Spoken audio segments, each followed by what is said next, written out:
A legacy. Support the USA Basketball Foundation as we look to expand that legacy. For her, for them, for us. All of us, together.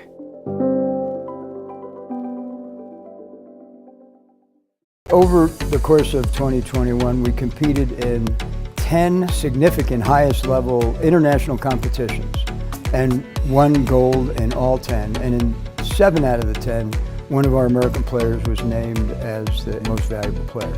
As we head into the new quad, heading towards Paris 2024, we're excited about continuing our sustained competitive excellence, ideally shooting for 4 Olympic gold medals in 2024 with the addition of having the men's 3x3 team there. We immediately have to now begin preparing for the upcoming qualifiers. We have to qualify to get into the World Cup. We have junior national team competitions.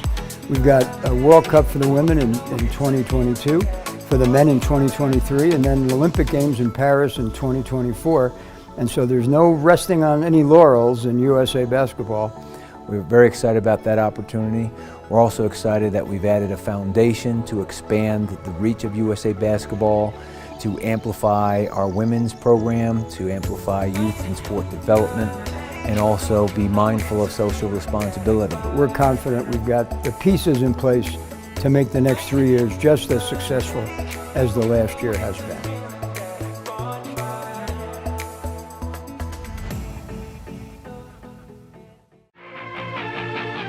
Play with your teammates. We have to play together right now. Right. Play together and play hard. Personally, I wanted to come and really show my kids that, 1, USA Basketball is a great organization, but 2, we can come and actually try to win a championship, and that's what we're here to do. You don't know your assignment, you gotta come out. You gotta stay tough. You gotta play tough. The U.S. Open tournament culminates with championships at all sorts of different levels, and it begins with the 13U championship game. And Tomlinson with an outstanding move. Oh, and an and one opportunity. Agubata, layup comes after the buzzer, and Cypher Elite in Mead Streets. Congratulations, they are the 13U champions. We're going to run our grassroots teams through this program. The presentation is phenomenal, and this is a great experience for us to see different styles of play. Championship Sunday is not done. It's our pleasure to bring you the 9U US Open Championship game. And the tap is controlled from the squat by Dallas, and how about that play right off the tip? They get a bucket. Nice move. That was an incredible move. Flexing the muscles is White.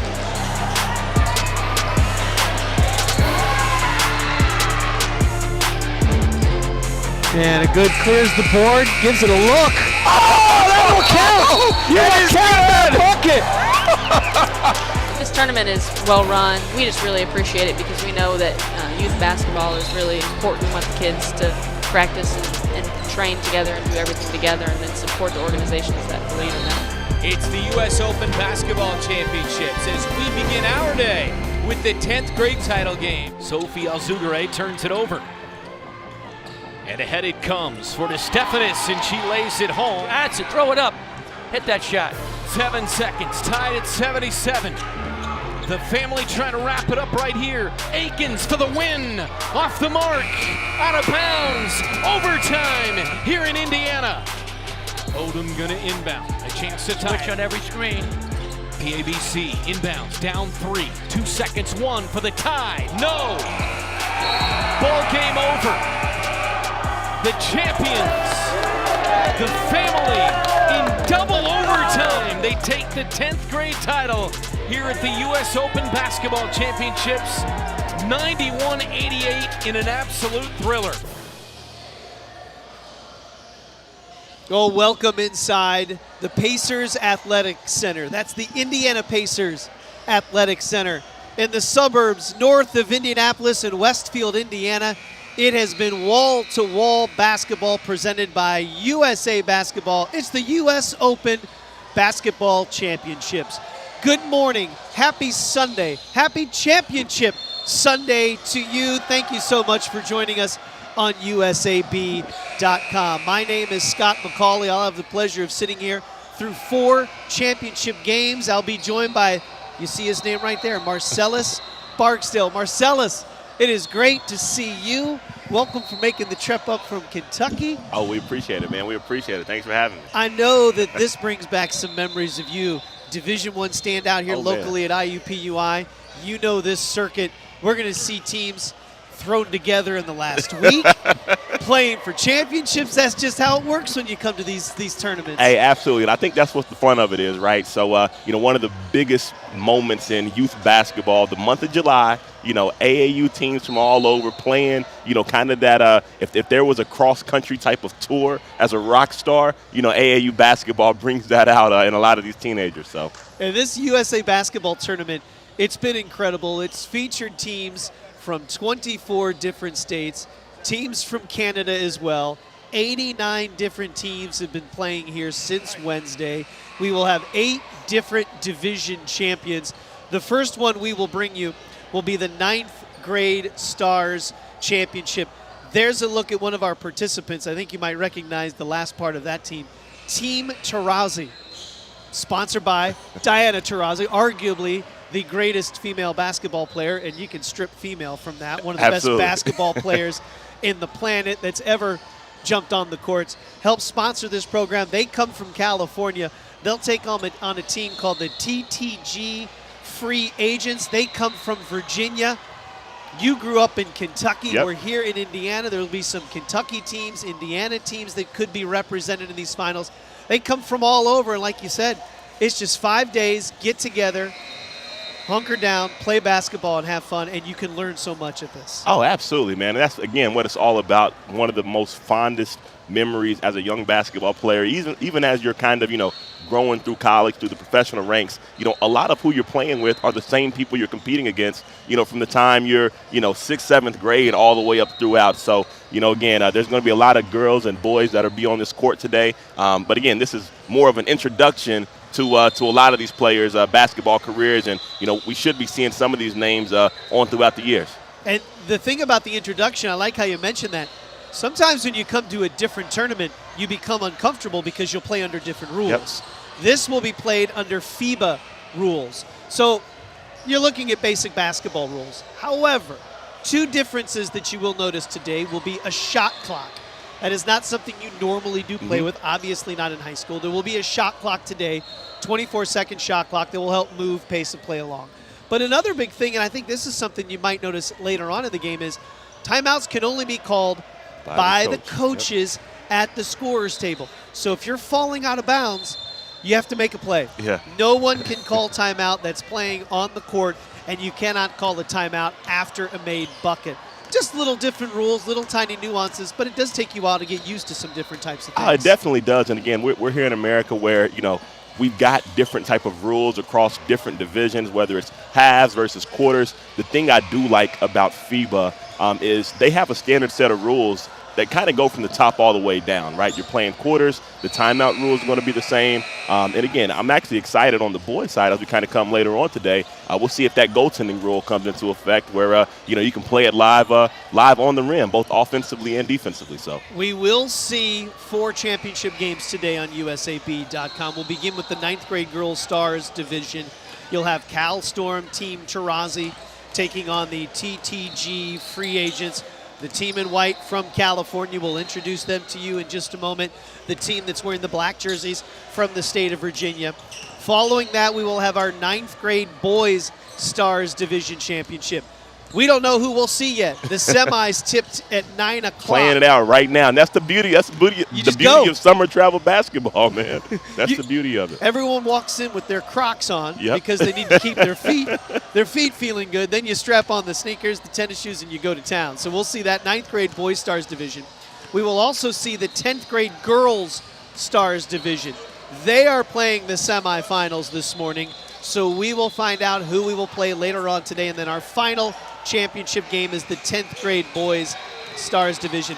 Their semis don't tip for another hour and a half. So they're just now kind of making their way from the hotel, coming here to this facility here in Grand Park in Westfield, Indiana, just north of Indianapolis, a tremendous facility.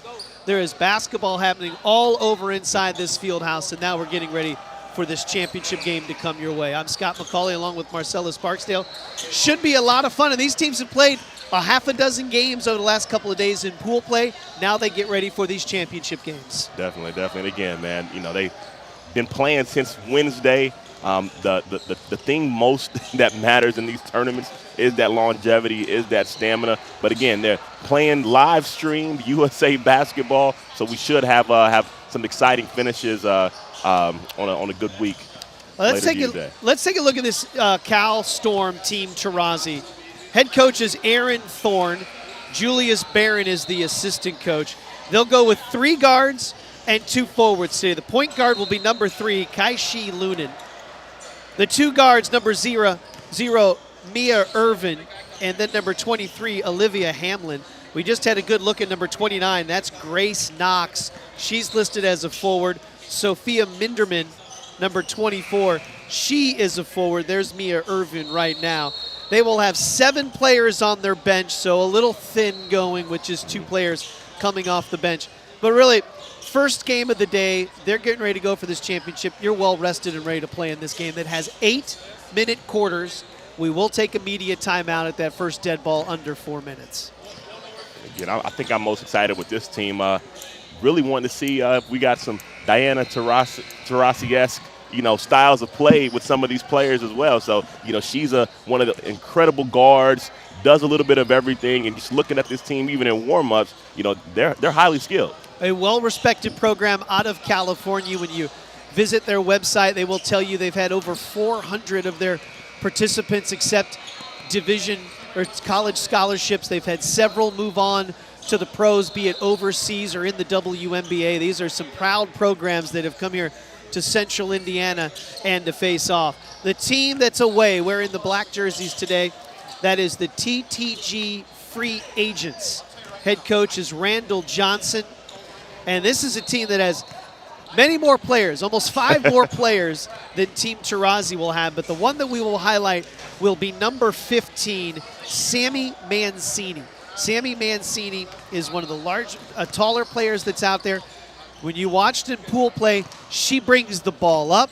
She has terrific passing skills, and then she's a great shooter. She is someone to keep an eye on in this game today. Another forward will be number 44, Jarius Powers, who's in line right there behind Sammy Mancini. 3 guards as well. A point guard, number 9, Soraya Ogadales. A guard, number 3, Coco Proctor. And then a guard, number 13, is Michaela Moore. That will be the starting 5, but plenty of depth behind those players as well. Definitely plenty of depth. Look for them to, just going off the number standpoint, look for them to probably play with a lot of tempo, maybe pressuring defensively to hopefully get into Team Taurasi's bench a little bit. You're right, and you remember, Marcellus, from your days, if you went out there and saw a team that maybe only had 5 or 7, you thought, okay, we kind of know how we want to work this team, kind of see if you can wear them down in the 3rd and 4th quarters. Absolutely, and especially with the stakes of the line of this, of a national championship game right here, you're going to do all you can to get the advantage. So just coming into this, that's the first thing you notice, just looking at both sides of the floor as you're even in warm-up. So, I know coaches have been, watching teams play all week and things like that. So, we'll be interested to see just how the differences, just in depth, really affect the style of play in the first championship game. We're under 2 minutes away from tip-off in this first U.S. Open championship game. Marcellus Barksdale, I'm Scott McCauley here in Westfield, Indiana on USAB.com. Marcellus, tremendous college player here locally, also had some time overseas playing in the pro game. You talked about in your youth playing in a lot of these tournaments. Yes. It is, at the end of the day, just basketball, but how much of it is an advantage for a team like Team Taurasi, which is a program, you're all from California to know each other. This free agents team is exactly that. Yep. It's some players that have just been thrown together in the last 5 days. Yes. Clearly it's worked out. Yep. Is there that much of an advantage for a team that's together most of the time compared to one that's been just a couple of days? Honestly, it's all about what happens in between the lines anyway. So, the teams that do well are the teams that can block out outside distractions, that can overcome adversity, some fatigue, maybe a couple injuries here and there. And at the end of the day, you're all going to have to lay it out on the floor, from the moment that ball is tipped to the final horn. So, again, outside of all those differences, the thing that brings everybody together is playing the game that they love, the same game that they play in California, the same game that they play in Virginia. So, we're actually looking forward to seeing the competition go today. You bring up a great point because, realistically, when you watch a game of basketball, no matter what the level, how often do you really see a back cut, someone go to the hoop, and it's just a miscommunication, but the ball was behind a guy too far in front just because they weren't familiar. Exactly. For the most part, they've already figured out where their teammates' spots are, where they like to be, how they want to get the ball, so they're going to be in pretty good shape today for this championship. Definitely. All right, let's take a look at today's officials. A 3-person crew: Josh Madsen, Christy Watkins-Day, and Jocelyn Shante Price is our crew today. Spoke with them earlier. They have been officiating games all throughout the week here in this U.S. Open. There's a look at the free agents from Virginia. Head coach Randall Johnson there in the middle. Keep an eye on number 15. Sammy Mancini brings the ball up, good handles, terrific passer, and also the tallest player out there on the court for the free agents, which is a squad just like that out of Virginia. They've come together to play in this tournament. And there is a look at Cal Storm.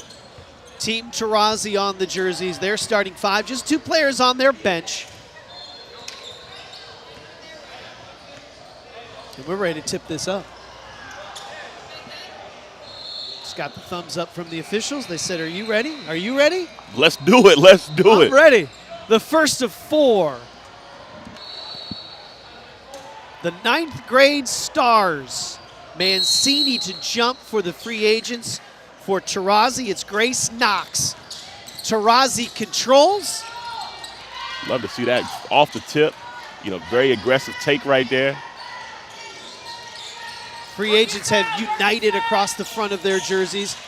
Boy, lane opens up and a nice little teardrop is down and up for Coco Proctor. And Coco Proctor doing her job, getting to the middle of that defense right there. And love to see this free agent team starting to pick up full court.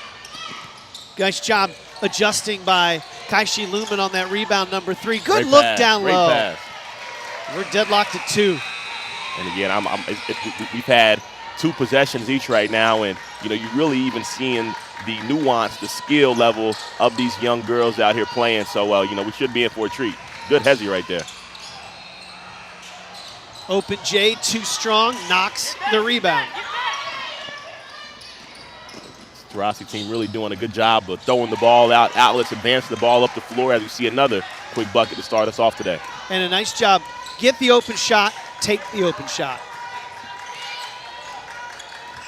Great switch right there. Good hard hedge. There's Mancini down low. Getting to her spot. One leg, Dirk-esque. That's what I thought too. Taurasi clears it. They lead in the early going. Actually, these officials looking like they're going to let the ladies play today. A lot of physicality out here. 16-foot jumper, left-handed jumper off the mark for Kaishi Lunen. Full name, Destiny Kaishi Lunen. The first to go by her middle name, number 3 in white. Trying to get this ball inside to the post. Good screen right there, good action. Gets your first personal foul on Sophia Minderman. We will shoot a pair. You're right, some good action early on. And, we talked about depth for Team Taurasi, the Cal Storm squad. Yes.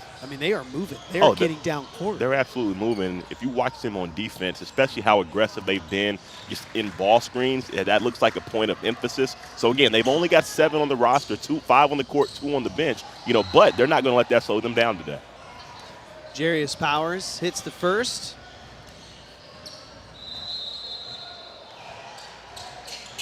Gets them both. Great job. Ties us up at 4. Ross really pushing that ball. A 3-pointer on the way. Good look. Great look. A little too strong by Mia Irvin. Rebound cleared by TTG. And Mancini doing her thing, getting the boards, trying to get this high-low together. Another whistle. Might be the second one. It is. That's number 2 now. Yes. on Sophia Minderman. And that's the biggest thing with depth. You only got 5 fouls to operate with, so really TCG going inside, trying to exploit the depth and really looking to exploit some fouls early. You're only just a little more than 2 minutes in, and a starter picks up 2. This one will be on TTG.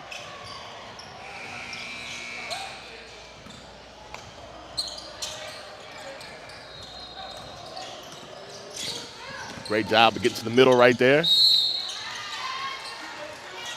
Yeah, super fundamental take right there. Always want to stay off of the sideline as much as possible, so getting that ball on that sideline and switching to the middle was great. Mia Irvin to shoot a pair.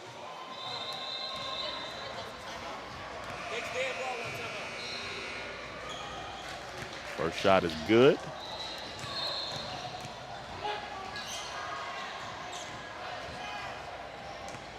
We mentioned the timeouts have to be called by the coaches.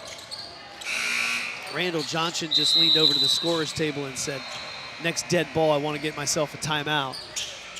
And that's what they will grant him, that timeout with 5:47 to play here in the early going Cal Storm. Leading 6-4 in this 9th grade Girls Stars Championship.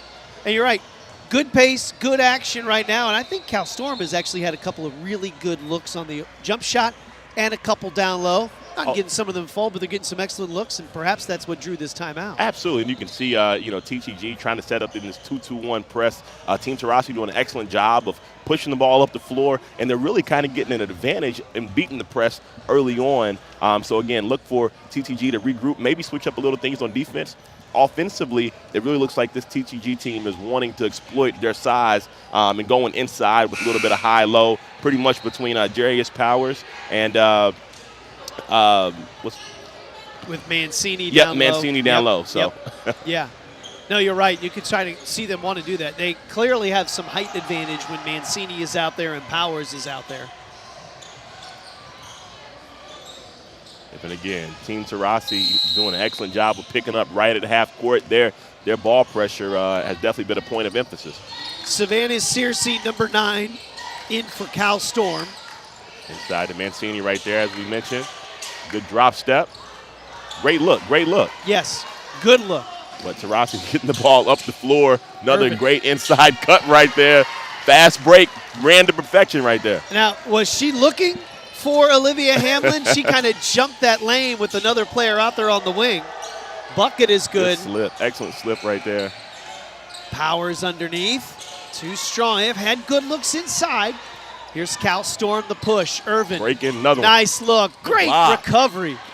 And then to stick with it is Hamlin. She has 3 buckets in the early going. It's a quick 6-0 run for Cal Storm. And again, TTG last couple possessions getting some excellent looks. Just have struggled finding it to go in around the basket. As we see another one right there. Another great opportunity. Missed shot. Breaking again. Cal Storm dumps it in. Tough shot, and they'll get a whistle on Sam Mancini.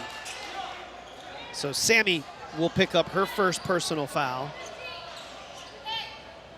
And I got to tell you, Scott, 29, Grace Knox for this Team Taurasi. She's doing an excellent job of flashing there in the middle, really being disruptive with how she's been able to run the floor and get the defense to collapse a little bit. So excellent fundamental job. We just saw her throw that post pass in there. Again, it's the little things that really show just the level of skill that these young girls have. So. And Marcellus, when she flashes in, as you mentioned, what does that do to you as a defender? Oh, as a defender, number one, if you're out of position, you're exposed right there. A lot of times we think that, penetration and, really kind of getting to the middle has to be done off of the bounce. However, cutting in that middle has the same effect of really collapsing the defense in right there, and really look for, this Team Taurasi to start getting some open shots around the perimeter based on their inside presence as well. They have a 7-0 run for Cal Storm, Team Taurasi.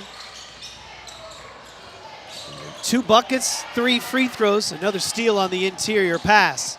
Losing it on the way up was Kaishi Lunan, turnover in transition.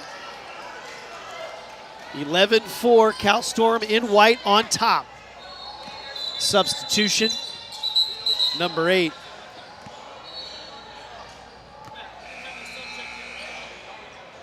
She didn't check in, she just jogged in. So we'll wait. Mike.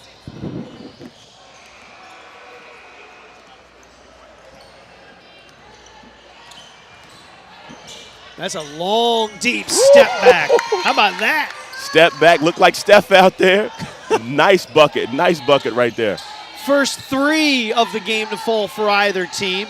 5 points for Coco Proctor, and TTG needed that bucket. You stop the 7-0 run, but maybe you start to have that defense realize you can pop that loose ball on that rebound.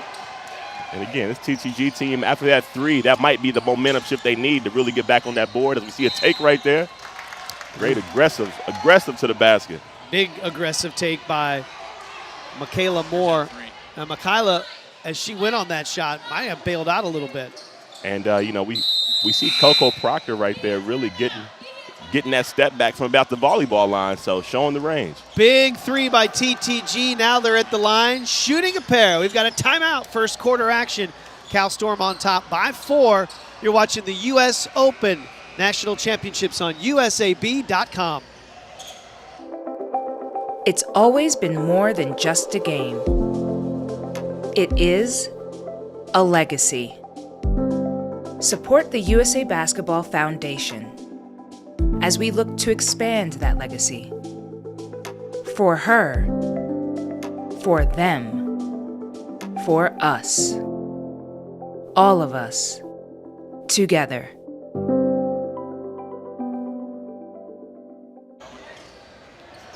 I'm Scott McCauley along with Marcellus Barksdale. Welcome to the 9th grade Girls Stars Championship game. Midway through the first quarter, Cal Storm, Team Tarazi out of California with a 4-point lead, jumped out with a help of a 7-0 run. They got some wide open jump shots and some good activity in transition, to take this. Team Tarazi, they've done an excellent job, whether it's off of turnovers, off of free throws, off of missed shots. They're getting the rebound. They're looking to get an initial outlet and get the ball up the floor. So, I know we've got the shot clock out here, but if we're being all the way honest, it really hasn't come into play because the tempo is already at such a fast pace. So. You are right about that. 2 free throws for Michaela Moore. And Michaela's done an excellent job of getting to the basket. And again, TTG, they're getting some amazing looks. They just haven't been able to really capitalize on a lot of these easy inside baskets. So they've had the looks down low on the glass, some contests defensively, whereas on the other side, this Cal Storm team, there has not been a lot of contested shots. Their jump shots, those mid-ranges have been open. Here's Knox driving in. She'll draw some contact.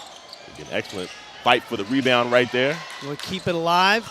Good patience. Searcy can't get it to go. Good, more contact, letting them play through that. There we go, TTG getting out a little bit. And I'm really excited to see Coco Proctor for this TTG team start to kind of take over as we see a nice take on the baseline right there.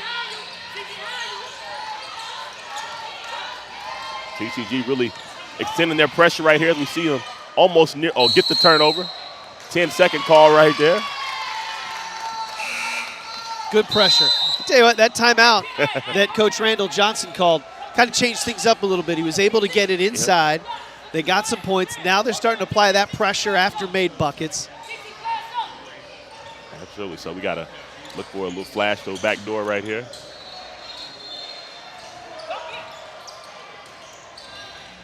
Chance to retake the lead. And they do. No. Just got a lid on that basket down there, but they're getting everything they want. How does that ball not fall in? It's tough, man. It's tough. 14 on the shot clock. TTG, a 6-0 run after the 7-0 run by Cal Storm. TTG up and down under. Low.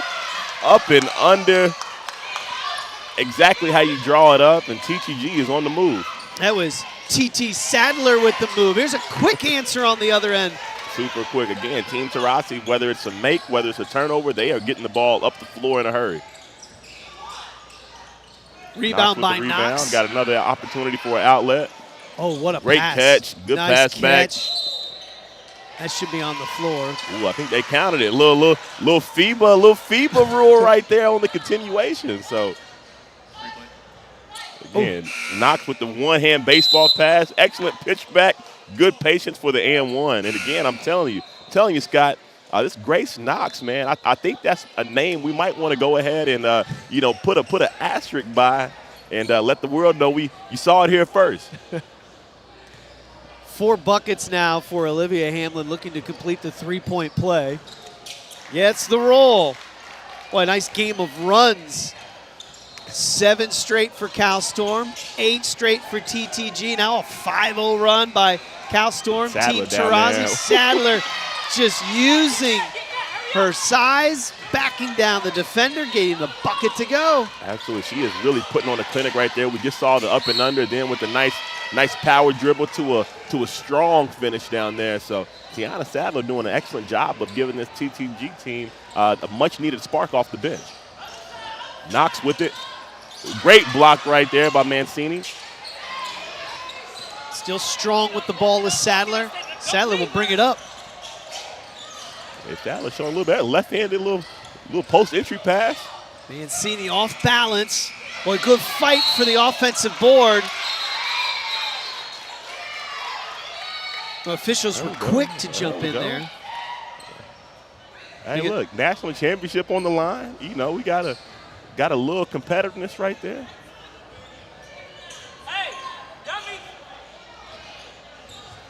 So they get Knox with the push.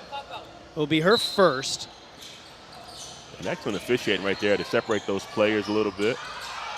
Yeah, rebound falls into Knox's hand with her position. You're right, they were all over that, Marcellus. Quick whistle. Absolutely.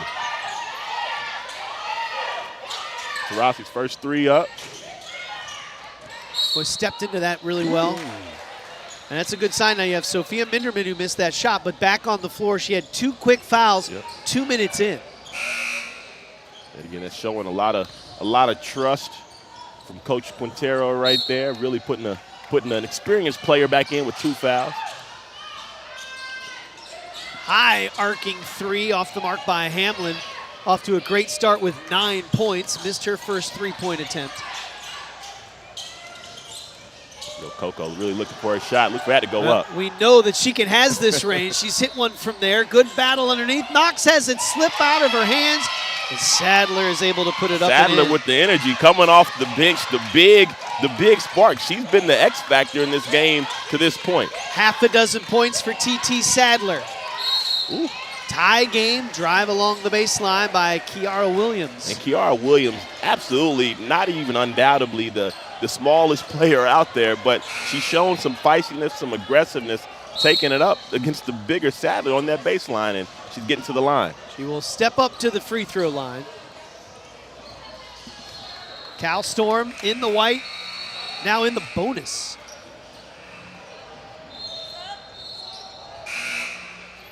There's a look at Williams. And then in the background, players from Team USA. USA, it's great when you walk up into this Pacers Athletic Center in Westfield, Indiana, just north of Indianapolis. USA basketball on the front doors. Posters as you walk in, the signage all around for this tournament that started on Wednesday with pool play. Then you began the tournament portion yesterday afternoon and into the early evening, culminating with 8 different championships today. Looking to break the tie. Williams can't hit. 0 for 2, never want to do that, but TTG off to the races as we get this last 50 seconds of this first half. Sadler with 3 buckets here. She's had the hot hand, going for another one. And stepped out of bounds. Excellent defense down there by Savannah Searcy to beat it to the spot on that baseline. Stuck her foot out of bounds, as all coaches preach and teach, walled up and got the turnover right there. So that right there was excellent defense down there on that inside. You heard that a few times in your life, get that foot out of bounds? Hey man, look, if you got to complete the drill, got to go through the line, past the line. And that's what happens when you do. Good closeout on Hamlin. She thought about the 3. Now she'll put up the high arcing shot. Not there. And Hamlin really doing a good job of looking for that three. Let's see if TTG recognizes the clock and tries to go for the last shot of the half. Still tied at 16. Aggressive take, too strong. See who had last touched it. And it will be with TTG. Shot clock is off. 13.5 to play. Opening quarter. TTG, should get the last shot of the half as we got it tied up. Let's see if they can take the lead to go into the second quarter. Coach calls last shot. Turnover. Dribbled into trouble. Layup. Up ahead, and it's in. What a first quarter finish for Cal Storm and as well for Olivia Hamlin. She's in double figures as she hits a layup right before the Horde. A game of runs in the first 8 minutes. We've got a great one. You're watching the 9th grade girls Stars Division Championship on USAB.com.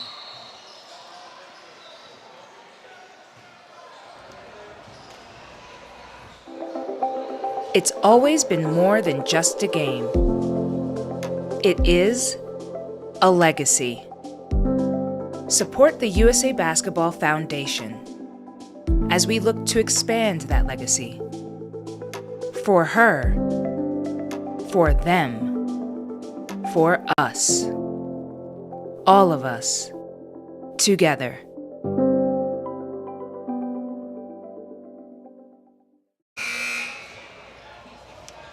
Ready to start the second quarter here in the U.S. Open Basketball Championships. You see our score in Cal Storm, a team sponsored by Diana Taurasi, has that 2-point lead, and that's because played excellent defense in the final 13 seconds of the quarter, got a transition bucket in Marcellus Barksdale.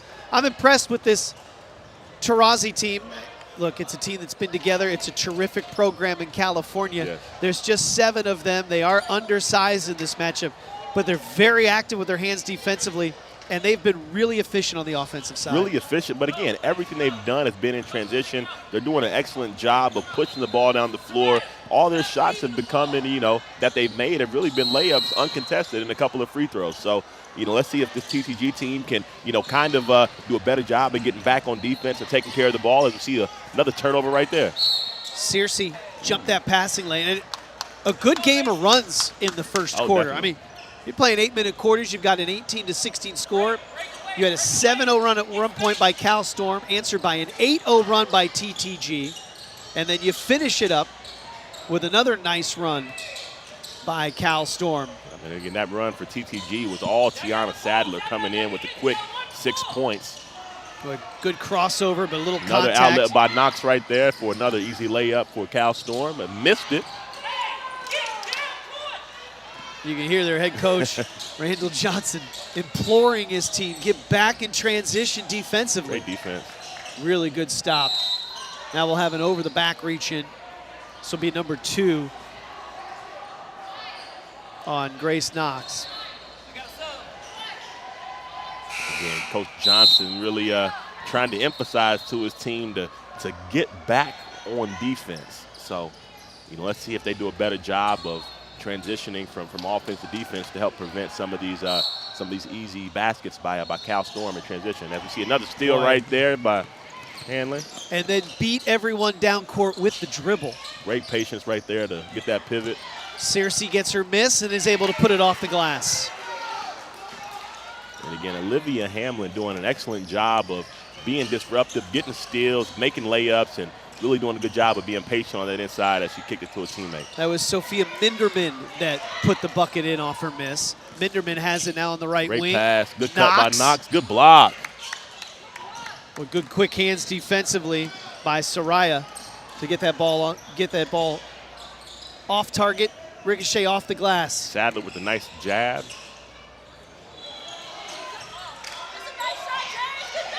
Boy, they are just leaking out. Good strip. And TTG getting a little lucky right there as we see the quick hands right there. Ooh, might have went off a little elbow right there. Great defense in transition by Coco Proctor. You're noticing right now, Marcellus. As soon as that shot goes up, You're seeing almost one player from Cal Storm leak back. Almost want to see first, if they can run. First 3 of the ball game right there. Good underneath out of bounds play. Quick pass to the corner 3 handoff. Mia Irvin. Again, this Taurasi team, they get out in transition, but they also can shoot the ball. They seem to love layups, but they also love that 3-point line. Oh, TTG needs a bucket right now. That might be third.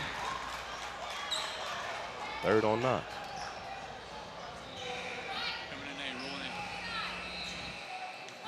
And again, Knox right there, just a little aggressive, out of position. That's her third, and yes, it is. you know, I think that really hurts this Cal Storm team on the defensive glass, especially. So, you know, let's see if they can, see a steal right there. Great take. Boy, I'm just really impressed with the transition offense.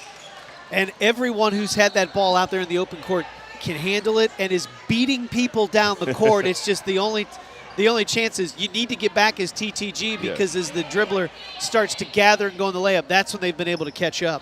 And Kashi Lunan at the line right there, if you get the camera to pan on her, she is super long. She's been getting deflections, a couple steals, playing the passing lane. So this Taurasi team, they're not, overly huge, but she does a good job of being long and really applying pressure defensively, and it's leading to some buckets. So, and side note, I absolutely love the leggings underneath the shorts. Got her name on it, Kaishi on there.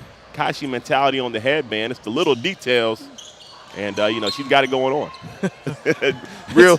real drippy, as the kids say. Real drippy. I like it. Shoes. Sadler getting under again. Little under Kaishi trouble. Again, another steal behind the back, left hand. Okay, in and out cross. Great contact, move, glass. Great move, Wow. Great move.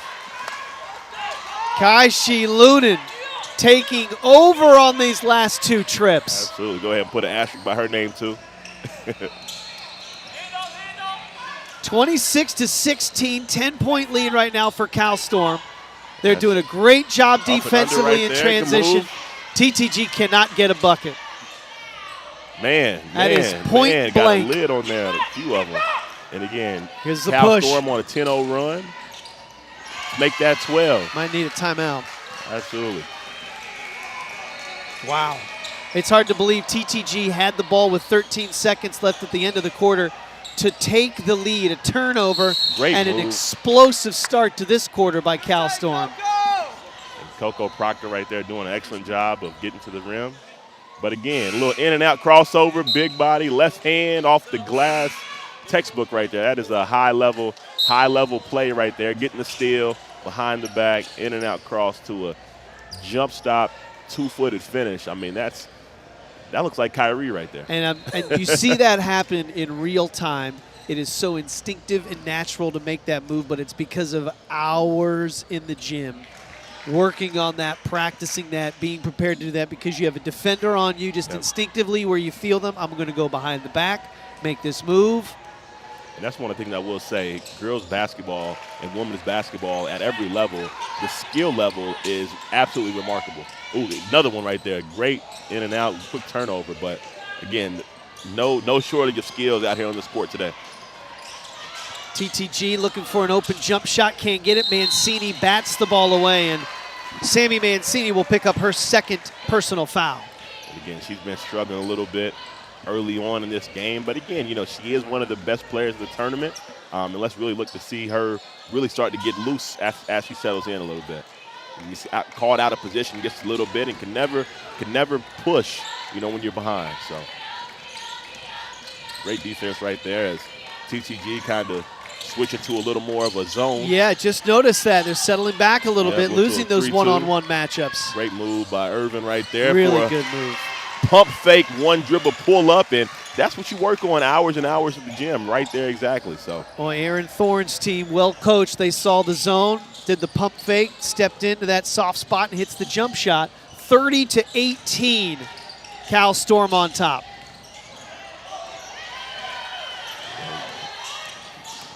Good defense right there. Get a hand in there. Williams picks it up, pushing. Williams with a good pass with the left. Great patience. Another 3 on the way. Oh, they are battling right now. They get that loose ball. Hamlin floater. Couple of good looks on the pressure by Cal Storm. There we go. Mancini looking to attack from a different angle. Good screen right there, getting inside. We'll grab a reach-in foul on Mia Irvin, and this will bring us to a dead ball media timeout. There we go. Mancini doing a good job of barreling in there.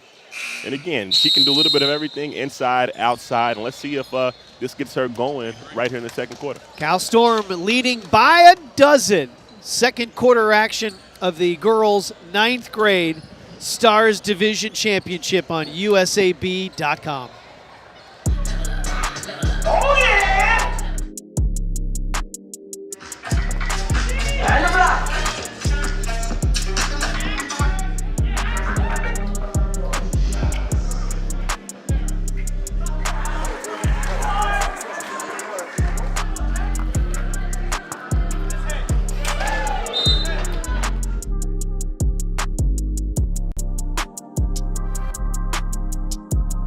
That's what I do! And the block. I know, sir.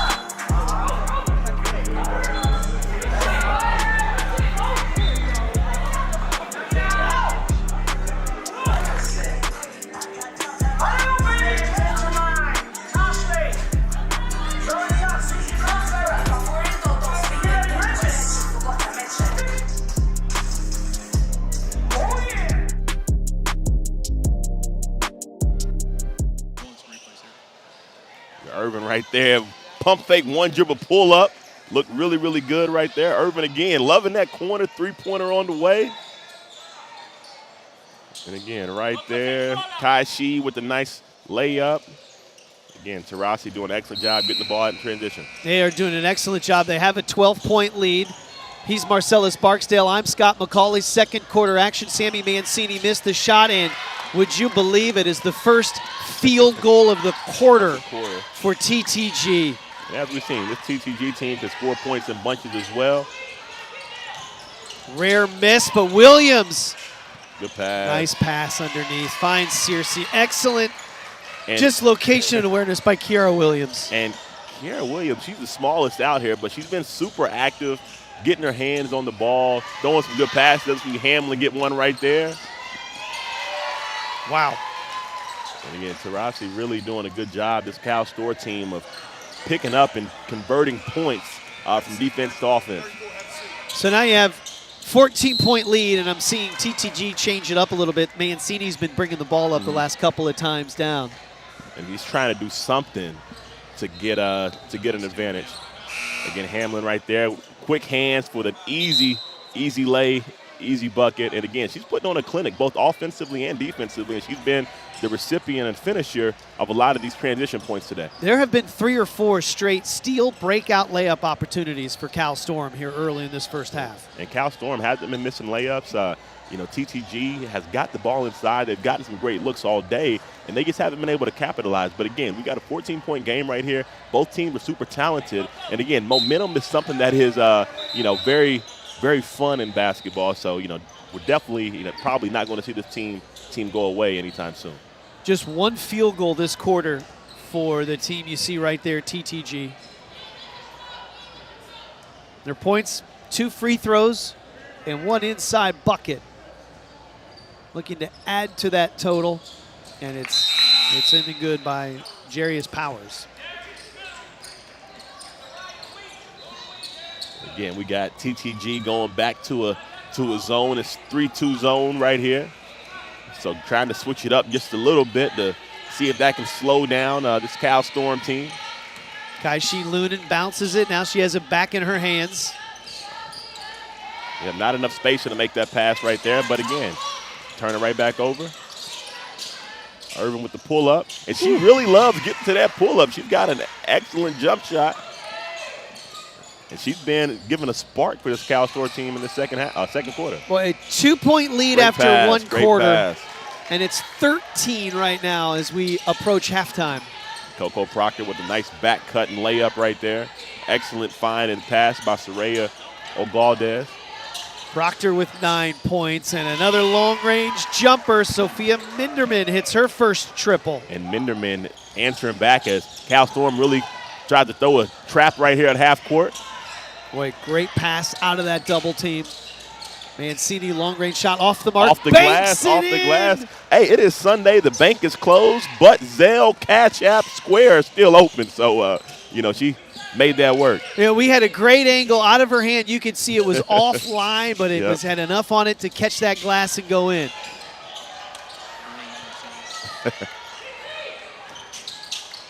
Great pump fake, pull up, baseline. Excellent move. Boy, good fight for the rebound. Quick release. Oh, my. Quick release. Hamlin heating up. Kind of Ray Allen-esque right there off the feed and rebound, backpedaling. Cal Storm trying to really get into this half-court trap a little bit. Well, it is not easy for TTG right now. There's pressure every time they touch the ball. Mancini can't get it to go. Great rebound by Powers down there. She will get the roll. And again, that was still a tough layup. Finally got it to drop. But again, this energy and excitement is still picking up. So with this shot clock, it brings up an interesting point right there, kind of playing for a 2-for-1 scenario, kind of shot a little quick to take advantage of that. There we go right there. Great pass by Mancini right there. Excellent run. And Powers, again, 6 quick points. Well, actually 7 quick points to, really kind of cut into this lead. It's been as large as 15, the lead for Cal Storm. Another one. Well, that's a big 3 on the way, not there. All right, TTG, shot clock is off. Let's see if TTG can be patient and try to get this last shot. Great move by Coco right there. Proctor with the 3. Big shot, big shot. Big shot. We got a ball game. Second triple, Lunan fires one up, and a strong finish to the end of the first half by TTG. They saw themselves fall behind by as many as 15 in that quarter, but able to pull it to within 8 on this long-range jumper. They closed that quarter better than they closed the first quarter. We got a logo Proctor right there from 3 from deep. And we have reached the half. You're watching the 9th grade Girls Stars Division Championship on USAB.com. Play with your teammates. We have to play together right now. Play together and play hard. Personally, I wanted to come and really show my kids that, 1, USA Basketball is a great organization, but 2, we can come and actually try to win a championship, and that's what we're here to do. You don't know your assignment, you got to come out. You got to stay tough. You got to play tough. The U.S. Open tournament culminates with championships at all sorts of different levels, and it begins with the 13U championship game. And Tomlinson with an outstanding move. Oh, and an and-one opportunity. Agubata, layup comes after the buzzer, and Cypher Elite. In Mead Streets, congratulations, they are the 13U champions. We're going to run our grassroots teams through this program. The presentation is phenomenal, and this is a great experience for us to see different styles of play. Championship Sunday is not done. It's our pleasure to bring you the 9U U.S. Open Championship game. And the tap is controlled from the squat by Dallas, and how about that play right off the tip? They get a bucket. Nice move. That was an incredible move. Flexing the muscles is White.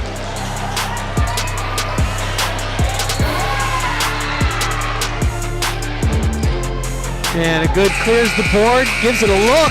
Oh, that will count! You will count that bucket!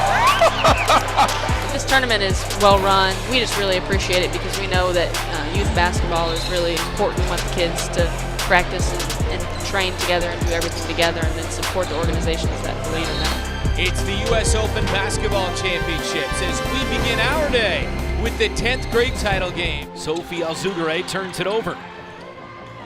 And ahead it comes for DeStefanis, and she lays it home. That's it, throw it up. Hit that shot. 7 seconds, tied at 77. The family trying to wrap it up right here. Aikens for the win. Off the mark, out of bounds, overtime here in Indiana. Odom gonna inbound. A chance to tie. Switch on every screen. PABC inbounds, down 3. 2 seconds, 1 for the tie. No! Ball game over. The champions, the family, in double overtime. They take the 10th grade title here at the U.S. Open Basketball Championships. 91-88 in an absolute thriller. Welcome back inside the Pacers Athletic Center. Halfway through, handing out some hardware in the 9th grade Girls Stars Championship. Cal Storm leading 41-33.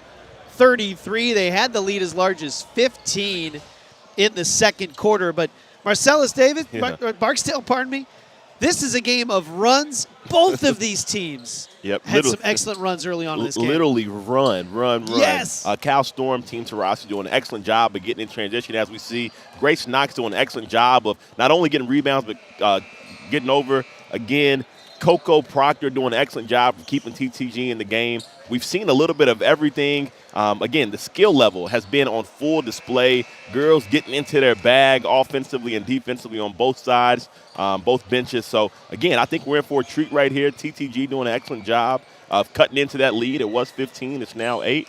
And Mia Irvin right there, she's done an excellent job of finding her spot. And Kai Shi with the drip, she's got her name on her gear under her team name stuff. So, we've seen it all in this first half. Foul trouble starting to add up a little bit for Cal Storm. You see the breakaway layup here by a terrific first half by Olivia Hamlin, as she has 16 first half points for Cal Storm. And they look like they were ready to run away with this thing, but Marcellus Late, there is going to be an inside presence that TTG is going to have that's going to cause some problems at some point for Cal Storm. But if Cal Storm, if they continue to get out in transition and push, TTG is going to have their hands full. It's just going to determine, can they get those buckets to fall inside, and can they get back defensively? They'll have a real good chance in this game. Yep, man, we saw TTG get some excellent looks around the basket, just couldn't drop. So, again, they probably missed about 10 layups. So, if they can find a little more love around that rim on the inside as they exploit their size advantage over Cal Storm, we should have a game that's coming down to the wire. Notice the offense changed a little bit when Sammy Mancini started to bring the ball up. Now they're going to have her, they're going to go back down to the post, or she'll go down low on this defensive set. Wonder if they'll stick with her bringing up the ball. The offense looked a little different, a little more spaced when she was out there on top. And again, when you're the best player on the team, it's always a benefit and an advantage to get the ball in your hands. So, as Hamlin puts up the 3 in the corner, she has been hot. Knox is back out there. Number 29 could not track down that loose rebound. 3 personal fouls for Knox, 2 for Sophia Minderman. They are the 2 in trouble. Only 7 players on this Cal Storm team. And Coco Proctor, she's shown the range. Shot clock at 5. First time we've really had to worry about the shot clock. Gotta go up. They don't see it. They don't see it. Nope. Good defense and just unable to get it going. They're going to let him play through that buzzer. The first time the shot clock buzzer has first time it's coming to play. It has not been a factor at all with that quick first half. You see the total points, 41-33 in 8-minute quarters. And the great adjustment right there by Coach Aaron Thorne with this Team Taurasi team, knowing that Mancini is the bigger player on that block. They did an excellent job of actually throwing the ball to the corner to then throw it inside, so they're not going up against a stronger player on the inside. So excellent recognition by Coach Thorne on the last possession. Hamlin misses the long-range jumper. And Proctor's looking to get it up. She's feeling it. She's feeling it. 2 long-range threes in the first half. It's getting a little stagnant in the second half. But it's Powers right there, powering through off the glass, off one leg, little runner in there. And she's done an excellent job of being a spark at the end of that second quarter, and now we're in this third. Now this is good. That's the first field goal right now coming into this third quarter. And it took nearly 5 minutes for that to happen in the second quarter, settling back into that zone. The lead now is 6. It was as many as 15 with under 2 minutes to go. Mancini the block. Good block. Good block. Defense and some size played a factor in that possession. And again, Proctor, I'm telling you, she's looking for a great dump down inside. Left hand by Powers right there. And now we got a ball game. got a ball game, 4-point game.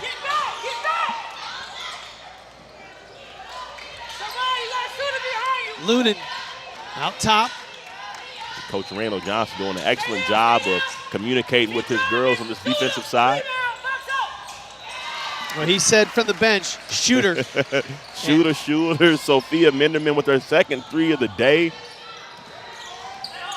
Well, that was good needed bucket right there. These girls can play.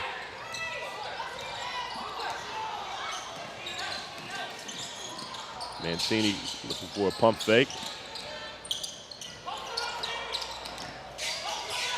There we go. Got a mismatch inside. Let's see if they can exploit a little bit. Oh, she just got that off before the buzzer, too. 44-37. Basketball in the hands of Kaishi Lunan. 16-foot jump shot. I just sagged off. She took it. Kaishi smooth. Nice little pull up. Again, no need to overcomplicate things. Taking what the defense gives her. You get it to within 6. Couple of buckets, and you have some breathing room. Boy, high shot off the glass. How about that Coco look? Proctor, nice one-leg floater from about half court. Free throw line right there. Looked really good. Lunan, boy, she does have a good handle. And TTG doing an excellent job as Corner 3 off the mark. Great look right there.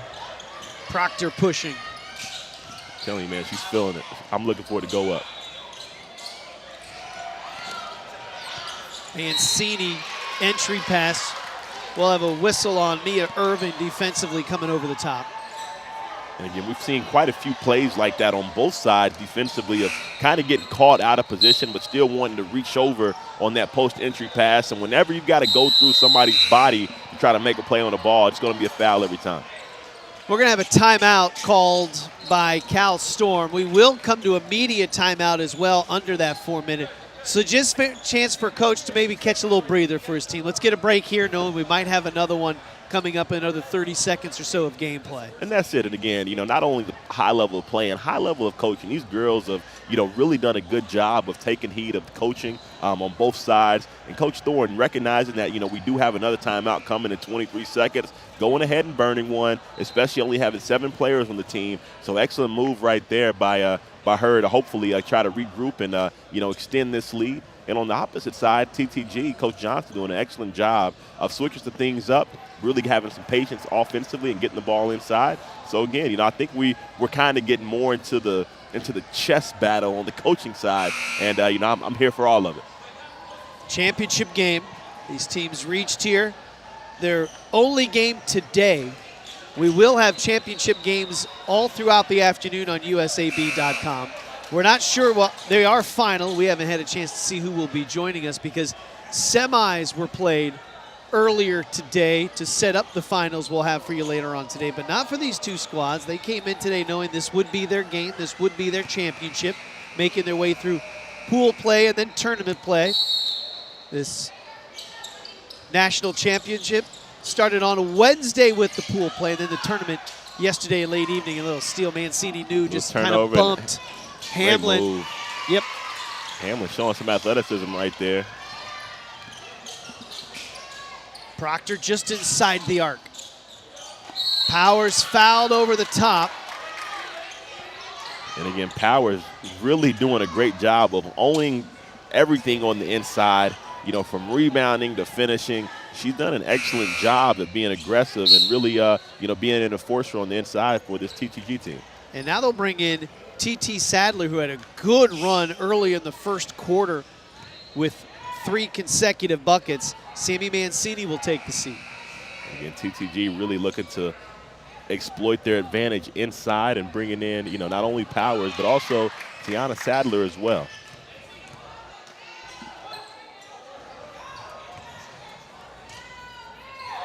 Eight-point game.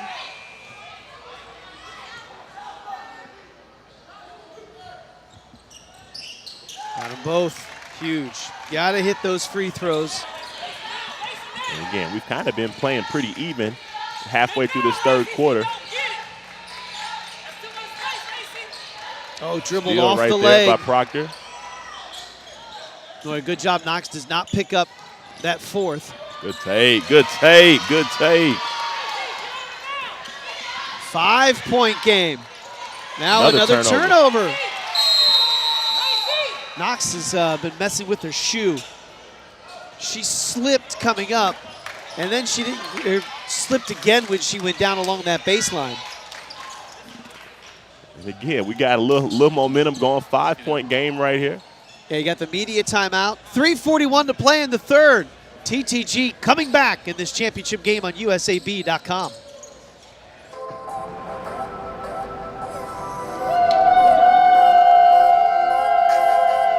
Guys, you stayed up for us. That's so sweet. We got it. We got it. It was amazing. You know, to be the first of anything is incredible. So to be the first 3-on-3 team in the Olympics for the U.S. and to win, I mean, I don't know, it's something you'll remember forever.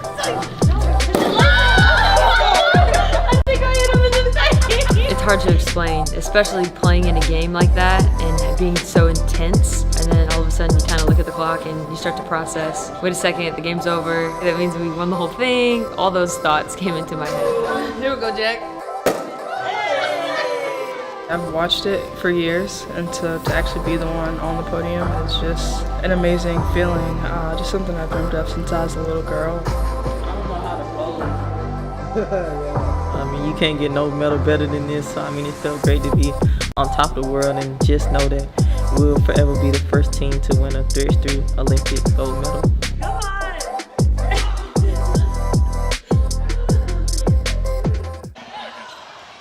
I'm Scott McCauley along with Marcellus Barksdale.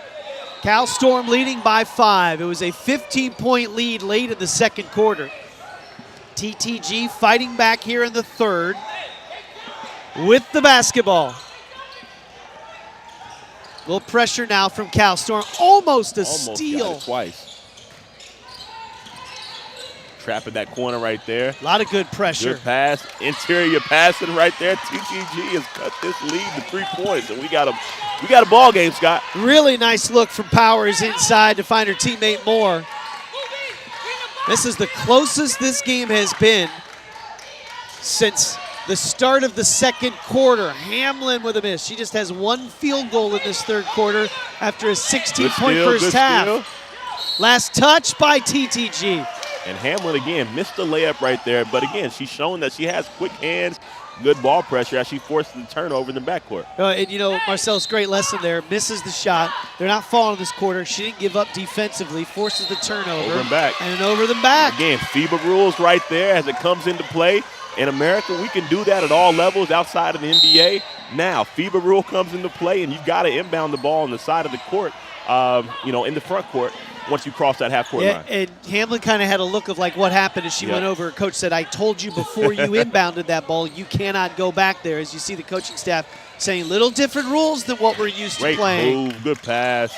It is down and in. Excellent execution right there off of that sideline out of bounds by TTG. Getting the ball inside to Tiana Sadler.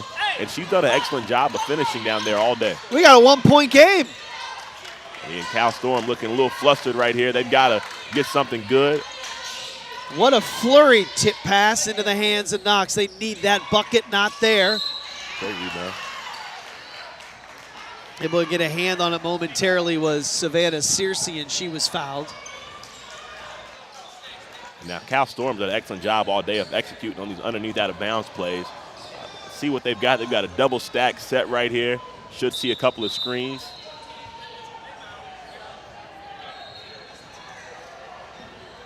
Officials clearing it up. Got it. Knox gets the roll. Excellent execution right there. Again, they've done a phenomenal job. They probably got about 8 points on underneath out of bounds in this game, which is a huge advantage. 8-0 run was good pass, back cut. Coco Proctor downhill to the crossover with a nice back cut right there by Kaylee Lacey. This is a 10-2 run by TTG. Lunan in traffic, bumps, and she will head to the line. Yeah, man, we've got some intensity, some aggressiveness on both sides, offensively and defensively. And again, I think we've got a ball game now. This is a 10-2 run, Marcellus. and it's all inside work. Good interior passing, and now they're getting the good, clean looks. No one between them and the baskets on their shots like they were struggling with in the first half. And again, that is one of those things we saw, kind of initially come into this game, just a matter of depth, right? And now we're kind of getting more into the second half of basketball. It looks like Cal Storm, could be feeling the effects of, playing more minutes. But again, TTG is not slowing down, and at the same time, Cal Storm, they're experienced as well, so they're just not going to fold either. So, what do you expect in a championship basketball game? That's right. 51-49, looking to make it a 3-point game. Kai-Shi Lunan able to hit both Cal Storm freebies. Switching up their press to a 1-2-1-1 right there. Not bothered by TTG. Sadler down low, fights, gets it. Sadler down there, padding his stats, missed the layup, easy rebound, finishing through contact. And again, she's got 10 points off the bench. And, they may be the biggest difference in this ballgame as Knox drives to the hole and finally gets back on the board. It's been a while. It has been a while. She picked up that third foul late in the second quarter, and it's taken her most of this quarter to try and find some rhythm and get back into that flow. I'm telling you, Proctor, she's got this ball on the screen. This is the matchup that I love. Kai-Shi versus Coco right there. Powers. Well, Knox got a hand on that ball. Oh, no. Tiana Sadler down a little bit, fell a little hard. But, again, being super active on that offensive glass down there as she was able to draw another foul on the offensive rebound. As you see, good drop step right there, finishing through contact again. Excellent rebound down there. That was the foul, the push by Savannah Searcy, number 9. Again, Tiana Sadler, a little bit of a limp down there. Hope she is okay and able to finish through this game. But again, she's tough, as every girl is out here on this court today. 4 team fouls in this quarter for Cal Storm, 3 for TTG. TTG from Virginia. Randall Johnson, the head coach. Cal Storm, sponsored by Diana Taurasi. Head coach Aaron Thorne out of California. Meeting here in the suburbs of Indianapolis for the U.S. Open Basketball Championships. Good pass, in and out. Deep 3, yep, that missed everything. The save underneath, Powers. Loose ball. And one. Ooh. And again, Lacey doing an excellent job of getting in there. I think they might have waved it off. Offensive foul, the official right there on the spot. Let's take a look. And again, excellent rebound down there by Lacey. We see that go in. But again, called a little push down there on Sadler.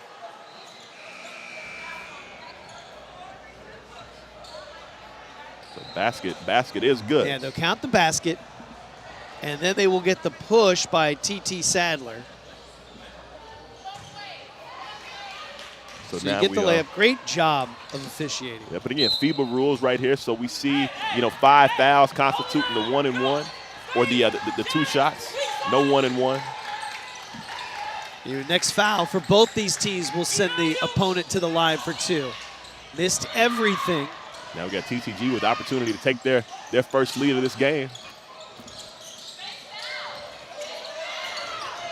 Sadler down there. Looks like she's going to get it. Ooh. Oh, just lost it as she went on her move. Oh, it looks poked away. Yep, Kai-Shi Lunan doing a good job of using her length to dig down in that post and knock it out of her hands. So again, TTG in the perfect opportunity to take advantage of a 2-for-1 opportunity. So they should get this shot as well as another shot, to end this half. We are last tied at 16. The lead was as large as 15 for Cal Storm in the second quarter. TTG just threw it away on that opportunity. Looking to go inside. For all the young players out there that might be tuning in that scenario, hard angle passing from above the free throw line down to the post. It's got to take a dribble down to about that free throw line extended, then you got a better angle to make that pass to prevent those turnovers right there. See how Cal Storm answers, working the shot clock down. They can get that ball to Knox in that middle. Good pull up from 15. Good look, just could not get it to fall. All right, now TTG. They were in this position in the first quarter. They turned it over and lost it on a fast break. A turnover now to end the third. Lunan can't get it to go. She falls hard. Hamlin has it. And she was fouled, a carbon copy of that first quarter. Yep.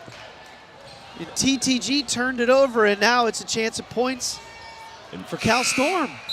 The thing I love about Hamlin, she's done an excellent job of, getting those rebounds. And again, she knows that she's not the strongest, not the most athletic getting around that rim.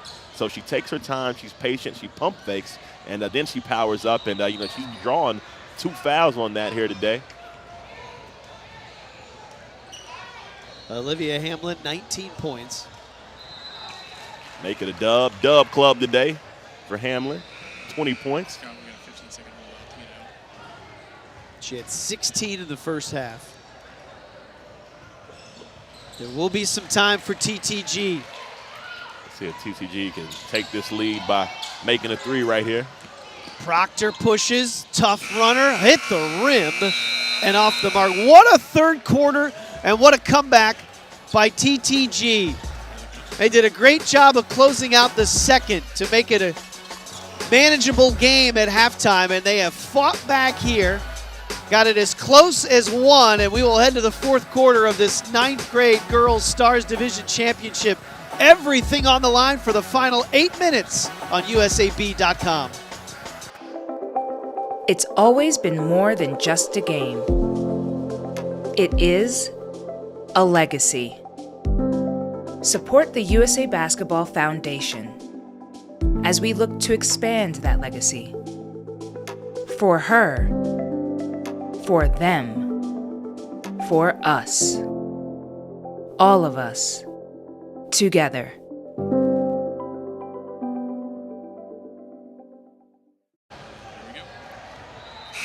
I'm Scott McCauley along with Marcellus Barksdale. 3 quarters in the books in this girls to my right. Girls, I'm all confused, Marcellus. I'm telling you. Hey, this is the first of 4 championship games. A lot's going to happen today, right? Still early. It is. I tell you what, in the second quarter, it looked like Cal Storm was going to run away with this thing, leading by 15. TTG chipped away, down by 8 at halftime. A great third quarter. They have to cut down, though, on this turnovers, and we should see it all on the line here now for these final 8 Coach minutes. Johnson did an excellent job of going in and changing his defense, but also, too, they've done a good job of being relentless on the inside of the basketball, or getting the basketball inside. So, again, 3-point game, and it should be quite the finish to our first championship of the day. Yeah, the next championship game will be the 9th grade Boys Stars Division. Martin Brothers out of Iowa will take on Indy Rise, here a local team out of Indianapolis. So that will be the 9th grade matchup following the conclusion of this one. 8 minutes to decide the champion to take home that USA Basketball hardware. Mancini a little too strong on the pass, turnover. This is really where Cal Storm has made TTG pay with the turnovers. There we go. Knox Oh, boy. Shot right there. Good pass from the inside. Have a tie-up. First tie-up of the day. Right. Should be Cal Storm ball. And again, they've got 4 baskets on underneath out of bounds plays. Let's see what Coach Thorne draws up. Now we've got a double stack set low. Dump inside. Good defense right there. Really good play. Maintain that post position in front. Lacey with the steal. Powers a little farther out than she'd like, so she'll make her way in, but too aggressive on the back down. Great defense down there. Again, Powers a little over-aggressive, dribbling in. Again, Hamlin doing her thing, knowing she's a little bit undersized, and, there we go. I don't even think she meant to take that, but, a real charge. And even Mancini coming in there almost clogged it up a little bit and might have even tripped a bit with Hamlin going backwards. Hamlin with the ball, she had a lane, passed it up. And again, we got both TTG and Cal Storm without their primarily ball handlers on the floor. Too strong of a pass. Much needed rest.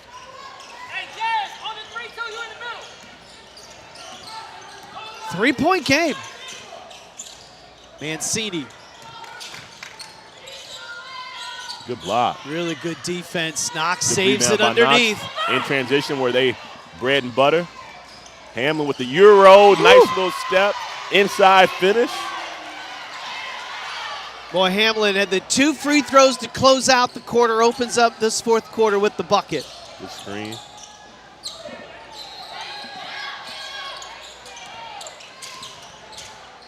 Mancini, the crossover, can't get it to roll. Battles for her own miss. Great rebound by Knox, gets it to Williams. Williams gets that ball out left, good pass. Williams, that left hand, one hand pass, man, is on point every time. And what a catch by Savannah Searcy. Goes to her strong hand on the right, gets the layup to go. A quick run now. It's a 7-point lead for Cal Storm. And again, Coach Johnson, I definitely probably need to think about getting Coco back in this game, his best ball handler. And Williams will be fouled in the backcourt. Marcellus, this is feeling a little bit like that second quarter.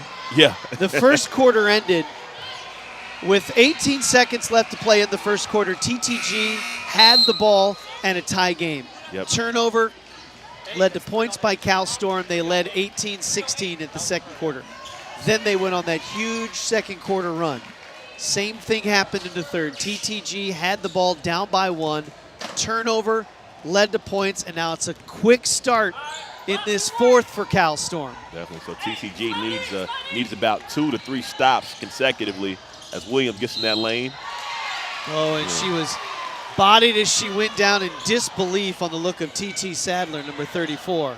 And again, a tough call right there. Good take by Williams, but again, given the size differential down there, definitely not a call that TTG is happy about. They called it on Jarius Powers. Coach Johnson saying that was on the floor. They'll give the free throws. That's already now 3 fouls to open up this fourth quarter for TTG. At number 5, the opponent will be shooting 2 in these FIBA rules. So we have a shot clock, and timeouts cannot be called by the players on the court, only by the coaches with these FIBA rules. Williams splits 1 for 2, and she's got the assignment of guarding Coco Proctor. So look for Williams to be super aggressive and taking her out of this game. Whistle down low. It's a 7-0 run now by Cal Storm. And it all started with the turnover and foul right before the end of the third quarter.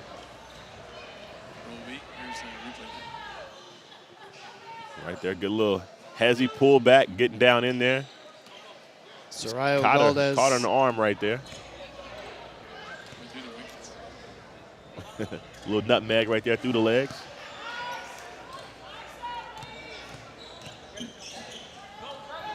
Lacey needing that free throw. Coach for TTG was asking about the possession arrow. 5:35 to play in the fourth. 1 of 2. Man. 4th team foul now on TTG. And Marcellus, the next one's a big one. Yep, next one's a big one right there. Again, Sadler getting caught for, on the arm as they were going through that rebound. It was a battle for that rebound. Coach Johnson not happy with that call right there. Kaishi Luna will bring it up. Over to Williams. Back out to Lunan, swinging around the hot hand, and that second quarter belonged to number 0, Mia Irvin, on that left wing. Williams. Shot clock's at 1, and they're not looking. Yep, just completely forgot about the shot clock. And that's another thing, too. Normally, you're up by about, 7 points right now, 5 minutes to go. You want to be kind of patient. That shot clock adds that element in where, there's no time to relax. You got to get the ball up. You got to continue to kind of keep your foot on the gas a little more than you probably normally would. Yeah, you better believe TTG likes that shot clock. Absolutely. Gives them an opportunity as now they'll push back into the paint, all kinds of contact, and you'll get the whistle. And again, good battle right there. Williams wanting the hook right there. So Hamlin will come back in. A good breather of, nearly 2 minutes. Should get 3 minutes of break. She's the first time she's come out here in this fourth quarter. Good block by Knox right there. Oh, had to go after that ball. Powers. Shot clock at 2. Good pull. Not there. Great Good rebound. Good rebound down there by Lacey. She's done an excellent job of sneaking in there. We saw her get a rebound and get to the free throw line, rebound in the basket. And they are They are fighting down there. Couple of big buckets. They've had a couple of stops, says TTG. Let's see how Cal Storm answers. And Irvin has been pretty quiet this half. Yep. You know, again, she's got the hot hand as well. Lunan, long shot, missed left. everything. Powers tracks it down. TTG looking to continue this run. There we go. Coach Johnson trying to get his players in position to take advantage of the mismatch that he thinks is there. Shot clock right now is at 8. Through the hands. Lunan up ahead. Knox catches it. Boy, a left-handed is off the glass. Good left with the hand brace right there. Again, the ability of these girls to finish around the rim, either handed, you know, is always impressive. Boy, and the passing in transition. Oh, yeah, absolutely. Good matchup right here. Sadler kicks it out. Good move. Good move. Good move. Soraya Gabez right there. Nice little jump stop to a hook across the lane. 16-foot J, not there. Good block out. Knox wanted that, but Powers prevented her from going after Going it. up. Going Proctor up. step Going back. up. Huge shot, not there. Rebound. She wants it. She wants it again. She's got the hot hand as well, and she's got the range. Grace Knox with the ball. Under 3 minutes to play.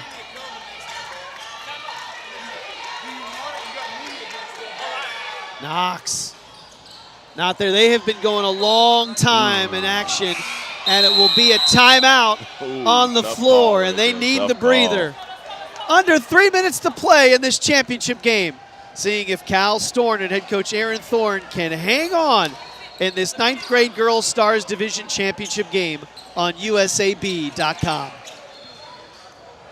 Where are you from? I'm from Columbia, South Carolina.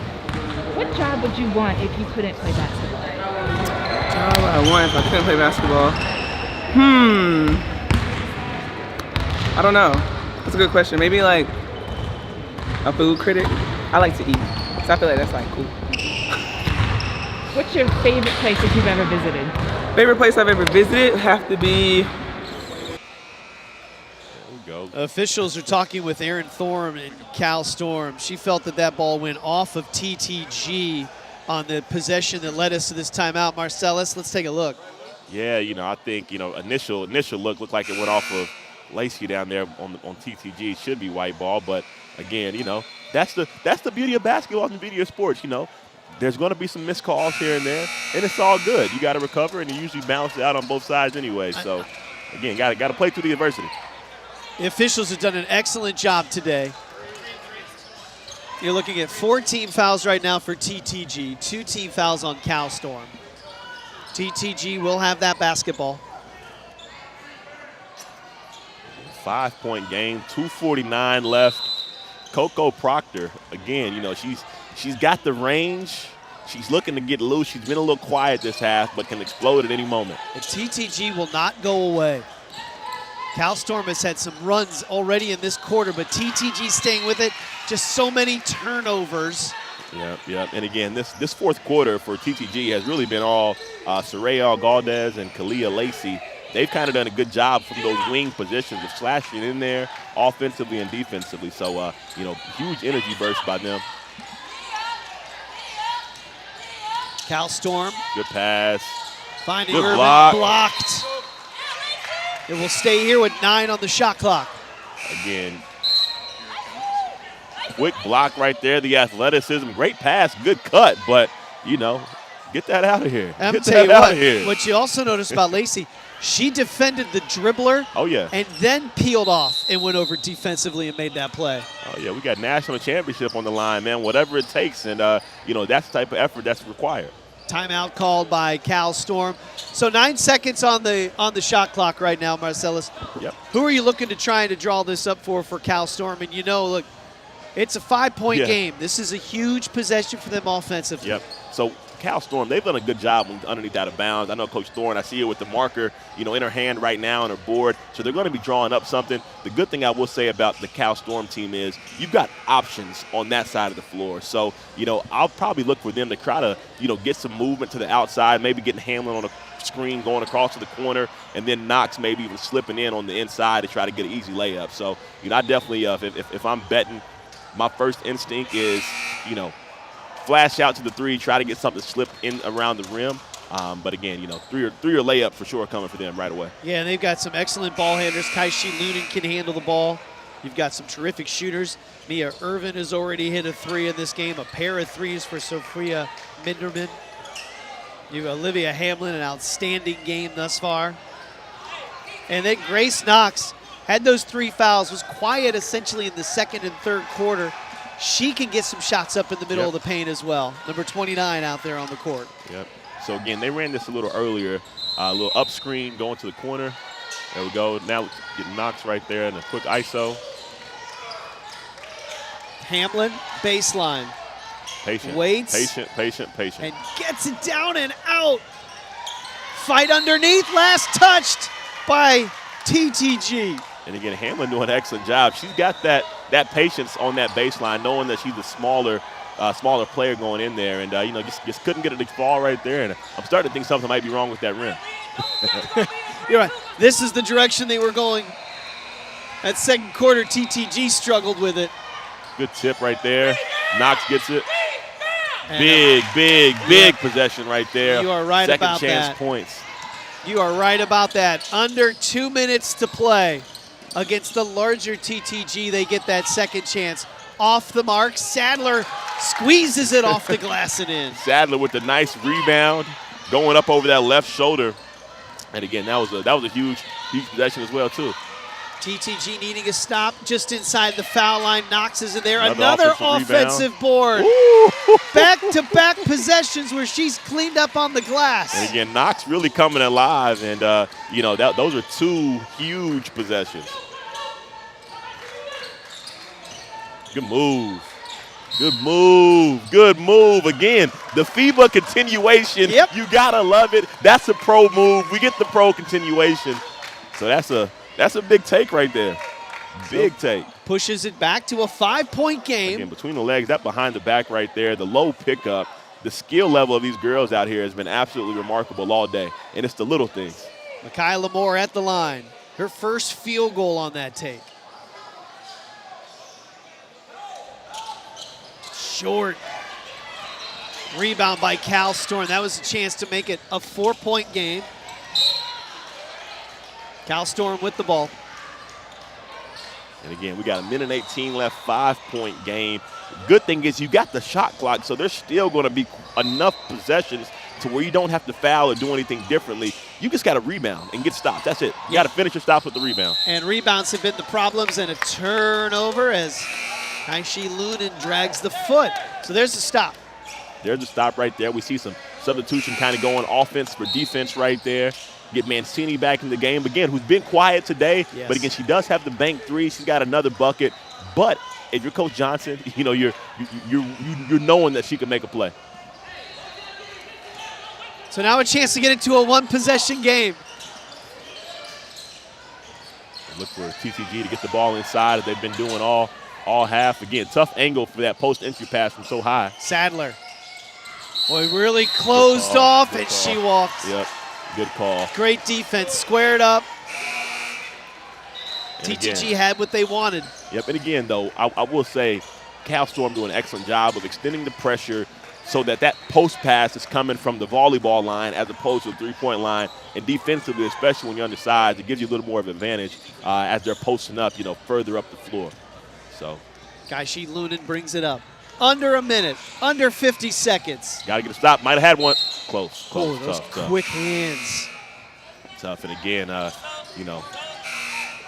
would think that TTG needs to probably deny and be a little more aggressive on this inbound, trying to get a turnover. And the tough part, Marcellus, is that 5th foul is just waiting on that next whistle. 13 on the clock. Back to Hamlin. There we go. Can't foul now.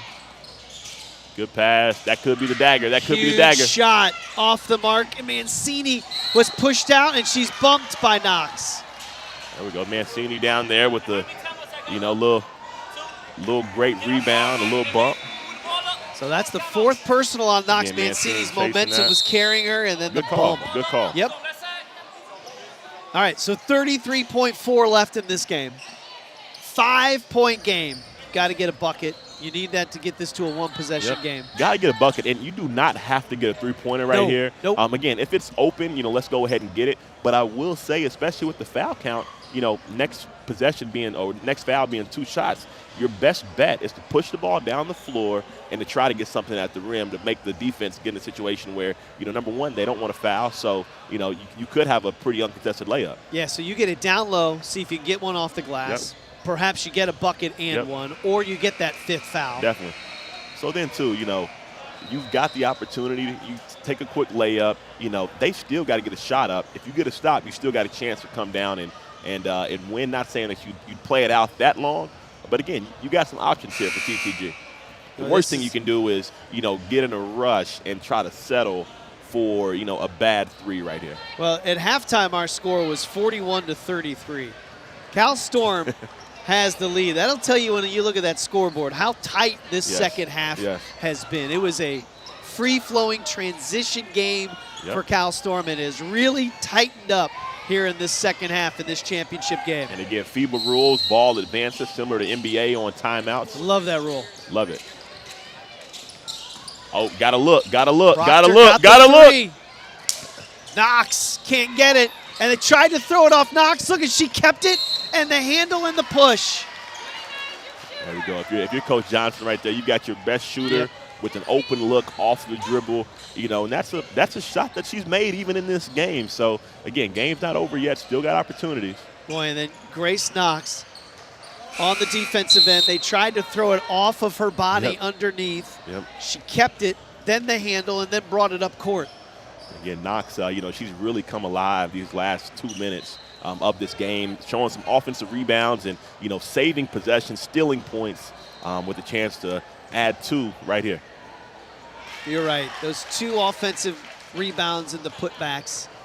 Now the free throw. And again, big free throw right here to push it to a 3-possession game. Got it.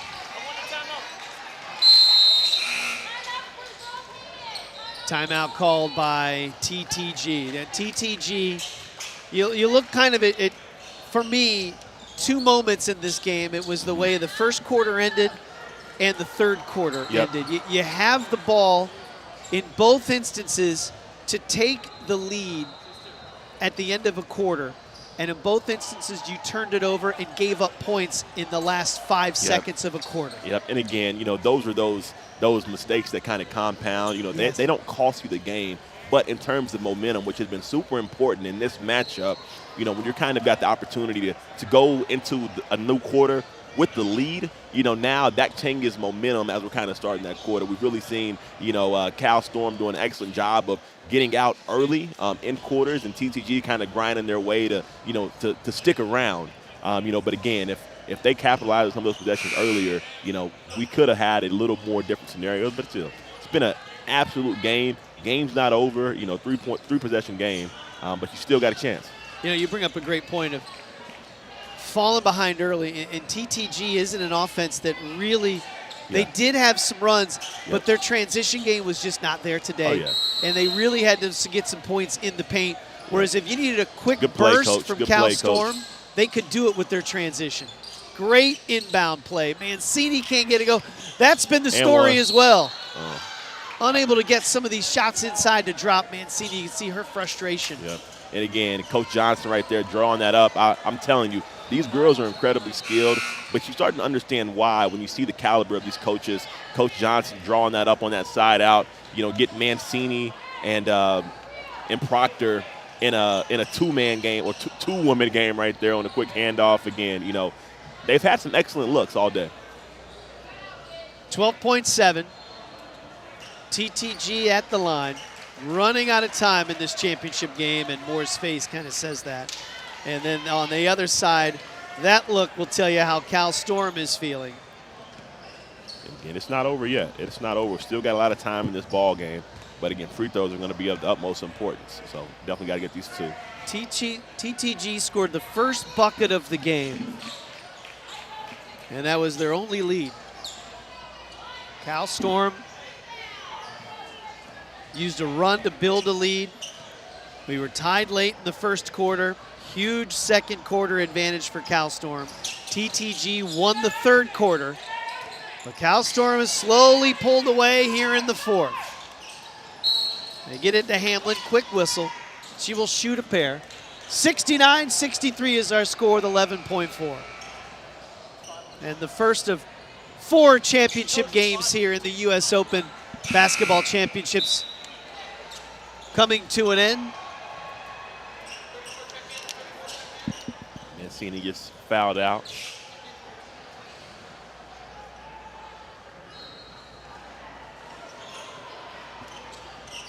Six-point game. Hamlin 16 points in the first half.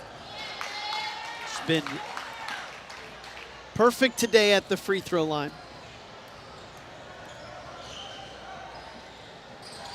Nope, that's on me. 70-63. The old announcer's jinx. Well, the miss let that clock rolling. Under 5 seconds to play. Hamlin trying to bounce along that line. Old Cal Storm smiles on the face for the Team Tarazi Cal Storm squad. And again, another well-fought game. Good competitiveness, good coaching, good skill as Proctor gets it up. And there's your horn. And Cal Storm knocks off TTG in the championship game. 70-63. They are the 9th grade girls Stars division champion.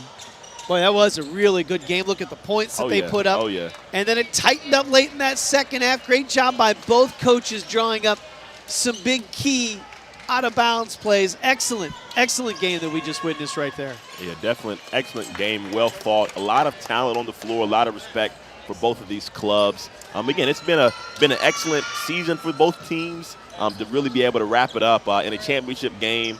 You know, broadcast all around the country with USA Basketball. Yeah. You know, this was definitely an experience on both sides for each participant to remember. And look at this trophy that you grabbed. Oh, that's a nice trophy, man. That is a real nice trophy. That is a nice trophy. We've got the medals. You get a medal with USA Basketball on it, a trophy with USA Basketball. I think we've got some gear going to be given out as well, too. I think I saw something floating around.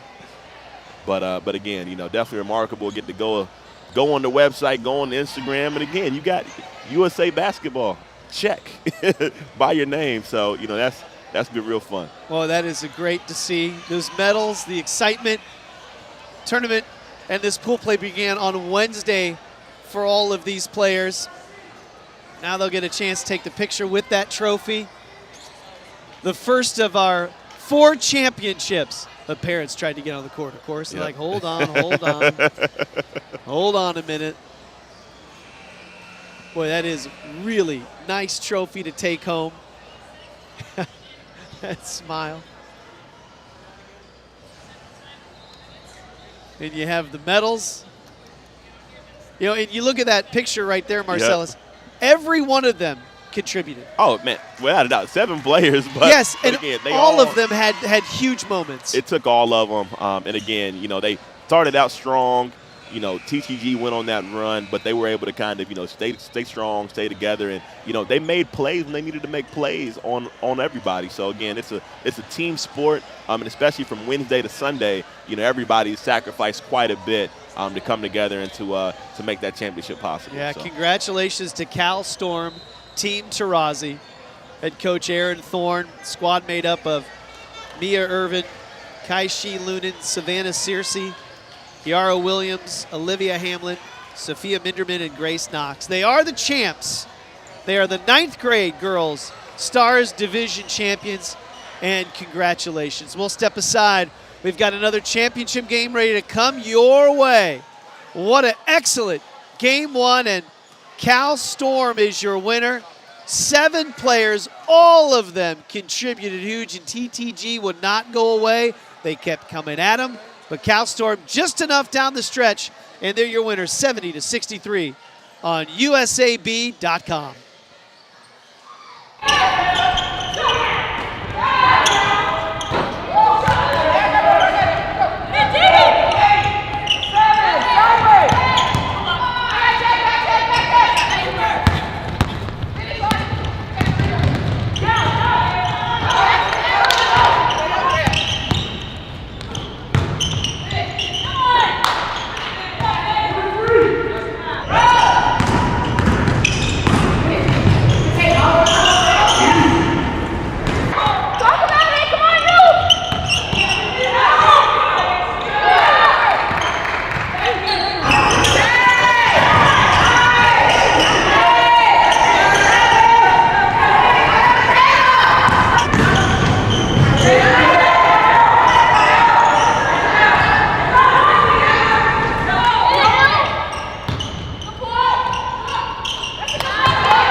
today, tomorrow. We'll have off on Friday. Before that happens, though, Dee has something she'd like to say. Once Carol was like, oh, we have a special announcement or whatever she said. She was like, Diana. And once Diana started talking, even before the actual words came out, it kind of connected very quickly for me, where it was like, what special announcement would Dee be making? Because I literally was like, what the hell is this? She doesn't announce anything. What? Like, what? And then I was like, oh my God, I got flag bearer.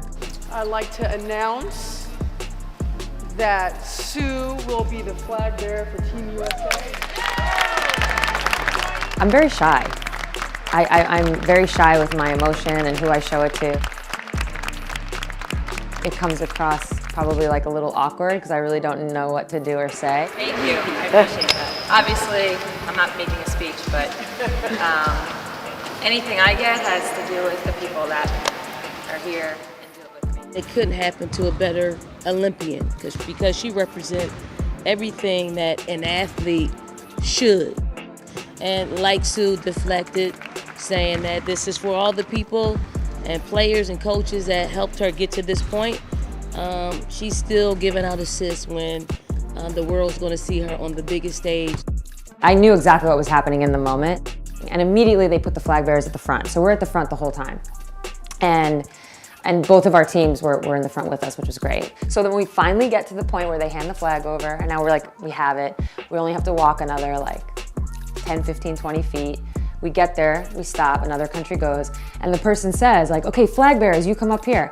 Every step we took, it felt like everybody just walked with us. Sue Bird been a part of 5 of these, you know, so to pick her brain a bit and to see her lead us out was pretty incredible. I'm glad that basketball is giving her back a little bit of what she's given us.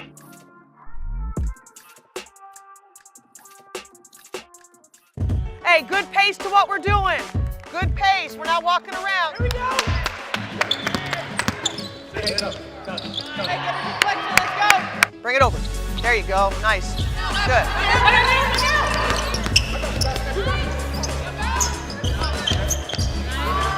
Good job, Ray. That's it. I got now.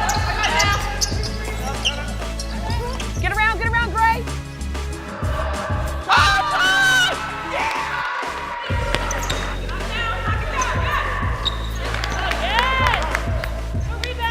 Our minds are on the chemistry that we build, like immediately. How do you get chemistry in 3 days or 4 days and go compete against some really good teams and then look great doing it? How do you do that, right? It's when you come to practice that you're not thinking about yourself. You think about yourself, you're doing something wrong. What does the person next to you need, right? So that's got to be the mindset.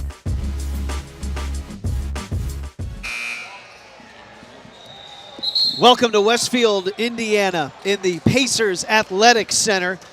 We are ready for our second national championship game here at the U.S. Basketball Championships, the U.S. Open Basketball Championships. Got a good one today, as now you're looking at the boys' 9th grade Stars Division Championship game. We have Indiana Rise, coached by Craig Curtis. They are wearing the blue today, and they will take on, out of Iowa, Martin Brothers. They are wearing the highlighter yellow jerseys, coached by John McCown. And it's a local team in blue, the Indiana Rise, taking on a team from Iowa. The tap controlled by Martin Brothers. And they'll have that basketball 8-minute quarters playing under FIBA rules in low, and the Martin Brothers will start off with that first bucket. Nice look inside to get things going. Yep, and Martin Brothers got the clear size advantage. You know, quick possession right there, getting the ball inside. So look for them to be super active inside. Indiana Elite, their first shot no good. They work on the glass, still loose. And now we'll get a whistle after the strong take.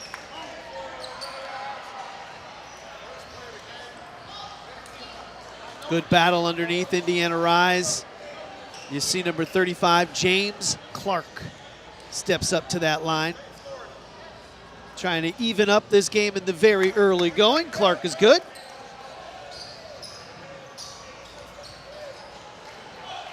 So the 9th grade Boys Stars Division. Clark hits them both. Both of them right there. Indiana Rise picking up full court. A little full court man-to-man. He is Marcellus Barksdale. I'm Scott McCauley. You mentioned off the jump, at least visually it looks like that size advantage goes to the Martin brothers. Great block down there. Clark in transition. That's good. Indiana Rise getting that ball in transition and getting to that three-point line. So the Rise with it. Back at you. Woo! How about that start? Great start right there. Seen inside, seen a couple free throws, and now we got the three-point line to open up. So it's fives as these teams have come out shooting. Indiana Rise with that ball, they kick it out. Down low to Clark. Ooh, good Boy, move. that is Good using move. his body. Good move. Again, you know, not the tallest out there, but good body on him. Great drop step right there. Get that layup. Good in and out. Good block. Way to go vertical. We see the FIBA rules right there. Verticality. Yeah, these FIBA rules, you'll have a shot clock. Coaches are the only ones that can call the timeout. Players can't do it. And we see this block right here. This And law plays of like verticality. You jump straight up, you can have contact. So excellent job right there to go up and get that block. Trey McCowan trying to challenge James Clark. Clark done an excellent job in this early going. Now they're trying to get it more inside. And they're going to get the hook down low. I think it's a good call. Lucas Warner, you could see his offhand, unless that they called on 23. He had his offhand behind trying to pin his position. And again, for all the young players out there watching, if you want to post up, show both your hands. You know, you really kind of work with your body, not so much your hands. So That's a great call right there. If the referee can see your hands, you know, they can't call you for grabbing, holding, anything. Here's McCown working the left. Opens up a three shot. Not there. Good rebound underneath. And Rise doing an excellent job of getting this ball in transition. They're trying to get the ball off the floor. As we see, good left hand take right there. Just can't get it to go. Rebound cleared out. Martin Bros with numbers right there. Good pass inside. Another missed layup. Davis Kern brought that ball up. Tried to dish it off. We will have immediate timeout once we get under 4. Good shot. Good shot. Boy, nice rebound. And Ezekiel Kirby right there, he's kind of got a two-handed shot. He made the three early on. You know, I'm trying to figure out if he's left-handed or right-handed. It doesn't matter because he can shoot the ball, right? It was an unusual shot on that three when he fired in, and then it caught nothing but net. Yep. By Ezekiel Kirby, number 12 for Indiana Rise. Craig Curtis is their head coach in the blue.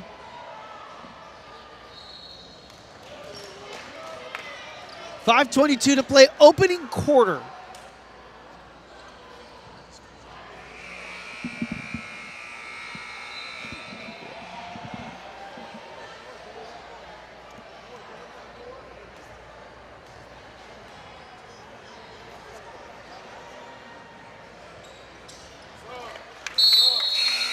Sub coming in the bench.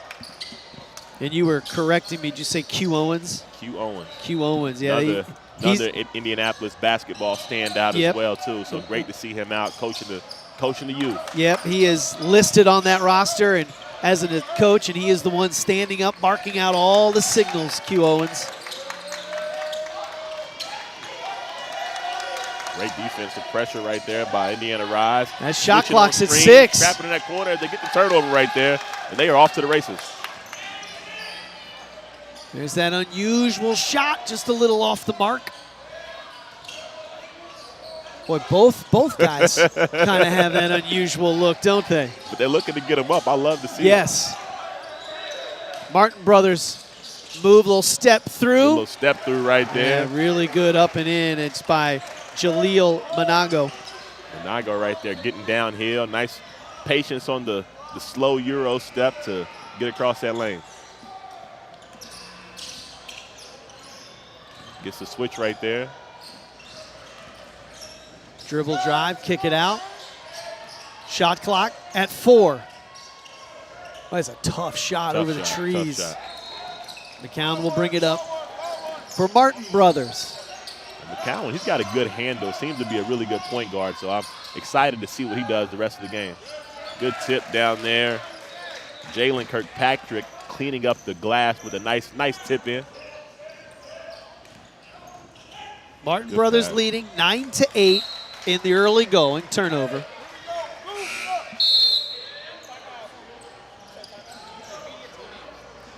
So we've got our media timeout. 3:52 to play, opening quarter. We've got a good one, a physical game in the early going. The Martin Brothers leading Indy Rise here on the 9th grade Boys Stars Championship on USAB.com. It's always been more than just a game. It is a legacy. Support the USA Basketball Foundation as we look to expand that legacy. For her, for them, for us, all of us, together.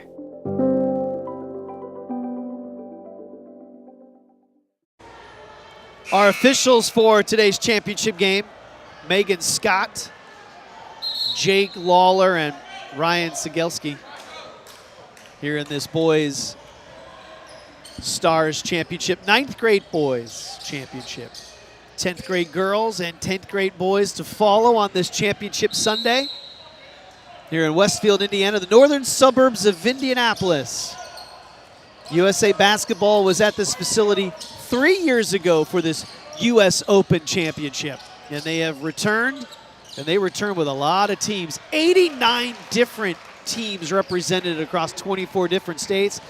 The highlighter yellow, the Martin Brothers out of Iowa get a bucket, and then a steal. Well, they couldn't handle it underneath. It will remain down low with Indiana Rise. And Martin Brothers down that last possession, Davis Kern, nice little high-low pass down there to Jalen Kirkpatrick. They've got the size advantage, and they should look to exploit that for the remainder of the game. Good pass. Boy, 3 bodies around Indiana Rise. Lucas Warner. Jaleel Monaco, long, solid guard. Another high-low coming to you. Got it. Ooh. Just a little too strong on the pass, but I think they're going to foul on down low. Call to push. Going to close that on blue 2. That's Elijah Bennett. And again, Martin Brothers looking to take advantage of the size advantage down low. Again, Indy Rise looking to sprint. They're looking to play a little high-low to remove the help side defense.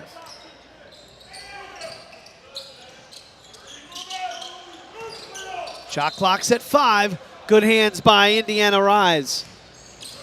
Boy, it's hard take and then the block. Again, that size advantage just down low for Martin Brothers is really showing it. Great take right there. Little floater for Lucas Warner. Yeah, it's still a lot of good contact on the floor as Warner goes up for that. Martin Brothers leading by 1 with the ball. Deep 3, not there. Good rebound cleared by Indiana Rise, but a steal. McCown with some numbers. And Watkins, he's got an excellent jump shot. As we see him, missed the first one, got it back, little pump fake sidestep, and he can definitely shoot that thing. Boy, that was good patience to hit that shot. Oh yeah, he's got a smooth jump shot. Mason Watkins. This is a program out of Iowa. This particular group, they call their class of 2025 team. Indiana Rise with Elijah the bucket. Bennett right there, little up and under reverse. And one thing I will say about Iowa teams, Iowa's players, man, they got some of the best basketball in the country. A lot of good size, but everybody knows how to play. Kind of similar to Indiana in a way. Everybody that plays basketball in Iowa, they can dribble, they can pass, they can shoot. But most importantly, they know how to cut, they know how to defend. So again, another one of those basketball hotspots. Yeah, this program here, the Martin Brothers, they boast on their website 8 alumni in the pros. Yep. 5 NCAA All-Americans have come through this Martin Brothers program. 2 McDonald's All-Americans. This is excellent basketball program out of Iowa. taking on Indiana Rise, and Indiana, so many good talented basketball programs across the state. Steal right there. Martin passed it up. Martin brothers swing it around. McCown dribbles into the paint. Not there, kicks it out, gets the open three, and it is good. And Jalen Kirkpatrick showing it all. He got some offensive rebounds. He scored on the inside with some post moves, and we see him step out to the three-point line right there. He's got the full arsenal on display today.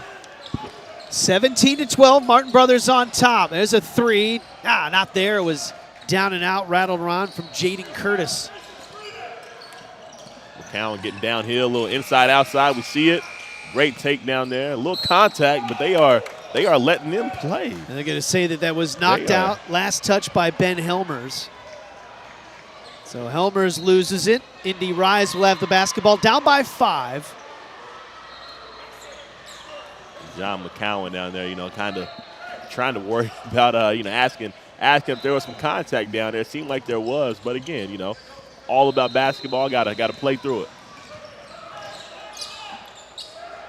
With long arms on the wing.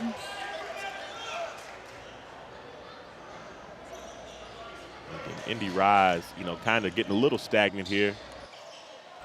Biggest thing is, can't over penetrate, especially when you're giving up some size on the inside. Ezekiel Kirby with the basketball out top. There you go. There you go. There you go. That's a good shot. Good possession. Boy, nice job to track down the rebound. What a look good underneath. Good finish, good patience right there. That is an excellent move by Lucas Warner off of the feed from Zeke Kirby. Good patience right there. Good pass. Just watch this little rebound. No looky over the shoulder. Little pump fake and finishing right there. Excellent possession. That is a great pass down low. Now a chance to make it a 2-point game. With an old-fashioned three-point play. Yeah. Off the mark. Good rebound by Helmers. We got about a 10-second differential between the game clock and shot clock. So Indy Rise should be able to, if they get a clean stop, to get the last possession of the half, or of the quarter, sorry. Martin brothers tried to save it. Shot clock is off. Q Owens telling his guards to come get the ball. Skip pass to Curtis in the corner. Boy, nice catch and save. 2 seconds. It's got to go up. Go up. And it does. How about that shot at the horn? There we go. Elijah Bennett sweep it across the lane, through the contact, off the glass with a nice play. We see the skip pass to Curtis in the corner. He kind of caught that over his shoulder. But again, Elijah Bennett doing his job, and he's got a couple good finishes right there to close out the quarter. Indy Rise closes that quarter on a 4-0 run right before the horn, and one quarter is in the books here on USAB.com. Over the course of 2021, we competed in 10 significant highest level international competitions and won gold in all 10. And in 7 out of the 10, one of our American players was named as the most valuable player. As we head into the new quad, heading towards Paris 2024, we're excited about continuing our sustained competitive excellence, ideally shooting for 4 Olympic gold medals in 2024 with the addition of having the men's 3x3 team there. We immediately have to now begin preparing for the upcoming qualifiers. We have to qualify to get into the World Cup. We have junior national team competitions. We've got a World Cup for the women in 2022. For the men in 2023, and then the Olympic Games in Paris in 2024. And so there's no resting on any laurels in USA basketball. We're very excited about that opportunity. We're also excited that we've added a foundation to expand the reach of USA basketball, to amplify our women's program, to amplify youth and sport development, and also be mindful of social responsibility. We're confident we've got the pieces in place to make the next 3 years just as successful as the last year has been.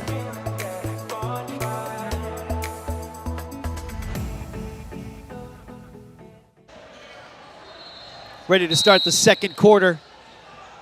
Indy Rise gets to open this possession. Nice little 4-0 run. Little turnover.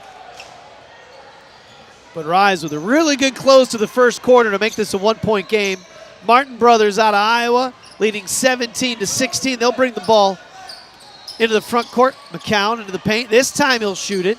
Not there. Rebound by Bennett for Indy Rise. And Rise, the combination of Bennett and Lucas Warner really kind of added that boost to get that happen. The momentum has not stopped as we see Ezekiel Kirby with the corner three down there. The two-handed shot. That was a big-time shot from deep in the corner, and it came up quick. Rise with the ball and the lead. Bennett, nice up and under move through two men. And Coach McCown for Martin Brothers, getting on the officials. A lot of contact we've seen on these last couple of plays as McCown gets to the lane. The nice little left-hand runner high off the glass. Boy, great stop. Good cut. Boy, Bennett has been active on this offensive end. His team's finding him when he cuts. Again, Bennett has kind of, taken over in a lot of ways, especially around the rim. Indy Rise with the lead. Martin Brothers with the ball. McCown backing down, kicks it out. Good cut, good cut. Helmers gets his miss and puts it back up and in. Again, Martin Brothers really looking to get that ball inside, not so much with post-ups, more so with cuts. So excellent cutting passing team as we get a moving screen right there, and I believe that'll be the second foul on Lucas Warner. Yep. Yeah, see that good cut, Bennett on that baseline, excellent finish. Shoulder squared and parallel to that backboard right there, makes it. The defender's got to come through your body to block your shot. But again, excellent job right there by Bennett giving this Rise team a spark. This is the boys' 9th grade Stars Division Championship game in this U.S. Open tournament. Really nice, smooth jumper. McCowan right there. A little off the ball screen. Nice little pull up at the top of the key. Again, the lefty's got some game, man. That's the first time he's done the pull-up. He's really shown that he wants to drive into that lane and kick it out. That time he put the brakes on for himself. Open jumper, far corner. Knuckleball not there. Warner. Clear out. Warner heads to the line where he will shoot a pair. And Q Owens telling his team it's about time. Warner, again, struggled a little bit early, but he's really getting going. Again, he's not the tallest out there. Good body frame, real strong shoulders. And, he's been a big difference maker between him and Bennett in the second quarter. Strong on the free throw. Tied at 23. There's a look at Q Owens coaching on the bench. Again, FIBA rules, another difference. You sub on the make of the second shot, not in between. So, again, just little nuances, basketball a little bit differently. But, again, still the same game, but a couple of differences. Now subs can go ahead and come in. Indy Rise back out in front by 1 after the free throw by Warner.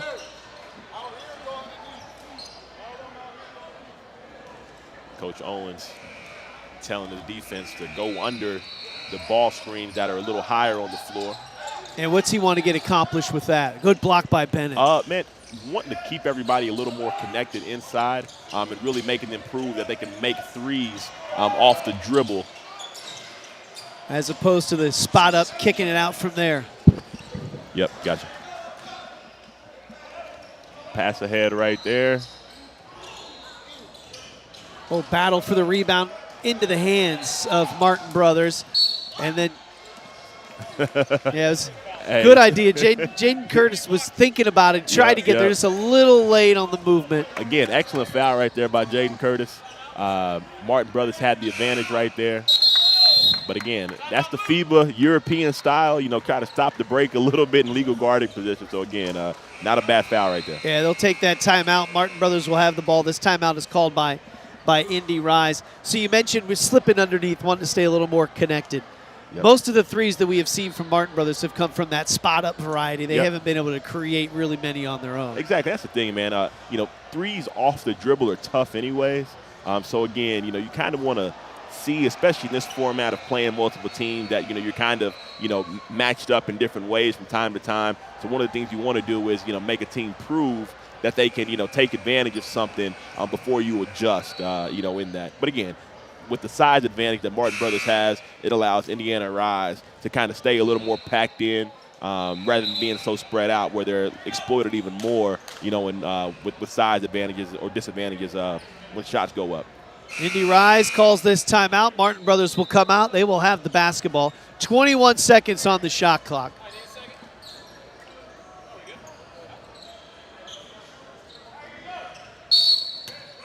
Martin Brothers down by 1 with the ball. Point guard has it. McCown, he's been handling the ball primarily this entire first half. Trying to get that ball inside. Yeah, Bennett comes crashing in over the top. And again, Bennett gets a little over-aggressive on going for that steal right there. Again, you can't come through a defender's body to make a play on the ball, especially when you're behind him. The 1-4 low set, look for a quick post ISO. Here's Davis Kern with the basketball, but really trying to play through the contact. Excellent defense by Werner right there, staying solid and vertical. Here comes the Rise with the push, little stutter step, gets free. The no look though knocked away. Good save by McCown coming in there.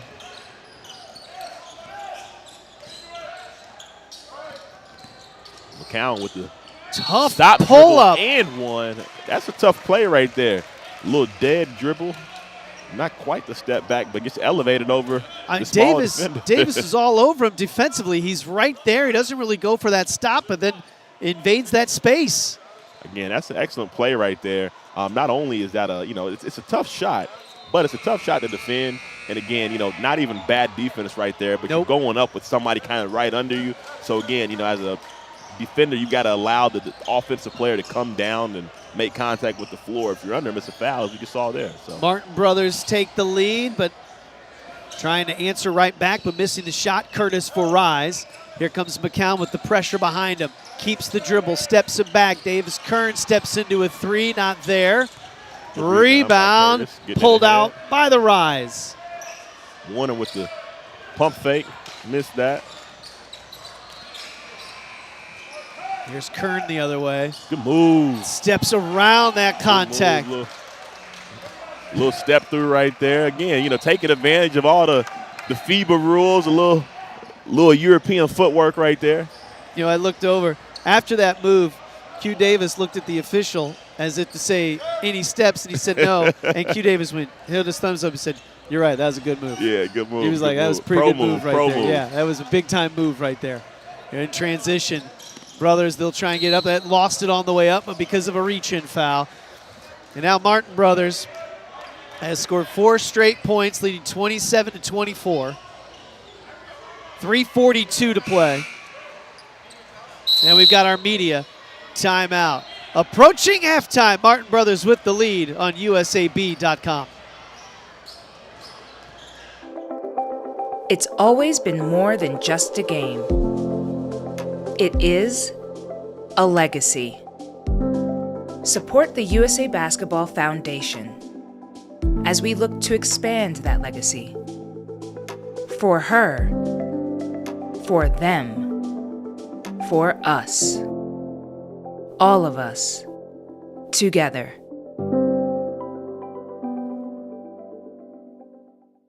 Where are you from? I am from Columbia, South Carolina. What job would you want if you couldn't play basketball? Job I want if I couldn't play basketball? I don't know. That's a good question. Maybe like a food critic. I like to eat, so I feel like that's like cool. What's your favorite place that you've ever visited? Favorite place I've ever visited would have to be... I'm Scott McCauley along with Marcellus Barksdale. Here we are at the USA Basketball US Open. It is returned to Westfield, Indiana, northern suburbs of Indianapolis for the first time in 3 years. And we have the 9th grade Boys Stars Championship game. Martin Brothers have the lead. They are in the yellow. There's a look at Indy Rise trailing by 3.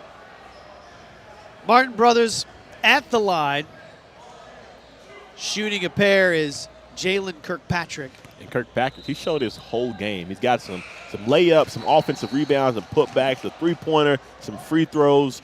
He's absolutely been the the most explosive and important player for this Martin Brothers team to this point in the ball game. That's 6 straight points now for the Martin brothers, as that group leads 29-24. Let's see how Indy Rise answers. Ooh, good move. Oh, stutter into the paint, no look. Clark short on that layup attempt.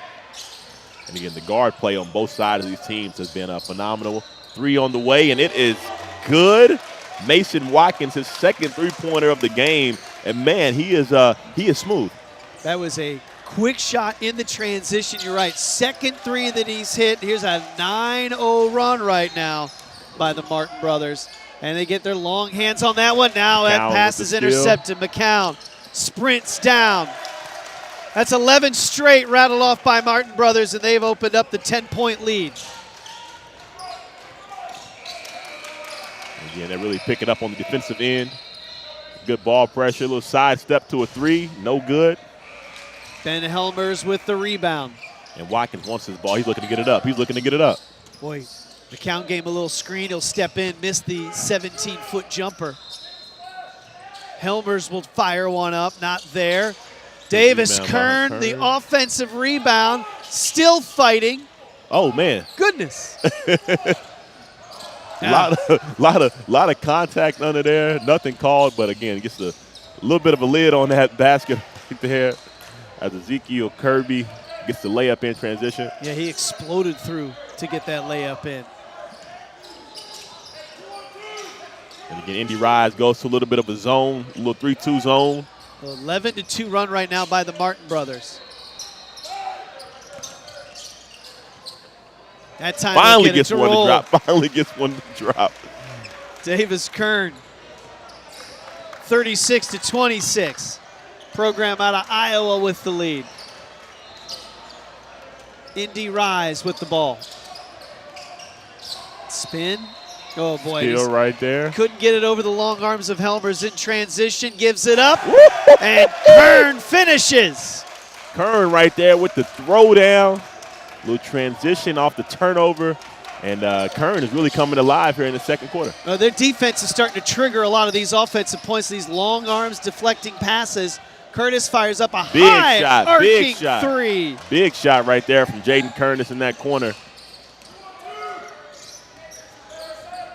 Back to Kern right there, a little mid-range. Oh, offensive rebound, Kirkpatrick. And we've got the whistle with 1:02 to play before halftime. Boy, good activity on defense and offense right now from Martin Brothers. And again, transition right there. We see Ben Helmers with the pass behind to Kern right there. The big fella showing he's got something in the tank. Yeah, you run the floor like that, teammate gets it to you in the open floor. If you want to finish like that. Absolutely. And one of the most impressive things I've noticed in this first half has been Martin Brothers, they switch off screens, right? And they've got a little more size. So normally, you wouldn't want to have your bigger player on a guard. But Davis Kern has done a good job of sliding his feet and really staying in front and active on the defensive end, regardless of what position we see. So again, screen coming, they're going to switch it right here. And again, you got McCowan down low, hand on the ball. So again, they're playing defense. Got help on the backside as McCowan's got the mismatch in the post, but well coached on both sides. Yeah, with Kern's length, he just held his arm out and deflected that ball out top. Shot not there, battle underneath. Clark could not get it for Rise. He'll apply some backcourt pressure. Yep. Again, they can go for this 2-for-1 real quick if they take advantage. Helmers. Good cut. Boy, excellent ball movement. Good rebound. Helmers with the board. 20 seconds left. Let's see if Indiana Rise gets this last possession. Boy, what a pass and finish. Threading the needle right there. Michael Irving with the cross-court bounce pass. Elijah Kirby finishing with the reverse through the contact. Did he throw this with his left and left hand and he spun it? You saw it like that. The back spin right there. The nice back up and pick. That was nice. That was nice. That was a great pass. That's probably play of the day so far. I mean, that is with your left hand and get it to spin away from that. Whoa, that's a heck of a pass. That's one of those passes, Coach Q owns right there. No, what are you doing? Oh, yeah. Good job. And then you capitalize a three-point play. Yeah, you catch a pass like that, you need to finish that one, and it's a big three-point play. 8-point game. But these last 7 seconds of this game, was this first half. 3 on the way. Davis Kern hits the 3. Clock winding down. What a finish to this second quarter by Davis Kern. He had a dunk in transition and then hits a big 3 as the clock winds down. Davis Kern showing it all. 3-pointer, didn't even touch the net. You know, absolutely money right there to end that half, and that was a huge shot. We are at the half. Martin Brothers on top, 43-32 on USAB.com. Play with your teammates. You have to play together right now. Play together and play hard. Personally, I wanted to come and really show my kids that, one, USA Basketball is a great organization, but two, we can come and actually try to win a championship, and that's what we're here to do. You don't know your assignments, you gotta come out. You gotta stay tough. You gotta play tough. The U.S. Open tournament culminates with championships at all sorts of different levels, and it begins with the 13U championship game. And Tomlinson with an outstanding move. Oh, and an and one opportunity. Agubata, layup comes after the buzzer, and Cypher Elite. In Mead Streets, congratulations, they are the 13U champions. We're going to run our grassroots teams through this program. The presentation is phenomenal, and this is a great experience for us to see different styles of play. Championship Sunday is not done. It's our pleasure to bring you the 9U U.S. Open Championship game. And the tap is controlled from the squat by Dallas, and how about that play right off the tip? They get a bucket. Nice move. That was an incredible move. Flexing the muscles is White.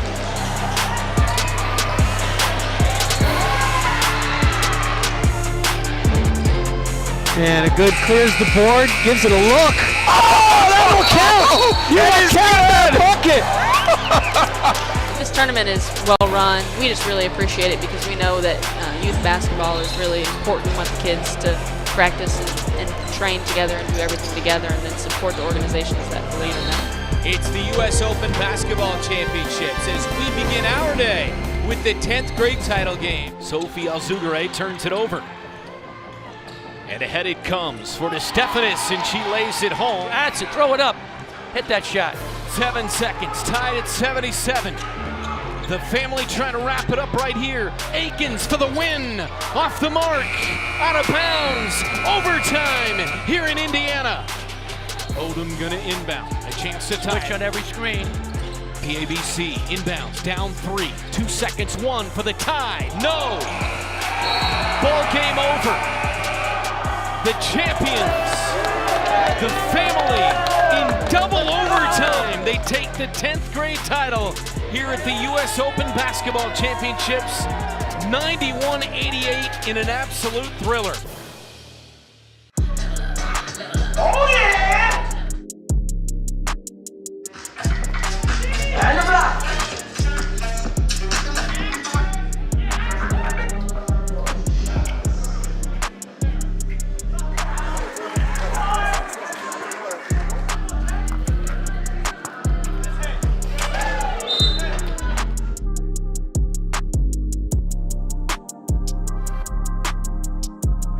That's what I do! And the block. I know, sir.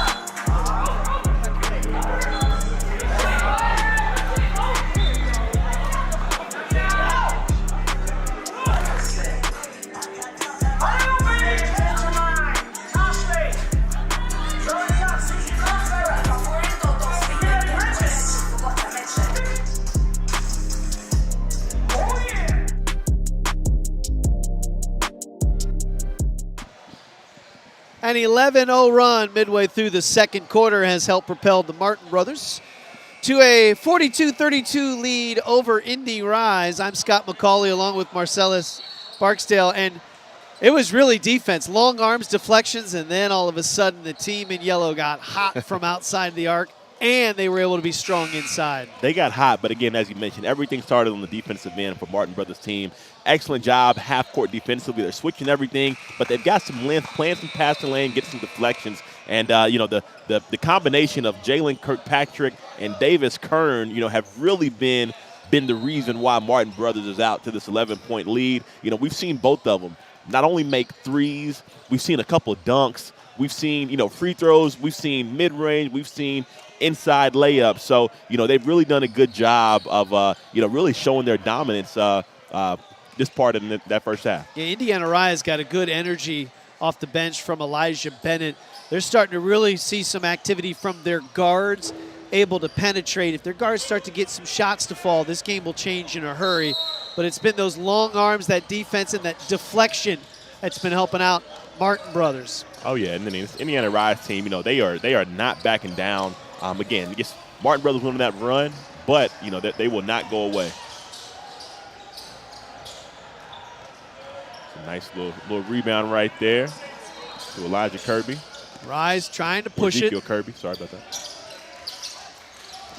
Clark helps out his teammate, throws that ball out to the middle of the court. And Shot clock at 10.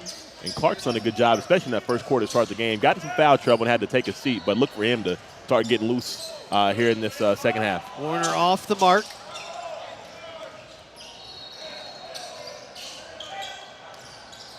Davis Kern, and he'll draw the contact. And Kern looking to pick up where he left off in that first half. This is the 9th grade boys stars division. Look at the height and length of this young man, number 4, Davis Kern. Oh yeah, again, another name that we'll definitely probably be hearing some more of over these next couple of years and things. And that's the beauty of summer travel basketball, especially being here with USA Basketball. Your first introduction to really the next generation. In a lot of cases of some of these names that you'll hear from years to come. 1 of 2.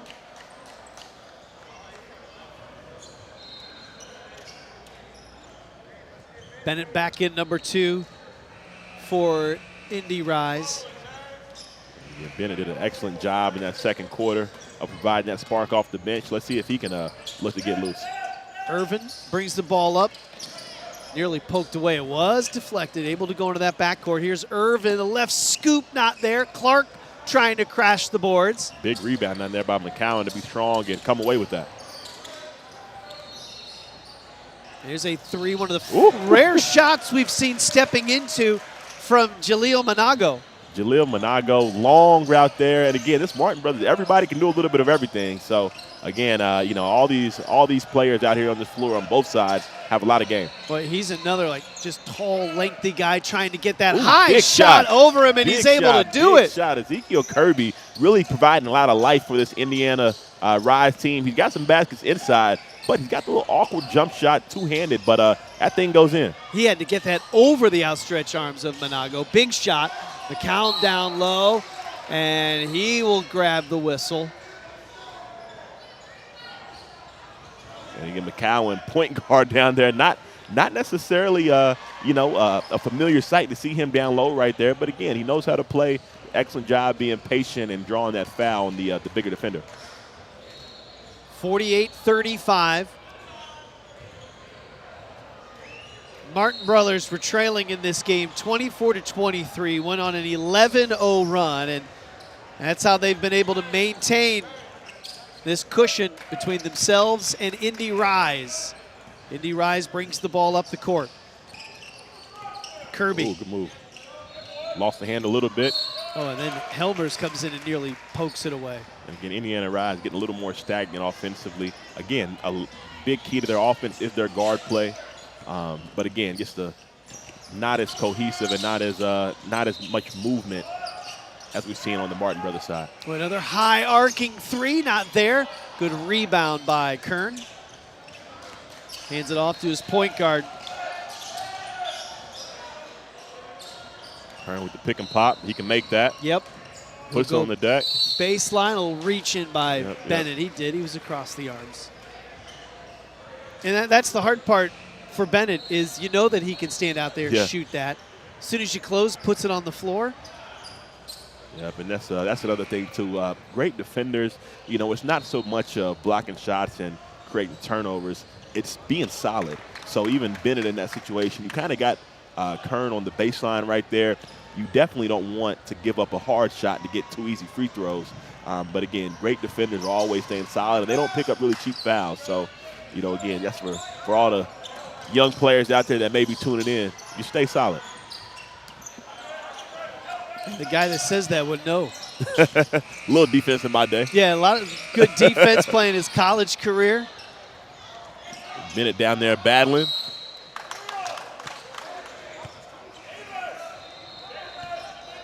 Yeah, Bennett had that great energy late in that first quarter and early second quarter coming off the bench.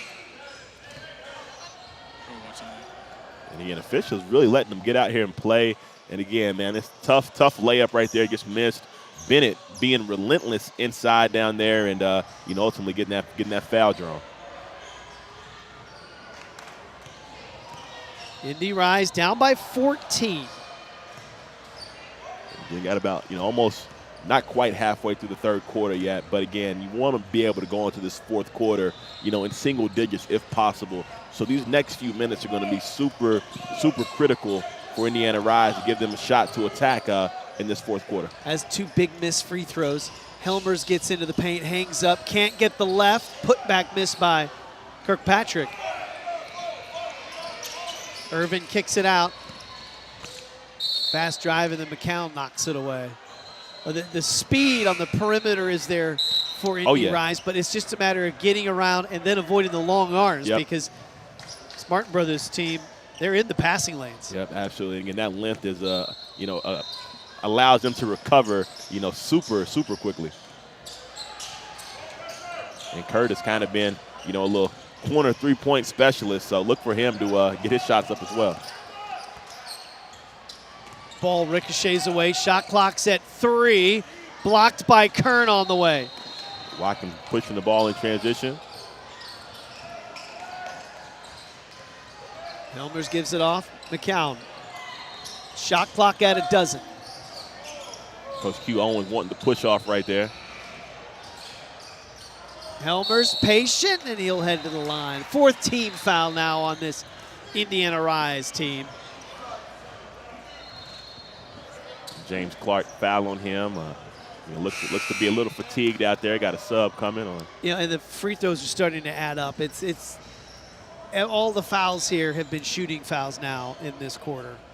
But officials, you know, allowed a sub on this shot. Should be, you know, after the second shot. See if they catch it.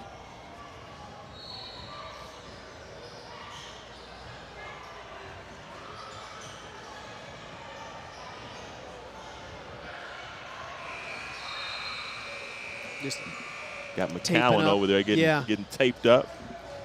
See that Q Owens for Indiana Rise talking with the officials. So McCowan will actually now take a seat. That's another thing I've been most impressed with. You know, the coaching at this level, you know, has been absolutely remarkable. Not even from the X and O standpoint, but just from the dialogue that the coaches have with the officials. You know, it's been nothing over the top, nothing crazy, everything respectful and cordial. And that's how you got to do it. You know what I mean? When it comes down to, you know, ultimately, you know, getting some calls to go your way down the stretch. So yeah, 2 very strong programs in their areas. Slam the backboard. Ooh, only thing is though, you know, with FIBA rules, you know, if that ball is on the rim, you know, usually backboard doesn't really come into play like that, but I do get that it's shook. Yes, that was the big thing that immediately caught the attention of the Martin Brothers bench. Yep, but normally if you're actually making a play on the ball, you can smack the backboard, normally. So 52-35 is the score now. And that's what I think Q Owens is having a conversation with. Approaching 4 minutes, third quarter.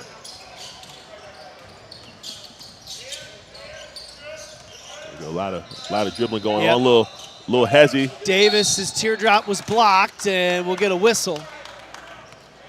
And Kirkpatrick got a hand on it, but you know, also had a little contact at the body.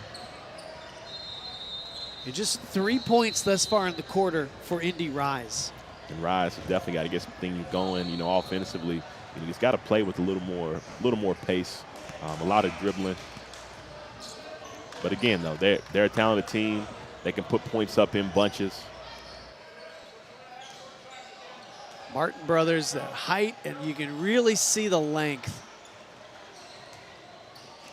They track down the rebound on the miss. Davis Kern up ahead, Ben Helmers.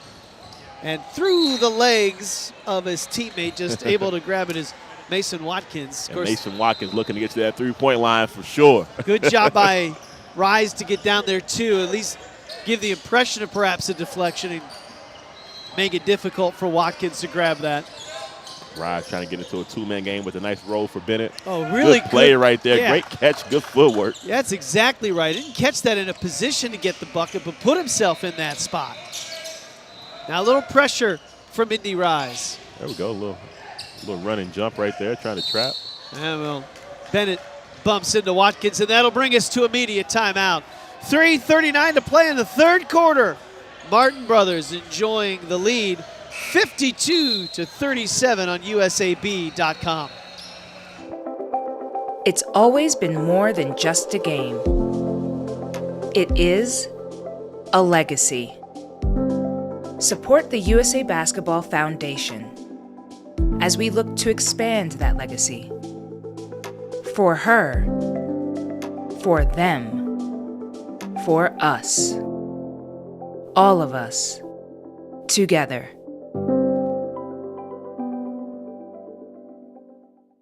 Where are you from? I'm from Columbia, South Carolina. What job would you want if you couldn't play basketball? Job I want if I couldn't play basketball? I don't know. That's a good question. Maybe like a food critic. I like to eat, so I feel like that's like cool. What's your favorite place that you've ever visited? Favorite place I've ever visited have to be. Put him on the air, man. Midway through the third quarter, a little more than halfway, 52-37. Martin brothers out on top. 9th grade boys stars championship in the U.S. Open. Here presented by USA Basketball. Boy, what an event. Started on Wednesday, culminating today with 8 different division champions. I'm Scott McCauley along with Marcellus Barksdale. We'll bring you 4 of those. Here's the second of those 4 right now. And Indy Rise is trailing in the blue. They need to have a strong defensive effort. And as you mentioned, Marcellus, on offense, maybe be a little more crisp, a little more efficient, a lot of pounding of the basketball right now. Absolutely, but as you mentioned, it all starts with defense. So, if Indy Rise has to get back in this game, it's going to start on the defensive end. They've got to get some stops, got to get some rebounds, but more importantly, got to be able to convert that into transition points and things like that. But yeah, 5th team foul happened just before our timeout, and FIBA rules, so once you hit that 5th team foul, 2 free throws. And Mason Watkins, who has drained a couple of threes in this game, calmly steps up, hits 2 free throws. Martin brothers, again, Indy Rise looking to go to this 2-man game, trying to get Bennett on the mismatch off the screen and roll to the post up inside. Watkins doing a nice job of preventing that, and a layup not there.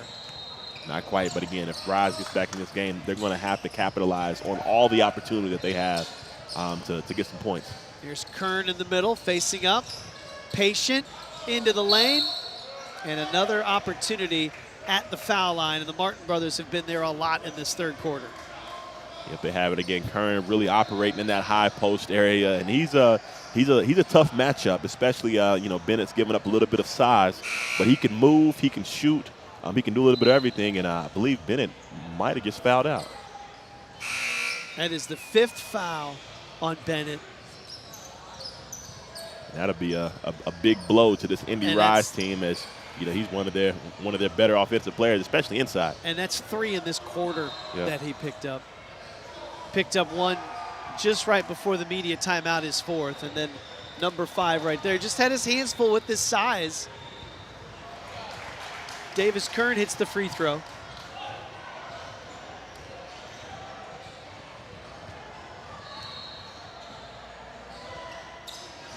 Got them both. 56-37, largest lead of the game. Rise gonna have to get some stuff going. 3-pointers on the way, and it is good. That might be a good little spark to get them, back on the scoring end. And that's over top of Kern. Oh, that's a tough shot. That's a tough shot right there. Yeah, Kern probably didn't really think, was he really going to try and shoot this over top? Watkins trying to handle it, saves it underneath. Good block, good block. Kern Ezekiel blocked. Kirby with the 3-pointer over Kern. Gets it off the glass right there. Another 3. Oh, pump fake.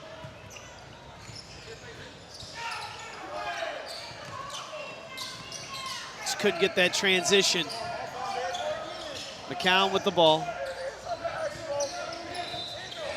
And Q Owens trying to plead with the officials about pushing off. And there we go. Monago right there. Nice little step to the easy layup. 58-40. Monago had to come over and force that to turn into a runner from Irvin. McCown, a little double team. Good double team right there. And they'll get the reach in. And some frustration on the rise from Kirby. Tough right there. McCown kind of trapped in that corner. Tough call right there. Yep, as you kind of move around, you try and rise up into it. 18-point game. McCown at the line. Yeah, Martin Brothers doing, definitely grabbing them, all the free ones at the line. So excellent job of converting free throws at a high clip. They've been shooting free throws all throughout this third quarter. They get them both. 20-point game, largest right now for Martin Brothers. Basketball program out of Iowa, looking to take home this 9th grade Boys Stars Division Championship presented by USA Basketball. Look at the handles. And able to put it up and in. Kirby. Elijah Kirby in his bag these last few possessions. And, man, he's got that ball on the string. Awkward jump shot, man, but that thing goes in at a high clip. And he'll pick up another whistle. Just being ultra aggressive on defense. And, again, officials being a little more assertive. But, again, Elijah Kirby right here, a little behind the back. Lost it a little bit, step back. He's got that. He's definitely got that. Again, officials kind of getting a little more assertive. Yep, as they stop that foul count at 5. Shooting 2.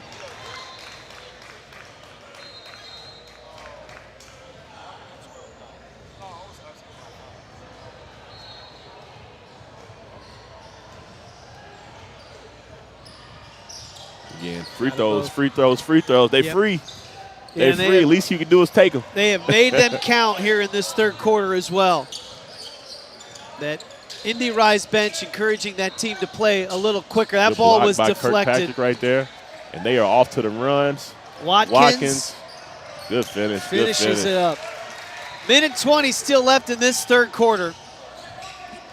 It is right now a 21-point quarter for Martin Brothers. Kirby hangs in the air. And Kirby being super aggressive, really showing some fight. And, man, he's got that ball on the string. He's, not the biggest out there, but he's athletic. And more importantly, he is confident and he is aggressive. Yeah, Kirkpatrick just showed a good shot here of Jalen Kirkpatrick. Challenging things on the defensive end.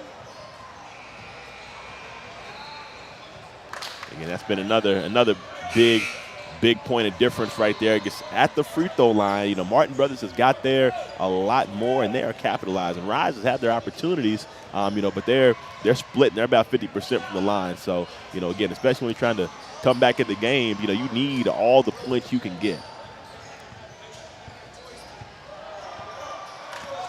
That left-handed shot by Ezekiel Kirby. Trying to apply a little bit of pressure. Look at the height just to stand up and look over top that defense. Turn the corner and Watkins finishes. And Watkins really coming on display. We've seen him super comfortable at the three-point line. He can definitely do that, but he's definitely gotten to the basket and made two tough transition layups. Kirby and McCown just a little over dribbling right there, but yep. Can't do that. Good left-hand pass across the court. Helmer right there off the pass from Watkins. 68-44 as this third quarter winds down. Martin with a 25-point third quarter. Terencio Davis right there behind the back to a little runner across the lane. Martin brothers hold for this last shot of this third quarter. Monago with it. So Monago's going to try to probably reject this and go on the right side. Ooh. Kirkpatrick turns, fires. Kirkpatrick right there knew it was good when it left his hand. The run back, the spin back, a little Steph Curry-esque right there, a little shimmy after it. Big shot by Kirkpatrick to close out that third quarter. Wow, what a big third quarter it was for Martin Brothers. They explode in the third quarter at the free throw line from beyond the arc and in transition, and they are in control after 3 quarters on USAB.com.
Martin Brothers out of Iowa enjoying the 69-46 lead. Their largest lead of the game comes at the close of the third quarter in the 9th grade Boys Stars Championship at the U.S. Open, brought to you by USA Basketball in Westfield, Indiana, northern suburbs of Indianapolis, along with Marcellus Barksdale.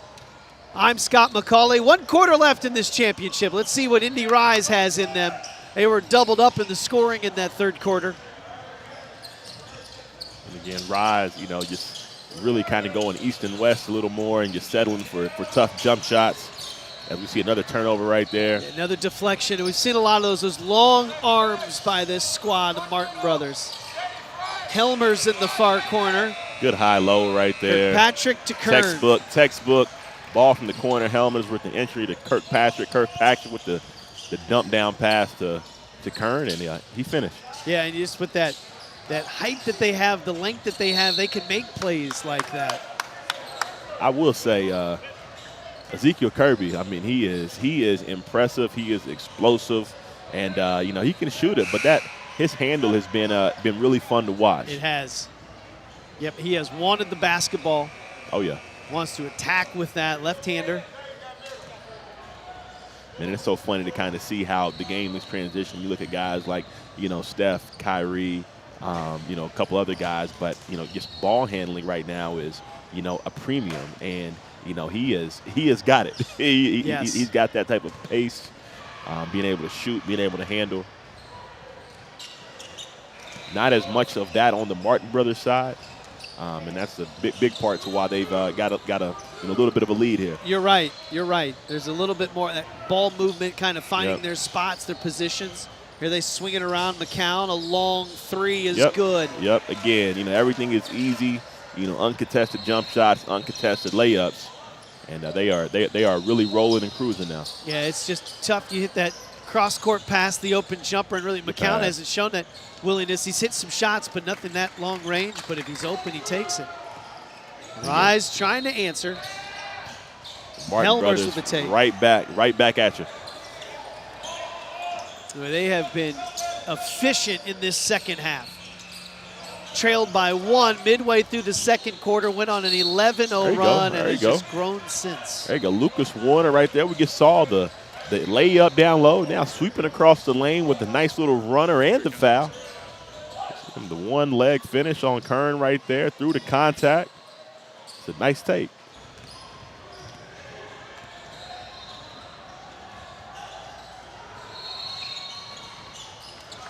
There we go. 3-point play. And Rise kind of pick up some pressure a little bit, but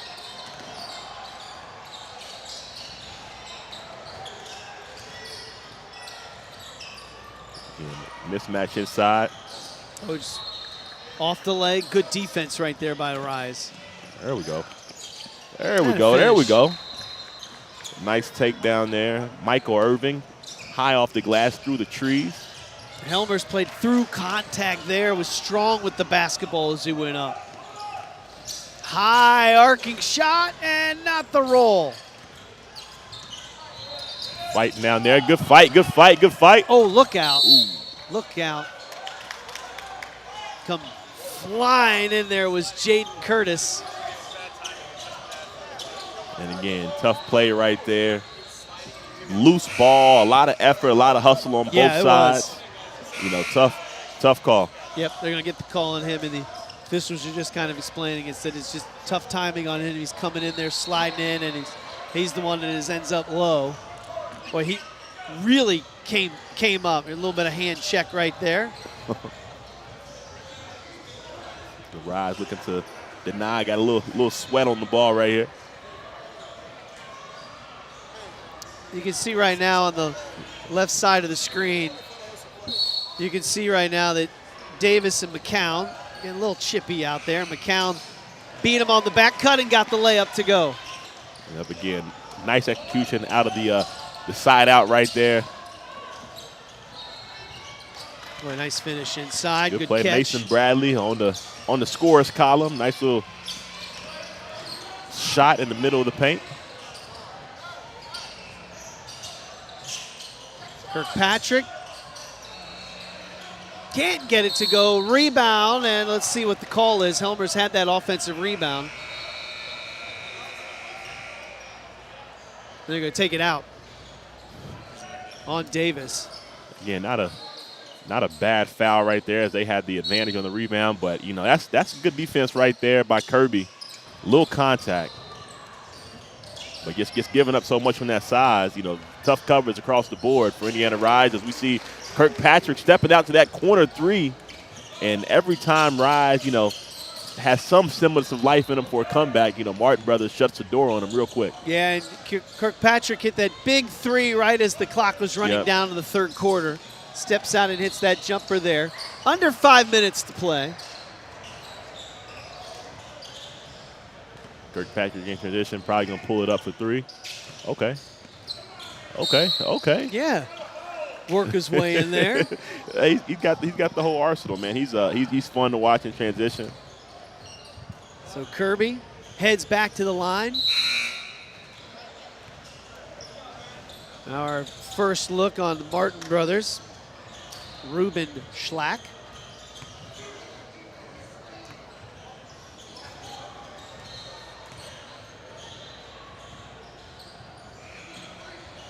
Free throw a little short from Ezekiel Kirby.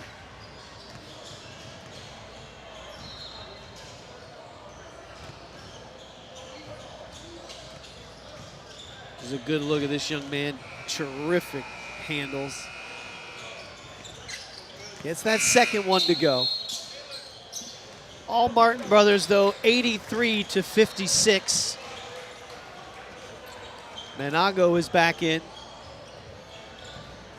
A little chip in this right here between there is, but it's been going on for a minute. Davis again between those two. Actually, a really good matchup offensively and defensively. Yes. Yana makes you work for it. Watkins brings it up. Tough pull-up shot, short. Good rebound grab by Watkins Indy doing Rise. a good job of beating the pressure, but you know, definitely a rush shot. Kern challenges that layup attempt. Ooh, McCowan right there. Yep, went right around Watkins. Maybe a wet spot. Yeah, I think it could be. Maybe a wet spot right there. Yeah, Curtis is limping a little bit. And that's the play. That's the spot on the floor where we had the little collision. Where he dove in and came down, so they're going to wipe that up. Hope that Curtis is all right. Yeah, you can see just McCowan right there, slipped that left foot a little bit, but again, Watkins in that corner, man, he is a sniper, man. He's a sniper. He's had some good smile on his face. He's had some good looks. I believe he's 3 for 3 from 3 today. 4:16 to play. This has been an impressive last 3 quarters from the Martin brothers. Oh yeah. I mean, man, they have executed at every level, offensively and defensively.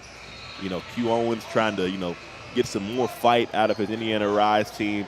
Really trying to communicate with this team to at the very least to finish strong, right? And again, nobody's been backing down, but again, another day. But Martin brothers, man, they are tough. Yeah, they are. And they keep throwing out so much length. Yep.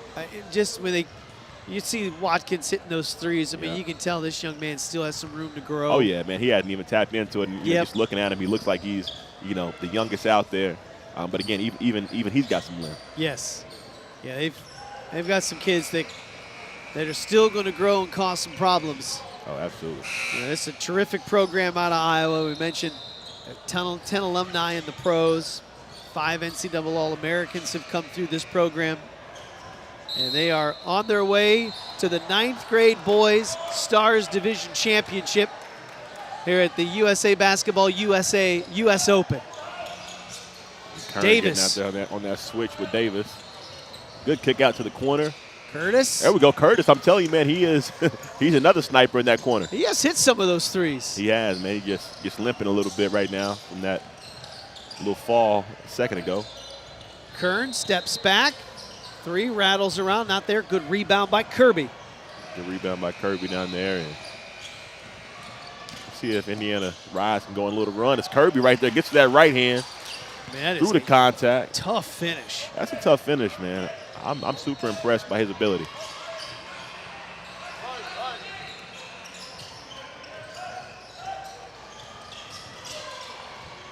McCowan with a little turnaround over his right shoulder. Oh, Menago with that rebound. Menago with the rebound again. That length, man. Gets tough to overcome, especially on that glass.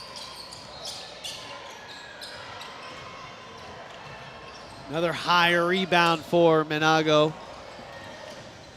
Lost it on the way up was Ruben Schlack. More substitutions coming in. Jordan Smith, number 12. Payson Niedert, number 15, checks in with 3:05 to play, and this will be our media timeout. Martin brothers on their way to a U.S. Open Championship on USAB.com. It's always been more than just a game. It is a legacy. Support the USA Basketball Foundation as we look to expand that legacy. For her, for them, for us. All of us, together.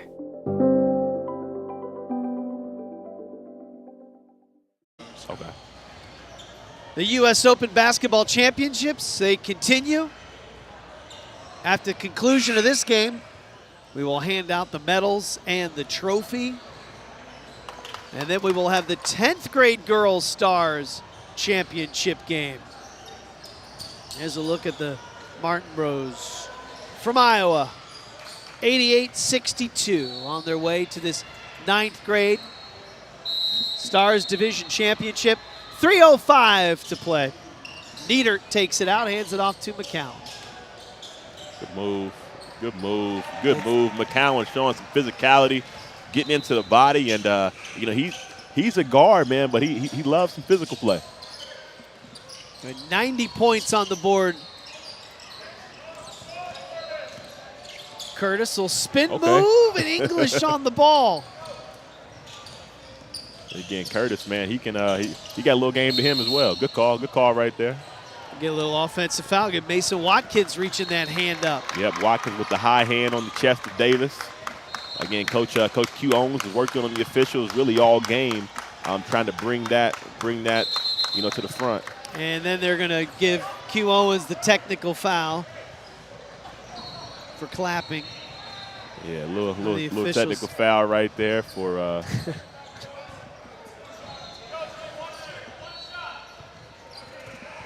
There's a look. I guess the officials just thought the clapping was going on just a little too much. Yeah. A little Bronx cheer. So 2 free throws for McCown. 2:35 to play in this one.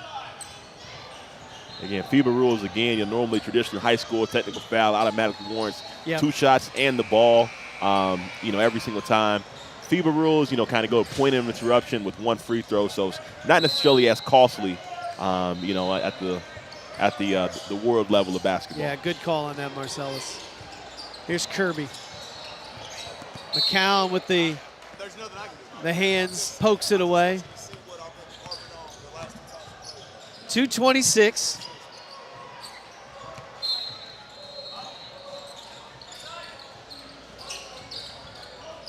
Steal right there. Schlack knocks it away. Watkins will bring it back out. Good take, good take. They'll get Kirby with that foul. Yeah, the drive in by Jordan Smith. He'll head to the line for a pair. Here's a look at Smith. 2:13 to play.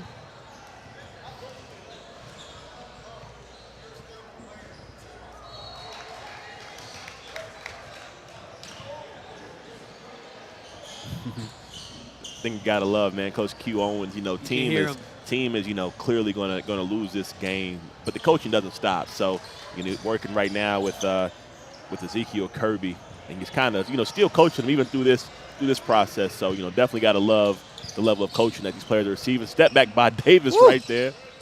That was a good move. And this isn't easy. You play in these tournaments all week.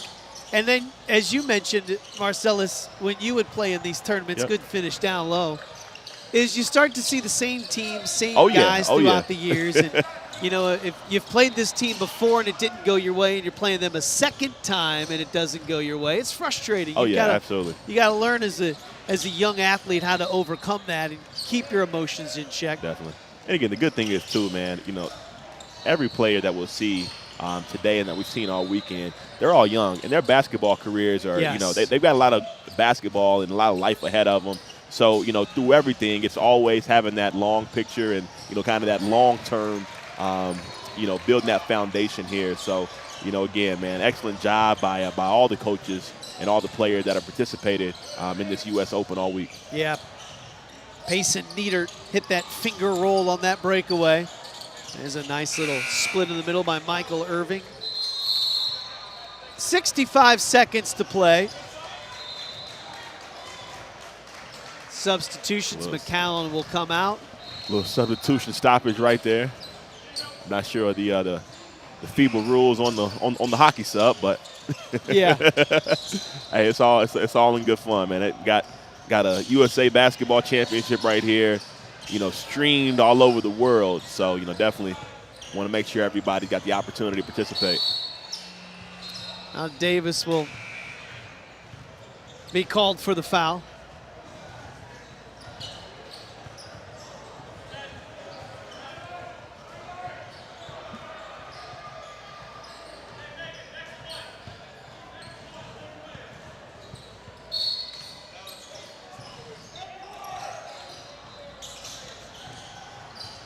Good steal right there by Kirby. It's good strong hands. Good move. Spins and finishes. Martin Brothers with 94-68 lead. Big shot. Big shot. Nieder showed the ability to, with that length, to get in transition for the layup. Now he stretches you outside the arc. Shot clock did not reset. We'll put 19 seconds on the shot clock, take 5 off. Now, impressive game by this team out of Iowa, Martin. Good length, good defense led to some efficient offense. They were solid at the free throw line. But Kirby's been spectacular with those handles. Spectacular, man, spectacular. I think he just touched the ground twice right there and, maintaining his balance, man. He's impressive. Yep. Final seconds will tick off in this one. The 9th grade boys Stars Division Championship.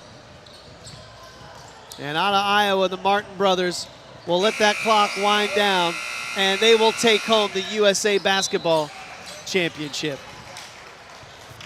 Excellent job right there by Martin brothers delivering. Congratulations to Indy Rise on a well-fought weekend as well. Yes, these teams started this pool play on a Wednesday, make their way through the tournament. These teams played semifinal games earlier today, and now they come to this championship game today. And it's the Martin brothers out of Iowa that win this one, going away 97-70. And they will be the 9th grade boys Stars champions. And now you get the trophy presentation, you get the medals, and you get everything that comes with it. Absolutely. Look at that smile. That's pretty good hardware right there when you look at Jack McCown, the coach, and then you see the reaction of the players.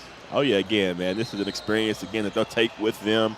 Again, this team right here, they'll have a lot of these experiences, but again, each one along the way is always special. Yeah, they did a great job today. They were outstanding in this game, and they earned it. They played really well, and they bring home that championship.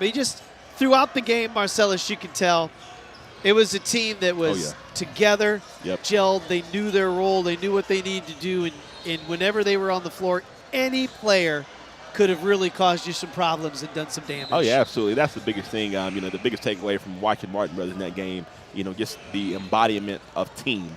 Everybody contributed, of course, but again, everybody sacrificing, passing the ball, sharing the ball, rotating and help, both sides, like they just lost. Yeah, come on. Smile, guys. Game Look face, at that. game face, That's right. Always, you got to be serious because, this will go up on the website. That's hilarious. They'll post that stuff, and then once the cameras are done, now we can smile. Hey, I will say, Scott, one of my biggest regrets is not smiling at more pictures when I was about their age, too. So, I've been there. I get it, but looking back at it, it's always good to smile, man, to smile. Be happy.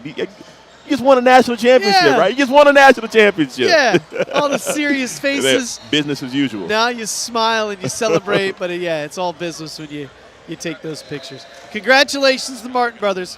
They are the 9th grade boys Stars champion. We're halfway done today. More hardware to be handed out. You're watching the U.S. Open on usab.com. As we wrap it up here, you see this 9th grade boys championship game. The Martin brothers out of Iowa. They did it in all sorts of different ways.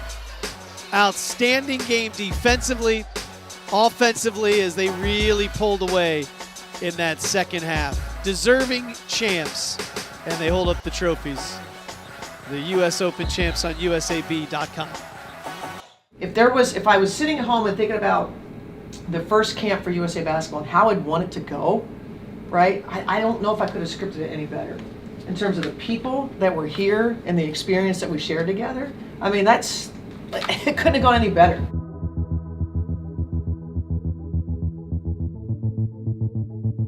We're here at FIBA qualifiers in Washington, D.C.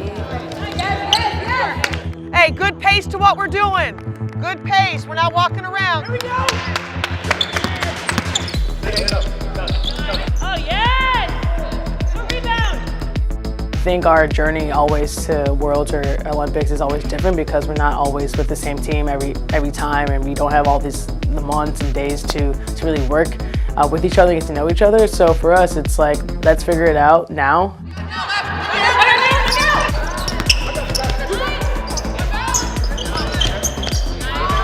Great job, Ray. That's it. I got down. Exciting time, just everybody getting together for the first time. The newness of the new quad, if you will.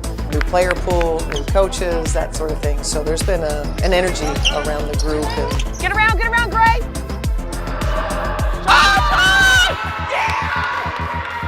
I feel like the theme of USA is like, how quickly can we become great?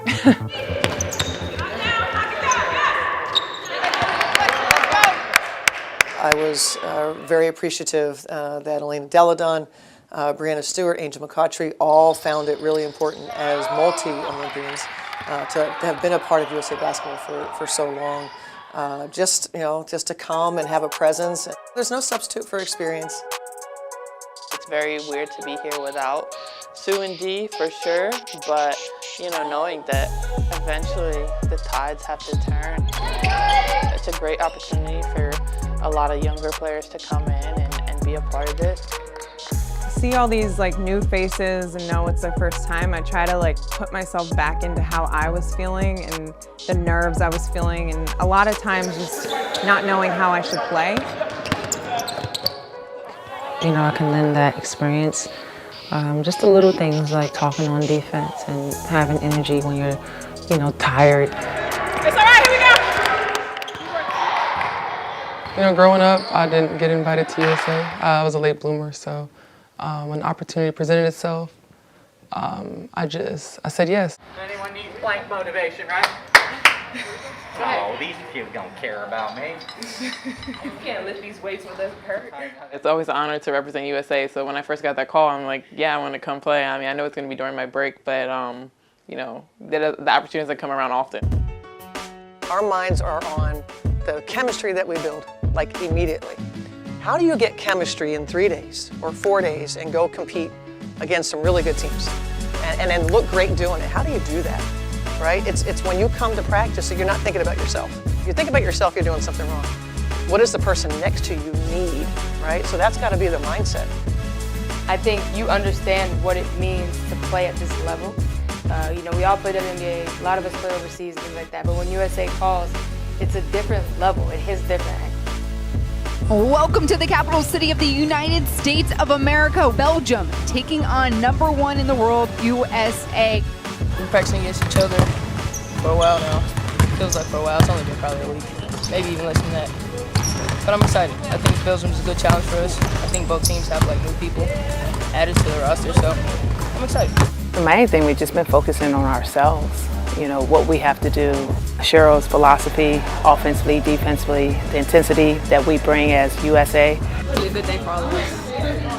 We'll all look back on this and be friends. We'll all look back on this and be friends. Not like that. Even though you got the scout and you get a chance to see personnel, understand schemes, it's always different when you get in the game. And like you pointed out, Natalia, this is the seniors team for Team USA. Gray all alone. Steal and convert. Nice defense, good hands. Beat up and finish by Plum.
We're going to practice today, tomorrow.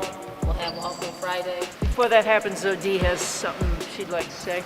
Once Carol was like, oh, we have a special announcement or whatever she said. And she was like, Diana. And once Diana started talking, even before the actual words came out, it kind of connected very quickly for me, where it was like, what special announcement would Dee be making? Because I literally was like, what the hell is this? She doesn't announce anything. What?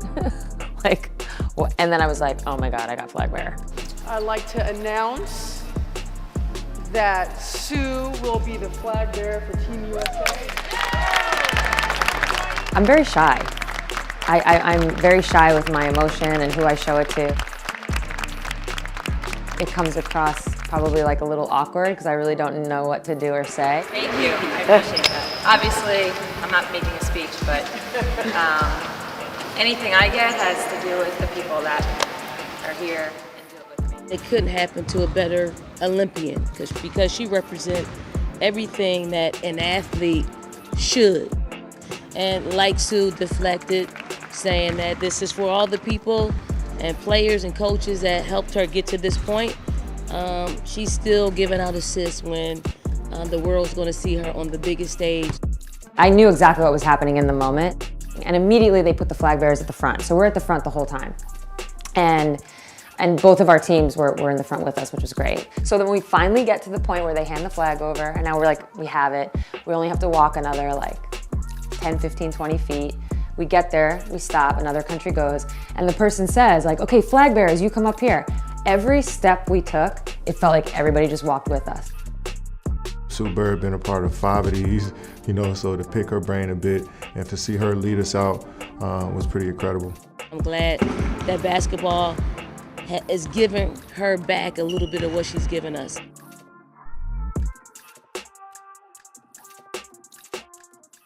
Hey, good pace to what we're doing. Good pace. We're not walking around. Here we go. Hey, get a deflection. Let's go. Bring it over. There you go. Nice. Good.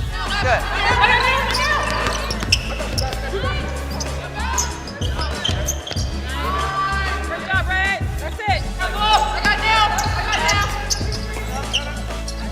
Get around, Gray.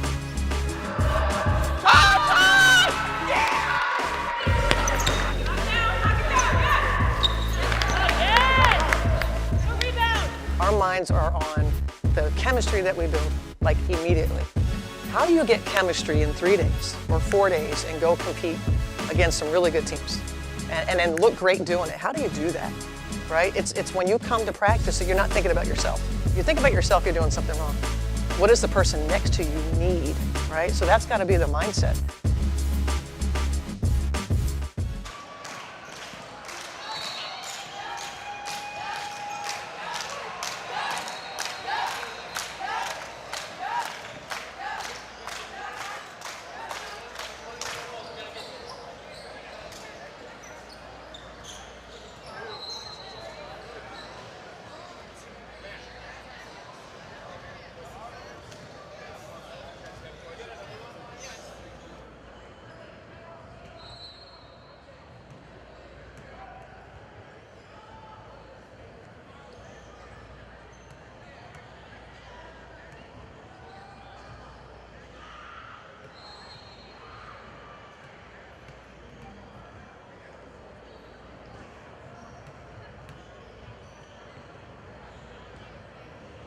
Indiana, we are crowning champions. And now it's time to continue that with our girls 10th grade Stars Division Championship, along with Marcellus Barksdale.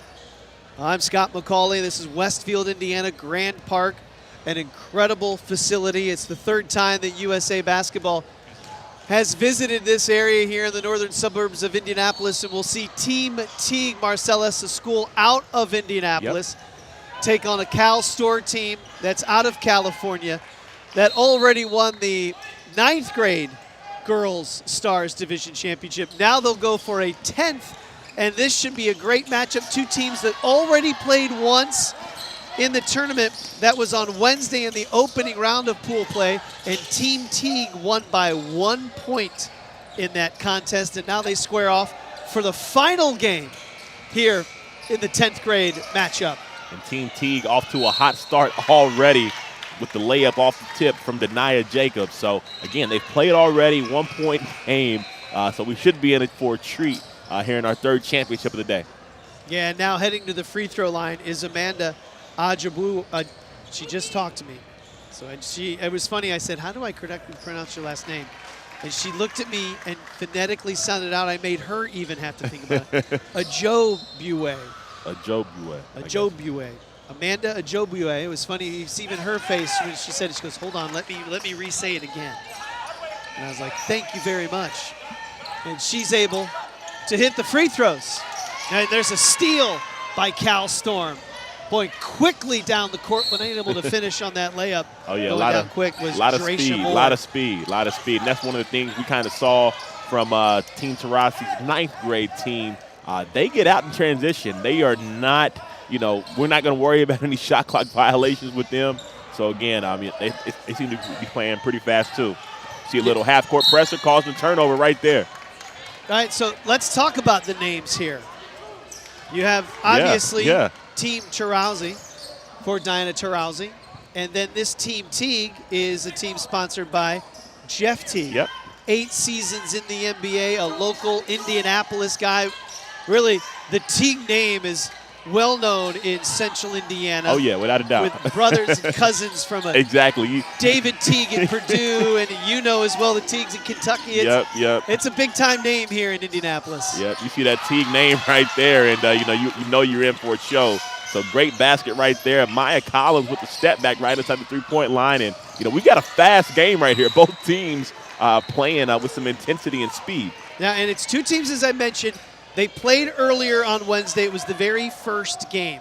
It was won by 1 point by Team Teague. But in that game, their best player, Karis Wilson, played but did not finish the game. And Karis Wilson is not available in this game today for Team Teague. So they played this entire pool and tournament without number 23. She's not out there today for this squad. Want to make an interesting note. So FIBA rules, we've got in 8 seconds, you've got to get the ball up the floor.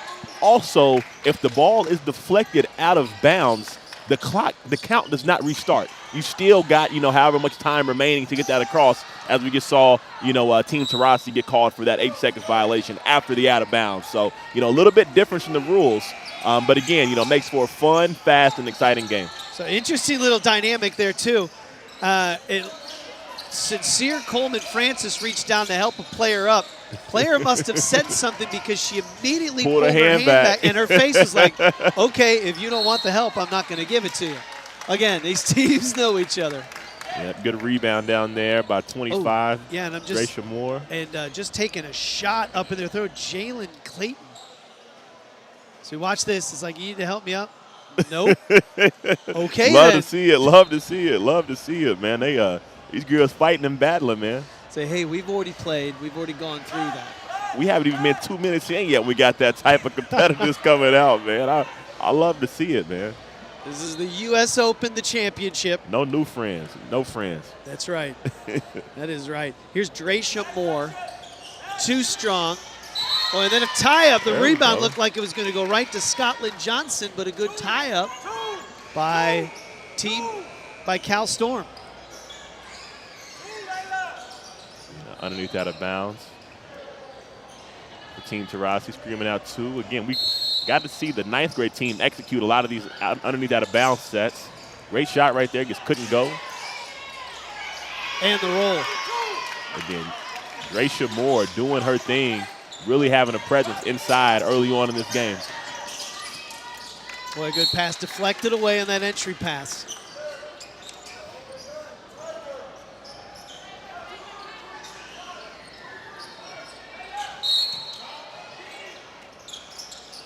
Good play to get that ball inside to a little ISO.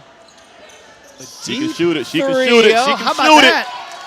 She can shoot it. Amaya Collins just hit a little step back a couple seconds ago. 3, almost near the Pacers logo. So, really doing a good job of getting that thing up as we get the turnover. Oh, tough finish, but there's Collins with the rebound and then lost it out of bounds. You're right. That is a deep shot. And it's Collins right there. Collins getting there, lined it up, hand down, woman down. Better get a hand up. Big time shot. 7-4. Got a little wet spot on the floor. That spot was a little troublesome for us in our last game as well. Had a little tie-up around the half-court right sideline over here. We just had a shot of Cody Majors coaching girls AAU head coach. It's 2001. All a part of this Team Teague. Good hands, good defense by Team Teague. Sincere, Coleman, Francis. But both these teams really got to be strong with the ball. Yeah, got some intensity on both sides. Officials letting them play as well. There's a whistle. Sending to the free throw line will be Denia Jacobs.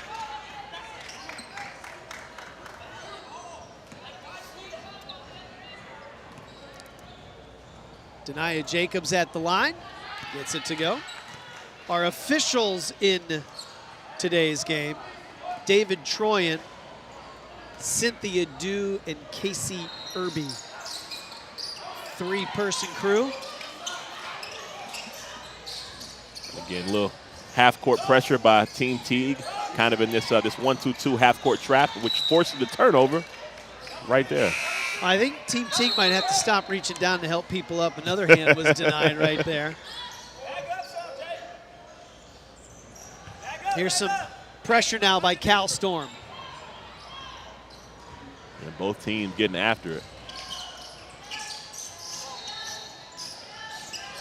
Oh, nice pass. Good pass. Way to get the ball up the floor. Good take. Trying to tap it to herself and keeping it alive. Ajobue. Amanda right there with the nice steal for a layup. And, you know, she's got some length and some speed as we get another turnover by Taurasi. Good pass from the inside. Back-to-back buckets in transition off a turnover. That's big right there. Now all of a sudden you're another tied trap, back another at 8. Trap. High arcing shot is good. How about the shot there? Big shot. Coleman Francis with the bucket. Sincere Coleman Francis in that corner, sniping it. Said it was good for a 2. Long range back jump at you, baseline. back at you. Mid-range jump shot, both in those right corners, and you know we've got an intense ball game. A lot of back and forth. And that pressure, you know, that's eating away at that 8-second clock. Collins already won from beyond the arc. No, she'll shoot it. A little short.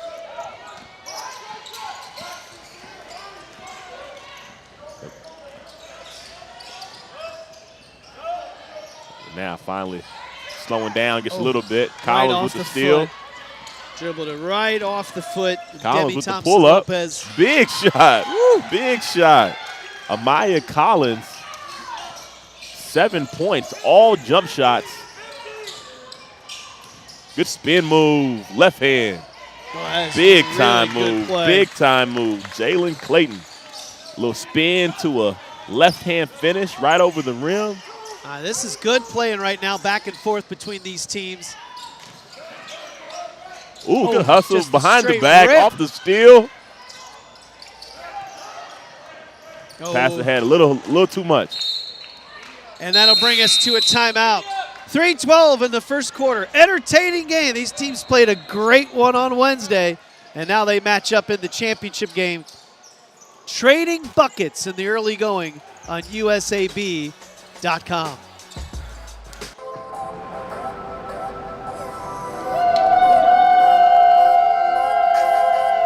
Guys, you stayed up for us. This is so sweet.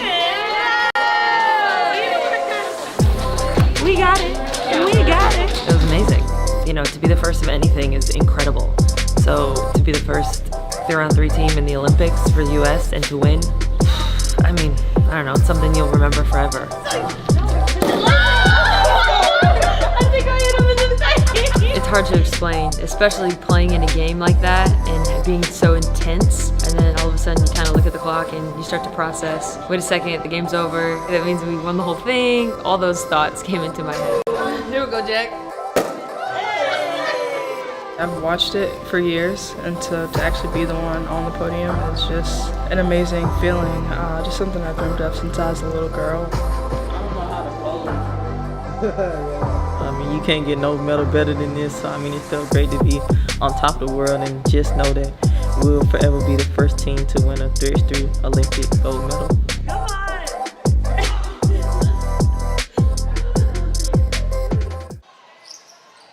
Marcellus, this has been a great start to this championship game.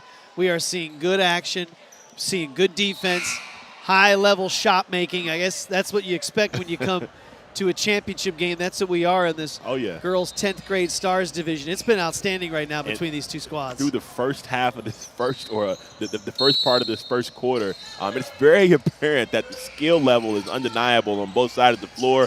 A lot of intensity, a lot of defense, some shot making, some steals, some athleticism. So, this game has given us everything.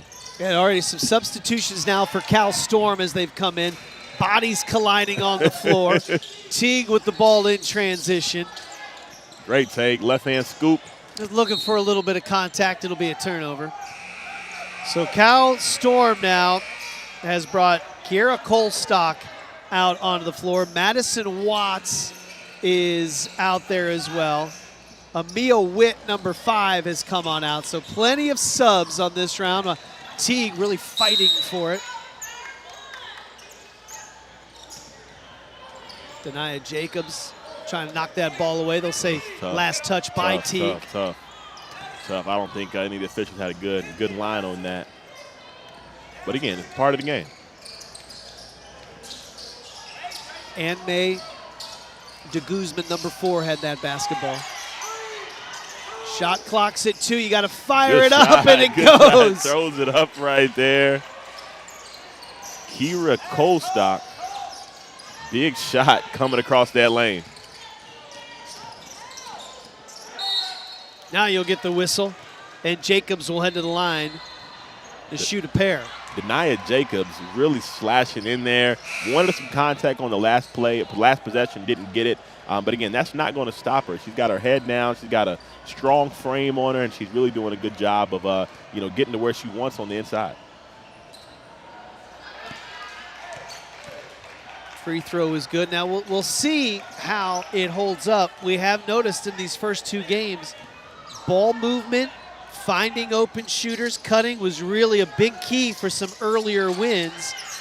Some of the one-on-one wasn't really paying off for some teams. That was a really good pass. Good fight for the rebound, and it will stay underneath with Cal Storm. Nothing easy out here today. Not even rebound. Team Teague doing a good job of, trapping the rebound. It's been a fight for absolutely everything here.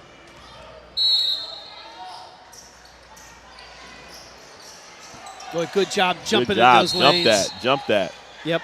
Sincere. Coleman Francis jumped in there, stole that. Really good defense. Coleman Francis, familiar with this team, knew what was coming, and jumped it and caused a turnover right there. Yeah, that was it. They knew what that set was going to be right there. Yep. So now it'd be interesting to see the next underneath out of bounds, just of what exactly this Cal Storm Team Tarasti draws up. Kamara Mills brings the ball up. Good play. Good pass. Nice pass, really good. Good pass. Unable to finish down there was Johnson. And the rebound taken out by Cal Storm. Good action right there by Team Teague. Just gotta convert in those opportunities. Team Teague doing a good job of extending their pressure.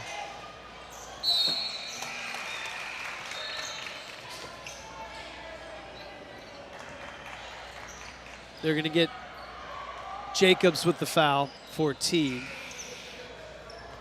So we'll send Colstock to the line for a pair. And again, FIBA rules. On the free throw, you actually get waved in before the shots begin. If you're not at the scores table by then, you've got to wait until that second shot is made in order to be subbed in. So no substitution in the middle of the free throws, as you see, here in the States. Cal Storm leading by 1. Kiera Colstock at the line.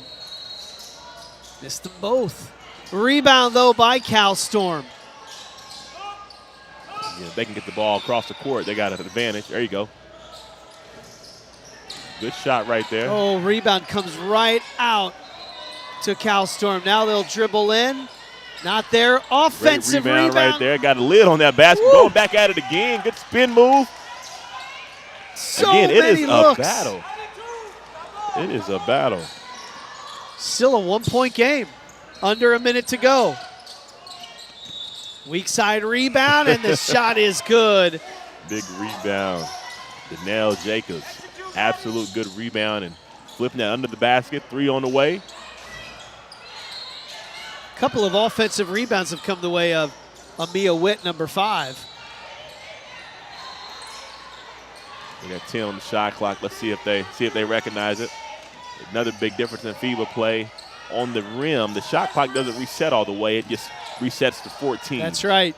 And now they'll get the shot clock violation. Nope, they're going to call a foul on Sincere Coleman Francis. So they got that whistle before the buzzer. Yep. And you're right. You do notice that on the offensive rebound. You don't get that fresh clock to speed things up. Just some of the changes here with USA Basketball taking the FIBA rules for this tournament.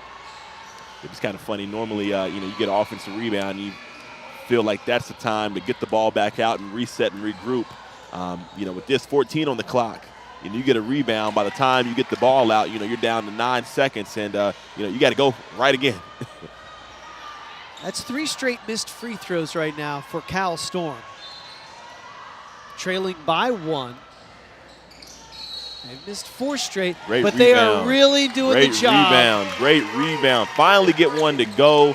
Malaya Hughes down there getting the putback. 5 on the clock. Shot is up. She can get it. Finally missed one. That'll end up this first quarter of action. Really entertaining basketball. Cal Storm leading by 1. 16-15 on USAB.com.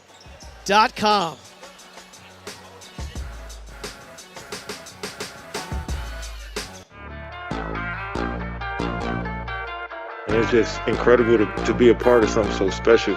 I'm bonded with these guys for life, and I'm grateful to be a part of it, grateful we could bring the gold back home. Good outlet to Durant, leaping behind and pushing it through.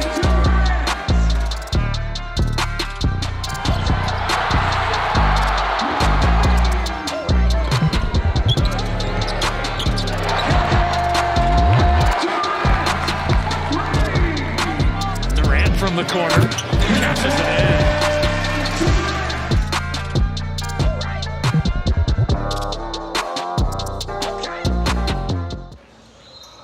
There's a look at Team Teague, trailing by 1. First quarter is complete in the 10th grade Girls Stars Championship of the U.S. Open Basketball Championships. USA Basketball visiting Westfield, Indiana's Grand Park for the first time in 3 years. Terrific basketball festival.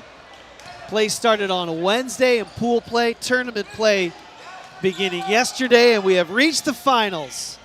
89 different teams from 24 states and from Canada to claim 8 division titles on this Sunday. What a move down the left side of the lane for Jalen Clayton.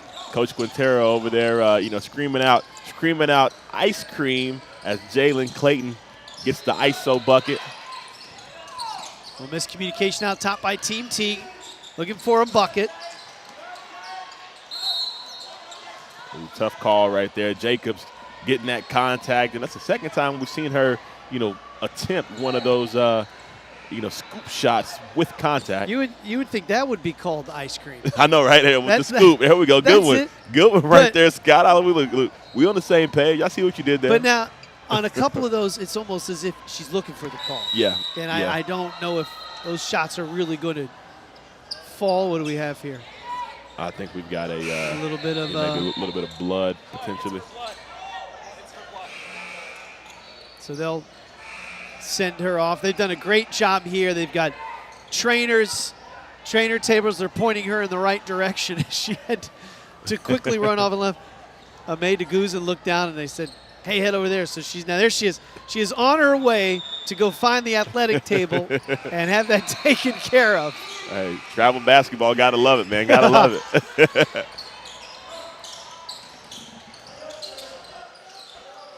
Cal Storm, Team T the lead coming and the out, ball. coming out into a little 2-3 zone. Good steal right there. Great hands in anticipation. Can't get the layup to go, but nonetheless.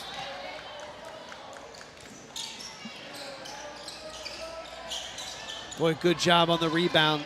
Then you got to be strong with that ball. You can see people reaching in. There we go, Danelle and Denia Jacobs. I believe their sisters. They have been super active to start this quarter. We still got a Team Teague member down. I think that is Danelle Jacobs. Danelle Jacobs down. She was the one that grabbed that rebound, dribbled down the court, and went up. Then followed that up with the steal. So 2 steals back to back. Couldn't get anything on the offensive side. But, we appreciate the effort nonetheless. She is really in some pain as she's just trying to catch her breath. Coaches are finally over there with her. They'll help her up to her feet. Cal Storm leading 20-17. Yeah, hard landed fall. Hard. Ankle and the head might have lower back hit a little bit. Glad to see her walk off on her own power, and hopefully she's able to check back in here in a little bit. But she's provided a much needed spark for this Team Teague off the bench. Team Teague inbounding against this pressure. Good pass. Ooh, good idea. Bad execution. Maya Collins trying to no look. Almost had it. Yeah, it was watching them break that press. You could see the double team come on number 4, Jillian Bond. And she didn't really look to see where she threw that ball, but kind of knew her teammate would be there. Yep. That's practice of like, look, this is the spot they'll be in, make the pass, because she was in some trouble. Threw it to a spot, and that was able to break that press. That's one of those things, good trait of good quarterbacks, good point guards. You actually pass your teammates open. So you throw the ball to where they need to be, where they should be, and, the ball is kind of the thing that leads them to the right position. Far corner 3 off the mark. Cal Storm, kick out. They have really been on the offensive glass. Jacobs in transition and back tip right there. Good hustle right there by Amanda Jobwe. Excellent job of chasing down that back tip and, more than likely preventing a bucket.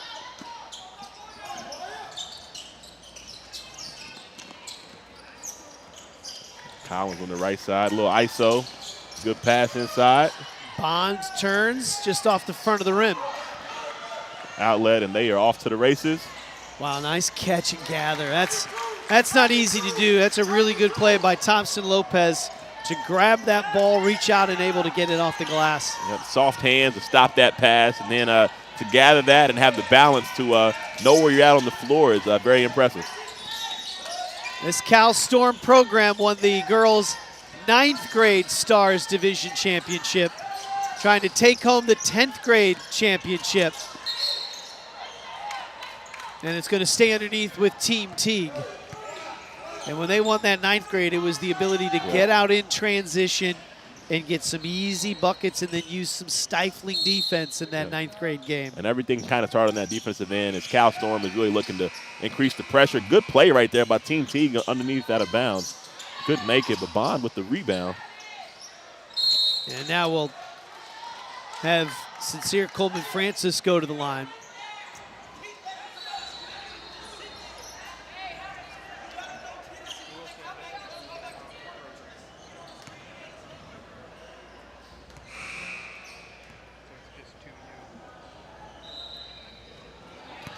Shot is good. Sincere Coleman Francis, really doing a good job of starting to come alive here in this first half. Got some good size, some good length, and, she's had her whole game on display. Good free throw hitting them both. Those were needed.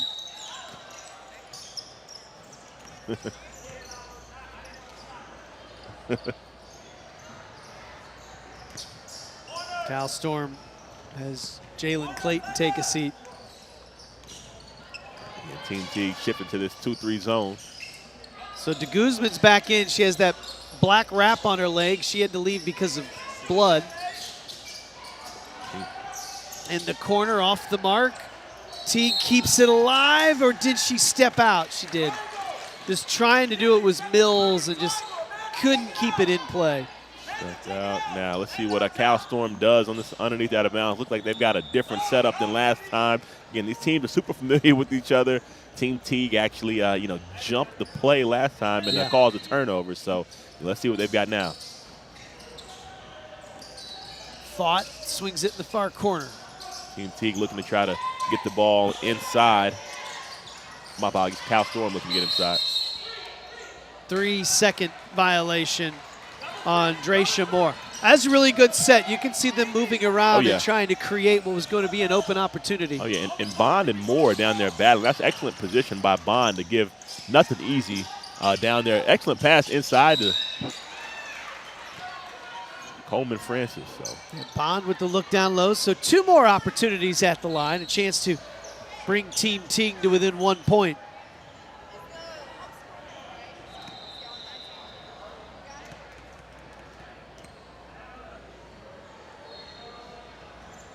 And the roll is there. That's 3 straight free throws now.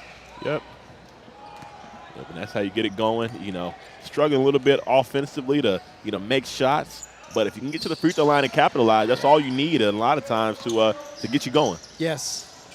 Good look at the line. Last 4 points for Teague have come at the line. And now here's the strip. Denia Jacobs pushes. And it'll be knocked out of bounds. But it will stay with Team Teague. Again, officials letting these ladies play through a lot of contact on both sides. And, these girls are tough. Johnson will come in for Team Teague. Cal Storm will bring Witt in. Going up, going up, going up. Collins. Boom! Amaya Collins, her second three-pointer of the day, her 4th made jump shot. And Scott, she can fill it up. And now you have Team Teague out in front, 24-22, and Another the deflection. Got Jacobs on the side again. Good pull up by. Wild pass gathered in by Cal Storm. Now trailing by 2. Off the mark. They'll swing it around. They have just done a great job of keeping the ball alive on the offensive glass. Many opportunities for second chance points. And that one is good by de Guzman. De Guzman and May right there really doing their job. 2 for 1 special right there. Missed the first one. Offensive rebound to the kick out for another one. And, we got a ball game here. A lot of back and forth. With more contact. A little frustrating game maybe for Jacobs as she's really tried to force some contact and not get the calls for Team Teague. Shot on the way. 2-pointer. Right there. Demi Thompson-Lopez, top of the key. And, these ladies can really shoot the ball, man. There's a quick 5-0 run right there, Marcellus. You get that 3, then you get the long-range 2. And after trailing 24-22, you're now back out in front by 3. Great defense right there by Amanda Juboué. And there's a whistle. They're going to get Witt coming in for the foul, and it will bring us to immediate timeout. 3:06 to play before halftime. Cal Storm is leading Team Teague 27-24. Long-range shots are starting to fall. And Cal Storm has that lead on USAB.com. Hey, good pace to what we're doing. Good pace. We're not walking around. Here we go. Hey, get a deflection. Let's go. Bring it over. There you go. Nice. Good.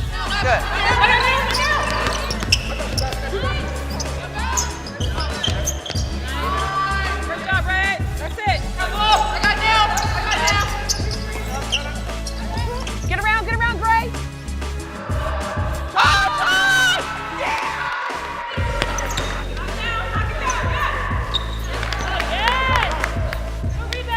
Our minds are on the chemistry that we build, like immediately. How do you get chemistry in 3 days or 4 days and go compete against some really good teams and then look great doing it? How do you do that, right? It's when you come to practice that you're not thinking about yourself. You think about yourself, you're doing something wrong. What does the person next to you need, right? So that's got to be the mindset. Inside the Pacers Athletic Center. 10th grade girls Stars Championship for the U.S. Open, along with Marcellus Barksdale. I'm Scott McCauley. Team Teague has the basketball, down by 3. 3:06 to play before halftime. Pressure quickly comes out by Cal Storm. Out of that timeout. Good look, won't go. Offensive rebound was there for just a moment. There we go. Look at the activity. Fighting for it. And now taking away Cal Storm. Boy, having to play through contact right there was Kiara Colstock. And Colstock doing a good job of finally getting that handle. Good pump fake to the pull up right there. Excellent job right there. Madison Watts getting in on the scoreboard as Cal Storm is really looking to increase his pressure, doing some trapping here. Yeah, this is a 7-0 run. Team Teague needing a bucket to calm things down. Jacobs with long three, and it is good. Showing it all. Denia Jacobs. Seen her inside, seen her at the free throw line, and giving a little love to the three-point line. Yeah, and it's good to see her step out there and hit that shot. You're right. She has struggled in the paint trying to drive it in. Big shot there. I think she got her hand on that one, and a late whistle. Yeah, late whistle right there. Again, good take. A little late whistle on that, so they're going to get the foul. This is a big-time 3 right here by Jacobs. And Jacobs just kind of lining it up right there. The hand was there, but, a little late. Showing the range, and, excellent shot right there. 10th grade Girls Stars Division Championship. Cal Storm from California, sponsored by Diana Taurasi. They boast over 452 Storm players have received college scholarships, and 19 people through the program are playing in the pros. Again, another incredible accomplishment. And that's the beauty of, not only Diana Taurasi, but the entire community with the California Storm. They've got a pedigree, expectations, and, these girls are doing it right. And it's busy. And these teams will be playing in other tournaments next weekend. Of course, you'll get ready for stuff, and then it'll be just their school year, playing for their school, playing for where they want to play. But it's year-round. Yeah, lots of travel. You're coming from California here to the Midwest and Indianapolis for this prestigious tournament. Boy, how about the gather, and almost got it to go in.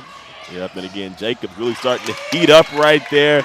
Madison Watts, her second bucket here in these last couple of minutes. But, Jacobs is really starting to put on a show for this Team Teague. Nice behind the back in transition for a layup. And, she's showing the whole arsenal. See how Team Teague answers. And a big-time long-range shot. I believe that's Kamara Mills right there. Another 3 on the way. Back at you as well. High-arcing 3. Guzman, her second three-pointer of the quarter. And, this is exciting. This is fun. Now, that is fun, trying to trade these long-range jumpers. Teague off the glass and get the bucket in. There we go, man. There we go. I feel like one thing happens, next thing happens, and Malaya Hughes on the offensive rebound, powering it in with the chance for a three-point play. Again, good shot by the Guzman right there from that corner. Again, rebound right here, powering through the middle, and these girls are hooping. Yeah, Hughes could not get that free throw to go down. 2-point game, and how about in transition? Jalen Clayton cuffing the ball through traffic, finishing strong, and she's amped up. I want to see this matchup right here with her guarding Jacobs. Boy, what a final 90 seconds to this first half finish. Good block. Jacobs blocked, hits the deck. Team Teague, shot clock at 5. Shot not there. Good rebound by Teague. Rebound. Keep it alive. Good. That is Collins good. 3. Boy, I think Collins nearly got the steal up ahead. Good pass. Back to an it. Excellent, good look. Little give and go right there. 8 seconds so they can see it. Got to get it up. Chance to go coast to coast, and it'll be contact not there. Oh, and Team Teague wanted the call, or they wanted to kick out. And we have hit halftime. Cal Storm leading 40-34 on USAB.com. It's always been more than just a game. It is a legacy. Support the USA Basketball Foundation as we look to expand that legacy. For her, for them, for us. All of us, together.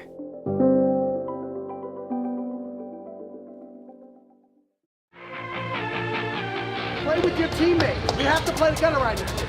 Play together and play hard. Personally, I wanted to come and really show my kids that, one, USA Basketball is a great organization, but two, we can come and actually try to win a championship, and that's what we're here to do. You don't know your assignment, you gotta come out. You gotta stay tough. You gotta play tough. The U.S. Open tournament culminates with championships at all sorts of different levels, and it begins with the 13U championship game. And Tomlinson with an outstanding move. Oh, and an and one opportunity. Agubata, layup comes after the buzzer, and Cypher Elite in Mead Streets. Congratulations, they are the 13U champions. We're going to run our grassroots teams through this program. The presentation is phenomenal, and this is a great experience for us to see different styles of play. Championship Sunday is not done. It's our pleasure to bring you the 9U U.S. Open Championship game. And the tap is controlled for the squat by Dallas, and how about that play right off the tip? They get a bucket. Nice move. That was an incredible move. Flexing the muscles is White.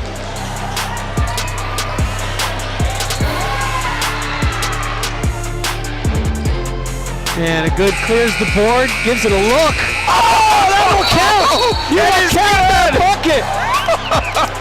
This tournament is well run. We just really appreciate it because we know that youth basketball is really important. We want the kids to practice and train together and do everything together, and then support the organizations that believe in that. It's the U.S. Open Basketball Championships as we begin our day with the 10th grade title game. Sophie Alzugare turns it over. And ahead it comes for DeStefanis, and she lays it home. That's it, throw it up. Hit that shot. 7 seconds, tied at 77. The family trying to wrap it up right here. Aikens for the win.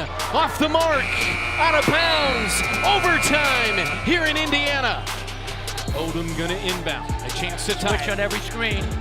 PABC inbounds, down 3. 2 seconds, 1 for the tie. No! Ball game over. The champions, the family, in double overtime. They take the 10th grade title here at the U.S. Open Basketball Championships, 91-88 in an absolute thriller. We are at the half of an exciting game in this girls 10th grade Stars Division Championship. I'm Scott McCauley along with Marcellus Barksdale, and they were trading buckets. A frantic final 90 seconds of the second quarter saw long-range shots fall, answered by the other team, hitting some long-range shots. That was quite a finish. The last 2 minutes of that second quarter really amped this game up big time. Oh, high energy, high tempo, a lot of speed, a lot of pace, and these girls are competing. They've hit the deck. You know, we've seen some hands being snatched back. You know, the competitive drive as they're really competing for this championship has been full on display. So again, this second half should be nothing short of exhilarating as well too. So. And it's the long-range shots. We're seeing these threes right here. Yep. They're not forcing it. It's coming within the flow of the offense and the confidence to fire those off. On 2 different occasions, we've had long threes made, answered on the very next possession by the opponent, hitting a three. Absolutely. That back and forth. Back and forth has been on display. And again, you know, these girls have battled, and you know, again, this second half should be a treat for us. All right, well, what are you looking for here in this third quarter to start it out? Team Teague trailing by 6. What's holding them back right now from taking the lead against Cal Storm. Yeah, I think Team T got to do a little bit better job of taking care of the ball offensively. But more importantly, just making layups as well, too. Defensively, they've done a pretty solid job. They just got to get back and, keep this Cal Storm team out of transition. On the flip side, if you're Cal Storm, you really want to do a good job of, just maintaining this lead, but staying aggressive and just taking advantage and, probably cutting down on some fouls here in this third quarter. So. Yeah, and the fouls, FIBA rules, once you get to your 5th team foul, it's 2 free throws after that. 8 seconds to get it up court, shot clock as well, and both these teams will apply pressure after made buckets. Yep, as you see, Cal Storm really kind of these dead ball situations at half court, like to get in this half court trap. Good pass across the lane by Denia Jacobs to Kamara Mills and, cut into that lead. That was a wide open Mills underneath, really good pass down there to find and to make the play. T get back into man-to-man as a nice steal right there. Another turnover. And again, Team T, if they can cut down on some of these unforced turnovers, I think we could have a big run coming for them. Coleman Francis made the great steal and threw the ball away. She looked over at the bench and said, "I know, that's on me." Jacobs with the cookies right at half. Into the layup. This is a great start for Teague. Boy, just picked the pocket, and now here's a mistake. Good trap, another turnover coming, and they are relentless. No, you can see here the ball hit, body contact. Boy, tremendous defense out front by Team Teague. They have picked it up. Yeah. And then unfortunate break right there by Team Teague. Denia Jacobs, ball pressure, a little quick steal and cookies at half court, leading to the steal. We just saw that last possession. A couple opportunities to get that turnover, didn't quite get it. But again, that pressure has been a huge start to the reason why they've cut into this lead. First points of the third quarter have come at the foul line for Cal Storm. Dresha Moore, got them both. 42-38 Cal Storm. They apply the pressure in the backcourt. A little 1-2-1-1. And again, you got 8 seconds to get it across. So, those press really, get you sped up. Well, that's coach is saying a little too hard of a pass, but a one-handed grab attempt came up short by Scotland Johnson. Well, that had the opening. The pressure just speeds you up. Good move. Jalen Clayton getting that crossover to that left hand. As we see a steal right there. Jacobs with a nice behind the back in transition, and she is off to the races. And she will get the call. You just see in that backcourt when you get the rebound, you have to be strong with that dribble. Go behind the back, push that ball.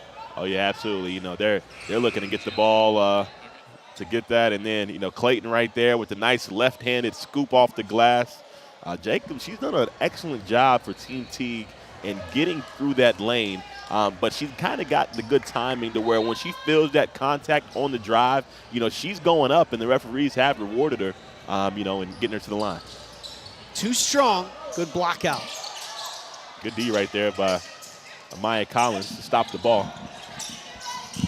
44-39, Cal Storm the lead. Jumper not there. Good strong rebound by Coleman Francis. This is the matchup I want to see right here. Denia Jacobs drives in, not there. Rebound cleared out by the Storm.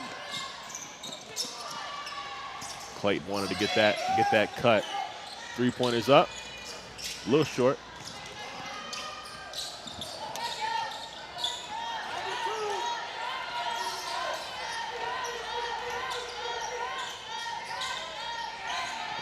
Team T getting a little stagnant on this possession. Yeah, play clock right now 10. That's shot clock. Collins wants to step in too strong. Yeah, a little bit forced. Ajobwe Good blocked block. as she Good went block up. by Jacobs. Jacobs, little standover Yeah, right there. how about that? Little chippy right there. Denia Jacobs, with the deny right there. Big block, little pull down right there. Yeah, a lot of activity right on that one. Hey, national championship on the line. What you expect? And again, these teams played the very first night Team Teague won by 1 point. Now, they did have a player, Karis Wilson, playing that game, one of their better players, unavailable for this one. Offensive foul.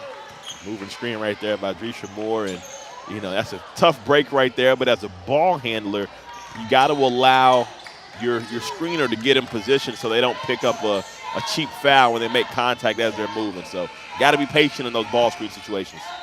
44-39. Team Teague. Good play, coach. Try to get Amaya Collins on that flare screen for the corner three. Good pass. Oh, he just couldn't handle it. Slipped through Coleman Francis' hands. Under 5 to play. Long range jumper in transition. Woo! Clayton confident with the pull up right at the top of the key. That's her second pull up like that in transition, and that seems to be one of her favorite shots. Good move. Yeah. A little short. Just a little hesitant going up on that floater. Couldn't get it to go. 4:37 to play third quarter. Good action here in the third. Jillian Bond checks back in for Team Teague. De Guzman is out on the floor now for Cal Storm. As you see, Ojobwe takes the seat. Looking to probably get the ball through this high post right here. Probably some cutting. Clayton with the left-hand scoop. Back to her. Right into her hands. Couldn't get it to go.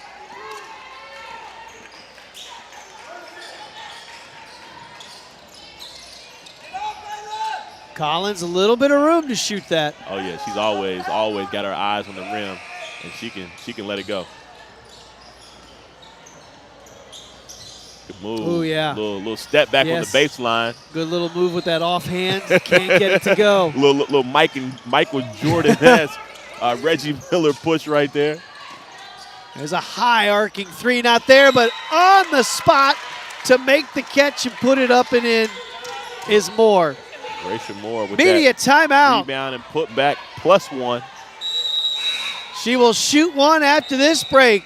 Cal Storm increasing the lead here in the third.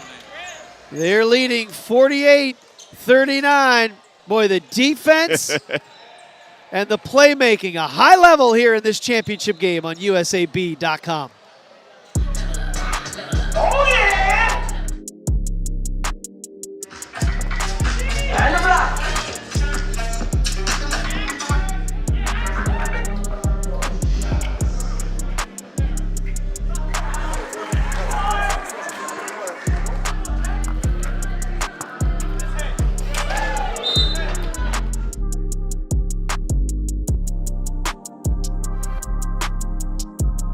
That's what I do! And the block. And the shot.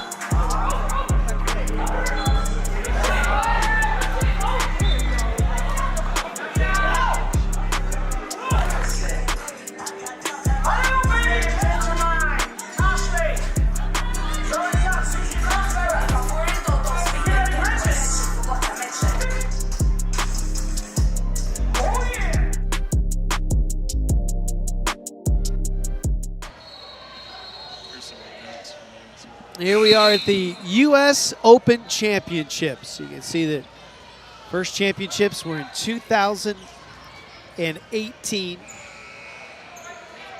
You come into this with an open registration from across the country. So many states, countries represented for this, and there are 8 different tournaments, division champions that are handed out today that all are concluding here in this tournament in Westfield, Indiana, along with Marcellus Barksdale.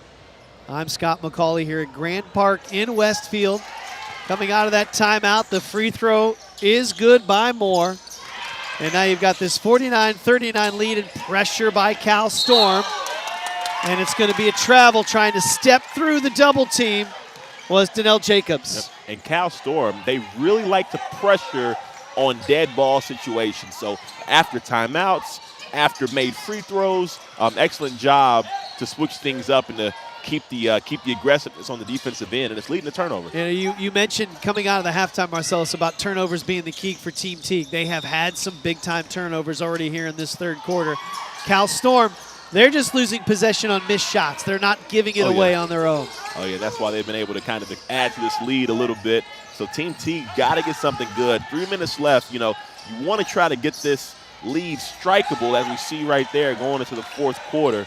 But Danelle Jacobs, again, glad to see her back on the court after taking a nasty fall. But again, good to see her slashing to the rim as well. There you go. There's the turnover. Sincere with the steal. And Teague will go in and not able to finish. Yeah, that hurts, especially trying to claw back into the league. Another careless turnover. Made up for it right there. Got a little fatigue setting in. Team Teague is looking to put their foot on the gas on the defensive end, and they add some full court pressure. And they got to get this ball across. They do have to hurry up. And another steal poked away. So they are really starting to turn up that pressure. And I think we're going to get a timeout exactly called by Cal Storm. Cal Storm, the coaching staff says, hold up a minute. We are struggling with some of this pressure. We cannot start to turn the ball over. And Team Teague needed this. Look, they're still down by 6, but able to get 4 points with a good execution on offense and then getting the opportunities with the transition defense. Oh, definitely, especially as you're kind of cutting down in this third quarter. You want to make sure you're going into the fourth, not only with the lead manageable in the striking distance, but more importantly, with momentum. Right, we've seen all as a theme throughout the day. Momentum has really been, the driving force behind, who's ultimately winning. So again, Team Teague doing a good job of cutting into this lead. But these last 2 minutes and 36 seconds are going to be very important. Whoever finishes this quarter strong is going to be in best position to carry that out at the beginning of the fourth quarter. There's a look inside the Team Teague huddle. The winners will be the 10th grade girls Stars Division champion. A USA medal coming their way, a trophy as well for their basketball programs. One more championship game after this. It will be the boys' 10th grade Stars Division championship. There we go. Team Teague, kind of reaching into Cal Storm playbook and looking to go in that 2-3 trap out of the timeout. Well, they bring Kira Kolstock off the bench. She'll handle that basketball now. Ann-May de Guzman has it against this pressure from Teague. This is the second unit for Cal Storm. There you go. Good right double there. team. Jacobs with the steal. Big take. Made that layup right there. And the 6-0 run by Team Teague. And now they got more pressure coming. Cal Storm dribbles through. Tough scoop. Came from out of bounds, inbounds, didn't set it up. So now pressure is starting to help out Team Teague. Just like that, we've got a 4-point ball game. It was 49-39. And now this run by Teague. Let's see how they can answer and keep it going. Whole key is cutting down on turnovers. Turnovers have told the story thus far. Bond with a good move right there. Good pivot. Missed it. Good look at it. That's the biggest thing. For Team Teague, you want to make sure you're getting a good shot every possession. And they have thus far, and their defense has really led the way. Another steal.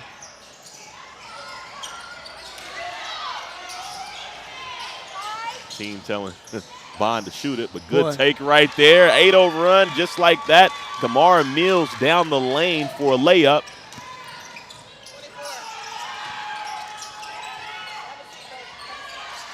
Good battle down low, and it will go over to Teague. They have definitely changed this momentum with their defense. Aggressive in the passing lanes.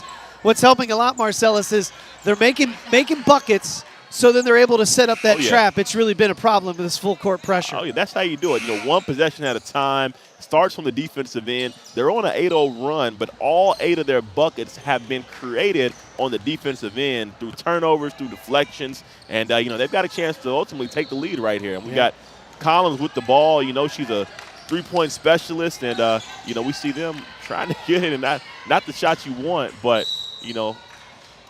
good hustle, opportunity to gain extra possession right here. Yeah, a chance now to tie this game up, or perhaps to take the lead. Their last lead was at 24-22. Got to look at it. For the lead. Bang! Just like that. Nothing but net. Collins gives Team Teague this this much-needed lead after being down 10 points just a second ago. Their first lead since a three-pointer gave them a 24-22 lead. Another turnover for Cal Storm. They are 11-0 run. They are Jacobs adding pass up. Inside. Good look right there on the feed from Jacobs to Scotland Johnson. 3-point lead right here. 34 seconds on the shot clock. They got an opportunity to extend this if they get another stop. This another turnover. And then you'll get the jump ball. Possession arrow points to Cal Storm. Well, it was 49-39 Cal Storm, and it has been all Team Teague since. And it's been because of the defense. Team Teague opened up this third quarter with some sloppy passing and turnovers. Now they've locked it down and they have the lead. And if you're Cal Storm, you gotta get a bucket right here, just for the momentum's sake. But shot clock's at 3. Tough. And they're going to get a foul right there. Yep. Going to get the hand check, the touch. Jacobs with 2 hands on the ball handler right there. Whenever 2 hands come, whether it's America, anywhere in the world, 2 hands automatic foul. FIBA America, they're calling that. But again, they've got to get a bucket here to get some momentum back. Oh, dangerous pass into the hands. Cal Storm penetrate, not there. And it will be Team Teague ball. Now, Cal Storm is saying that ball was deflected out. They're not going to get that call. So Team Teague was 6.6 seconds a chance. 6.6. It's looking like, Jacobs will be denied, so look for Collins to bring the ball up. And again, if she gets a look at it, she's going to have to go kind of quick, but she's going to take the shot. Collins pulls up, fires, not there. What a finish to the third quarter. Down by 10 at one point and now leading 52-49. Look at all the defensive steals leading to transition layups and long-range jumpers. Team Teague turns a 10-point deficit into a 52-49 lead after 3 on USAB.com. It's go time. Can't ask for a better time.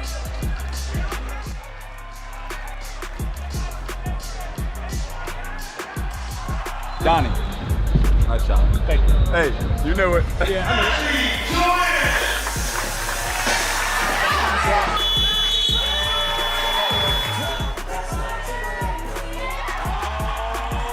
It was a good win. We definitely need to make some adjustments going forward, but at the end of the day, the dub is the goal. So we got the dub. We took care of business. Most of these games go won or lost in the last 2 minutes. Like it's close, and then one team goes boom. And that's what we did. The second game, I caught my breath in. It just felt better being out there and just getting used to the game. And it was fun. Day 1 was a success, man. Any win is a great win, no matter who the opponent is. So it's hard to win. You know what I mean? So we got 2 today. Look forward to Thursday. Once again, guys, those last 2 minutes we dominated. That's our strength as a team. I saw right now, did you see the tweet? You're up for mayor. You got the most write-in votes. Mayor of Omaha, let's go.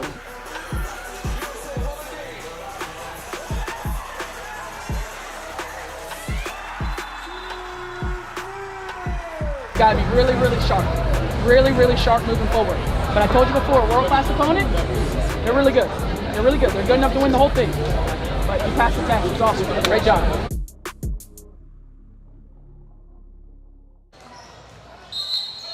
Inside Grand Park in Westfield, Indiana, just north of Indianapolis. 8 minutes remain in this U.S. Open Championship for the girls' 10th grade Stars Division. I'm Scott McCauley along with Marcellus Parksdale. Wow, what a finish for Team Teague. Oh, yeah. Now, who can handle the ball, who can avoid the turnovers, might end up being your champion in this quarter. That's what it's all going to come down to. Again, Team Teague did an excellent job as they get another 3 to start the half. 16-0 run right there. Good shot by Jacobs in that corner. But again, Cal Storm being a little careless with the ball, and Team Teague has really really put their foot on the gas. So whoever takes care of the ball is going to walk away with this game. Yeah, Cal Storm has really kind of gone to a second unit at times, and they have 3 coming off the bench opening up in this start of this fourth quarter. And you're right, this thing is starting to get away right now, 55-49. Pressure applied by Team Teague. Second meeting in this U.S. Open between these two teams. The first one was a thriller. Not there, and that's going to be a shot clock violation. It didn't hit the rim. They're going to count that bucket? Yeah, that was tough. That was tough. Again, you know, an adjustment even for the officials a little bit, just trying to figure out who's in position to watch the shot clock. But again, Cal Storm got lucky, but we see again Kamara Mills with the left hand through the contact, and you know, Team Teague is rolling. Yeah. Another steal, another to another layup. Up ahead. Jacobs to Jacobs. Big miss. Big miss. That'd have been a big one right there for Cal Storm to try and overcome. That's into the offensive set. That's 2 point-blank layups missed here in this half. So, you know, that's 4 points. Let's see if that comes back to bite them at all. And that was one of the rare kind of uncontested rebounds grabbed by Team Teague. There's a shot, not there, long range. Cal Storm controls. Down by 6, and the ball. And now we'll get a whistle. You'll get the foul on Mills for Team Teague. Yep, and you know, for Cal Storm, Demi Thompson-Lopez at the line right now. Her and Jalen Clayton going to have to really kind of, you know, take over this game to get back into it as we go through this finish. Yeah, and I'm looking right now. Clayton limping a little bit as she walked over into that huddle. There's a look inside the Cal Storm huddle. Timeout on this was called by Team Teague. They were in control, was Cal Storm. It was 49-39. And then a 16-0 run, and we talked about it. You said at halftime, Team Teague needs to cut down on turnovers. They didn't. They had turnovers early on in that third quarter and were down by 10. Then they hit a switch and absolutely took off. And Cal Storm actually has called the timeout to stop that run. Could not find a way to slow down that Teague defense. And again, Team Teague did an excellent job of being super aggressive, really fighting. But again, Cal Storm kind of, you know, took a step back, and they've really been on their heels ever since. So, you know, in order for, you know, Cal Storm to be in a chance to, you know, 6-point game, you're on the line with 2 shots. You know, these 2 free throws are going to be super important to kind of shift this momentum, to give them a chance. If not, you know, it could just as easily be another 10-point game, 12-point game in favor of Team Teague, just that quick. Big free throw. Hit this free throw. Then you get a stop on defense. Still so much time with the shot clock, too. Many possessions are still remaining. And Cal Storm looking to, you know, now try to take some fight, some pressure. Team Teague, excellent job of baking the press, you know. You're right, because there has been so few opportunities to deploy that press. Oh, and Jacobs just lost a stumble, and they're going to say she was fouled on the play by Amanda Ojobwe. Tough call. Good offense, good defense right there. Ojobwe, probably the best defender on this Cal Storm team, so you look for her to take the responsibility of slowing down Jacobs. Each team now with a team foul in this quarter. Good pass, good shot, good offense right there. Good execution on that underneath out of bounds by Coach Corey Majors and Team Teague. So Cal Storm got the stop, down by 4, trying to make it a 1-possession game, and they turn it over. Yep, again, turnovers. You know, for Cal Storm to get back into this game, they've got to cut down on the unforced errors. Yeah, Layla fought, handled that ball, couldn't get it to a teammate. Coleman Francis, and she's tripped on the floor. Are they going to count this bucket? Yep. Yes, they are. Yep, again, FIBA rules. We've seen this in every game. You know, what normally in, you know, Kentucky or high school basketball across Indiana as well as the country, you know, that's normally on the floor. Continuation with FIBA on that pickup as you're into your stride, you know, it goes into your shot. So, you know, we've seen that happen every game today. 3-point play, boy. Critical moment right there with the opportunity to make it a 1-possession game. Cal Storm has the turnover. Then you give up the 3-point play on the other end. Now trying to keep a handle, and they can't do it. Numbers. Oh, nice job to get back by Fought. Fought weaving through traffic. Pass the ball up. Another missed layup. Hit the rim on the way up, missed the glass. Team T kind of, in control right now. Ooh, oh, boy, she did think about that, huh? Collins eyeballing that long-range shot. But again, not off the foot. Good hustle, good hustle. Good hustle. They are letting them fight. They are. She likes it. Even with that buzzer not there. It's going to be Teague ball underneath. Just missed that wide open jumper, and the officials blew the whistle because a player was down back here for Teague. Coming off the floor for Team Teague is Donnell Jacobs. Kamara Mills checks in. And if Team Teague, Amaya Collins passed up that three-point opportunity, probably the best shooter on the floor, led to a turnover. I know they're up and she's trying to be smart, but again, she's got the hot hand.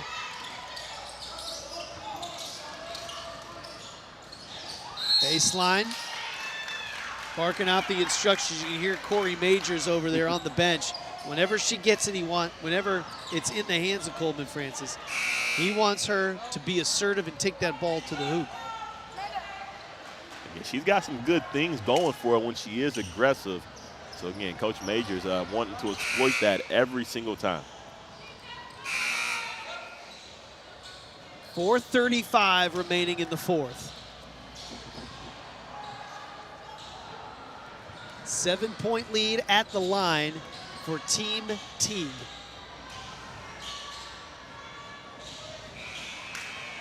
Tough miss right there.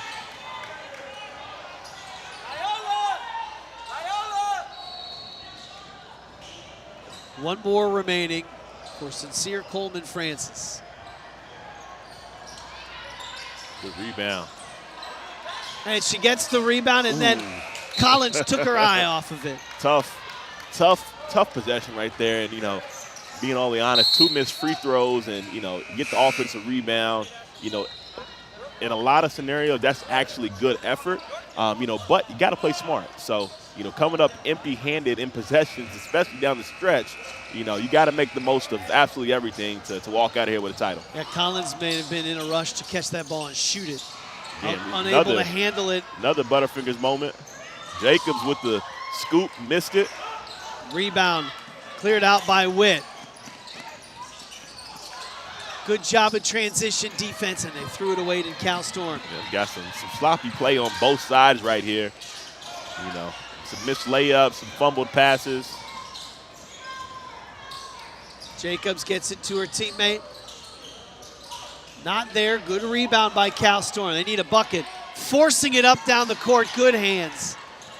And then Witt was the last one to touch it out of bounds. And Coach Majors trying to, implore to his team to grab the ball. And now it's a chance to catch your breath for a final time as we've got the media timeout. 3:48 to play. Cal Storm trying to come back. Team Teague on top, 60-53 on USAB.com. It's always been more than just a game. It is a legacy. Support the USA Basketball Foundation as we look to expand that legacy. For her, for them, for us. All of us, together.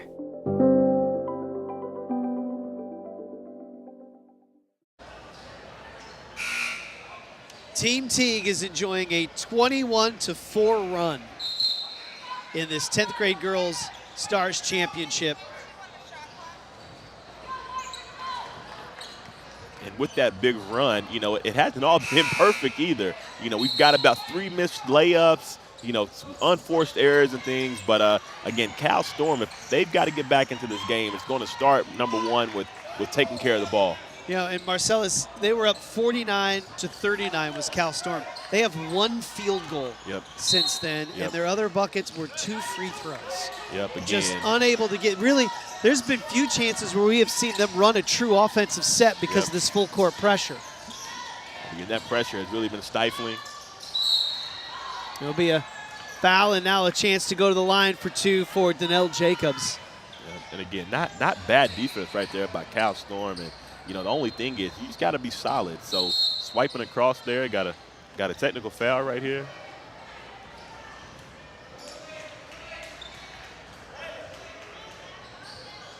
I think a technical foul on number 6, Denia Jacobs, which could be a very, very pivotal moment as Cal Storm will now have a chance to put some points on the board and get the ball.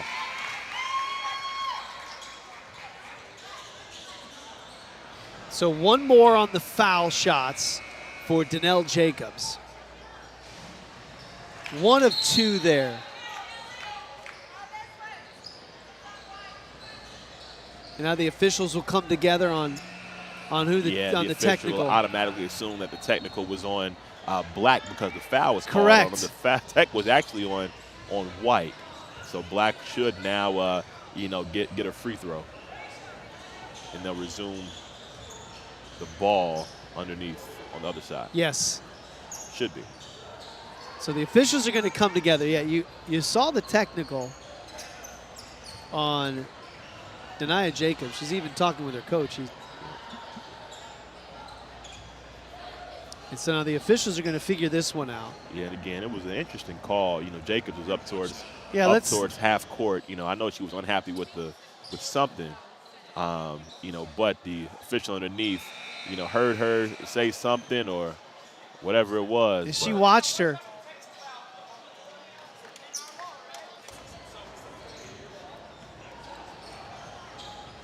Yep. So now that's good job by the officials explaining this. It will be Cal Storm ball. Yep. Because they would have possession of it anyway because of the foul. Point of interruption, technical foul warrants 1 free throw, then back to point of interruption. Yes. Yeah, it's not like where you automatically are going to get the ball after the tech. So then they would take it out on that far side. So 61-54.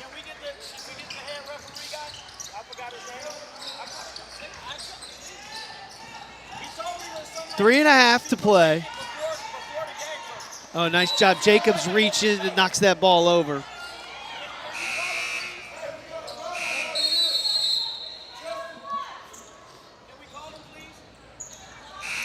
Little confusion as to, the rules. On the timeouts, with the coaches are coming over. I'm wanting to call on the timeouts. So we got 3:26 to play. Some of these coaches are just learning a little bit. And so you've got 61-54. So now what we've got over here is discussion is that the coach wanted to call a timeout. But you can't call the timeout once play is in. Did he want it before the ball was inbounded for the technical, I guess is the question. Yeah, well, the biggest thing is I believe that there's a question on the possession arrow with the point of interruption, with it being a dead ball scenario on the free throw line, just trying to figure out the best. They went to the possession arrow to figure out, I believe, whose ball it should be, which then kind of takes the possession away on the next time if there is a jump ball for them, because the point of interruption was actually nobody's possession. Yes. So, they're just trying to get some clarification on that. Again, where everybody is learning. But again, the referees have done an amazing job of being open and communicating. So we'll have inbound by Cal Storm, 14 seconds on the shot clock. They need points. And they are struggling to get that goal with this defensive pressure from Team Teague. That would be a huge three off the mark in the weak side rebound. Pulled down by Team Teague. The ball leading by 7. Step into a three, not there. Yeah, wow. Probably not the best shot right there. Again, Cal Storm is off to the races now. And good steal by Jacobs. A little poke away underneath the basket. Yep. They've done an excellent job. They have just completely flipped this game with their defensive pressure in the last 10 minutes. Good block right there. See if Cal Storm can capitalize in transition a little bit. Lost it on the way up, and it will go over to Team Teague. Again, Cal Storm right there, just back-to-back possessions, numbers in transition, and come up empty on both of them. And, in order to get back into this game, you've got to capitalize in those moments with those opportunities. Just 5 points on the board for Cal Storm when they led 49-39. Just 5 points since that point. Collins inside the arc.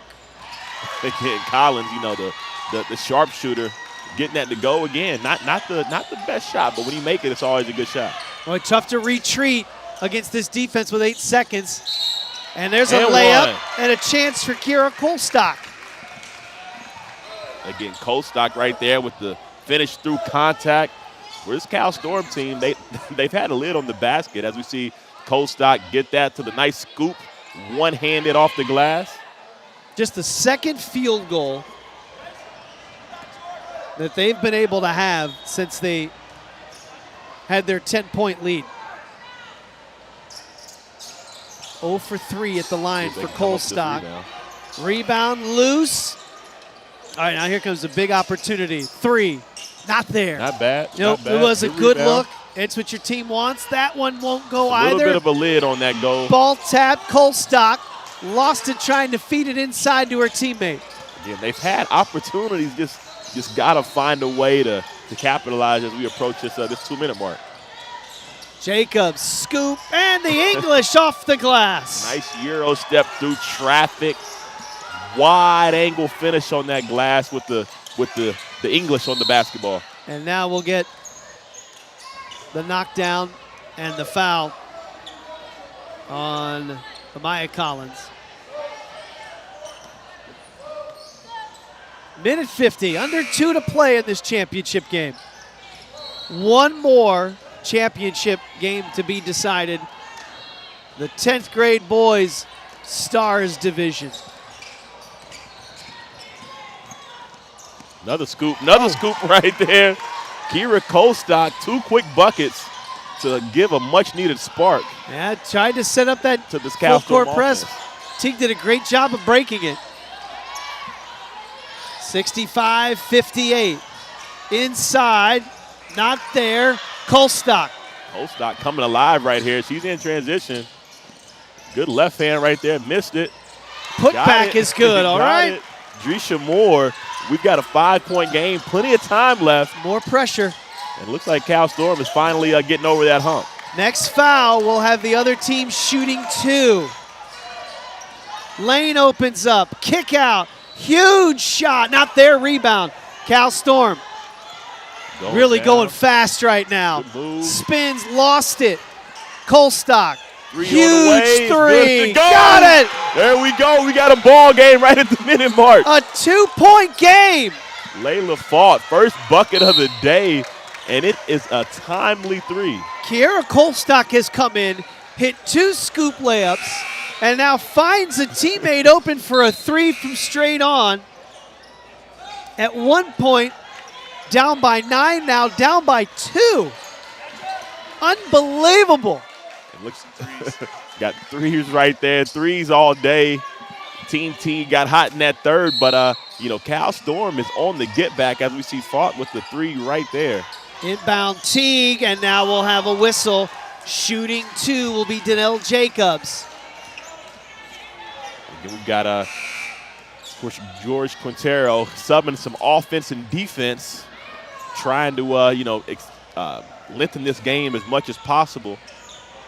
Hey, what an incredible 30-second run for Cal Storm. Oh, yeah. And that's all that it took. And, again, we always knew it just took a couple of baskets, but that momentum thing has been, a fun thing. So, momentum is favoring Cal Storm right now, and, it could be just what they need to get back on the board. So Team Teague has just called timeout, and they will be at the foul line. Jacobs will be there to shoot, too. Right now, for Cal Storm, you're hoping she makes 1. You don't need her to make 2, although there is time left.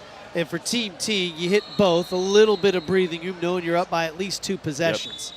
But a frantic close. And for Cal Storm, as little as it might feel like, it's a big difference to get those buckets, even if you're down by 5 or 7. Oh, yeah. Because then they could go to their press. Exactly. And they're able to apply a little bit of pressure and change down and slow down some momentum for T. Exactly. And the biggest thing, too, is, if you're Cal Storm, I know Coach Quintero's over there drawing up something, but you want to get something to the basket. You're in the bonus as well, so any contact, whether it's on the floor or in the act of shooting, is going to warrant 2 shots.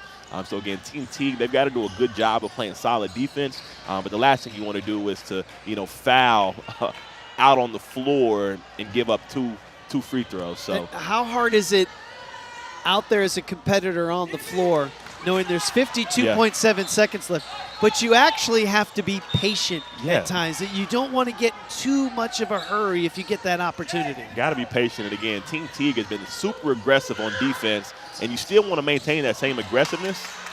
But missed them both. You definitely don't want to be in a position where you're getting beat down the floor. That's a long-range 2. That was not beyond the arc. Yep, that was a quick shot in transition. And how about that pass?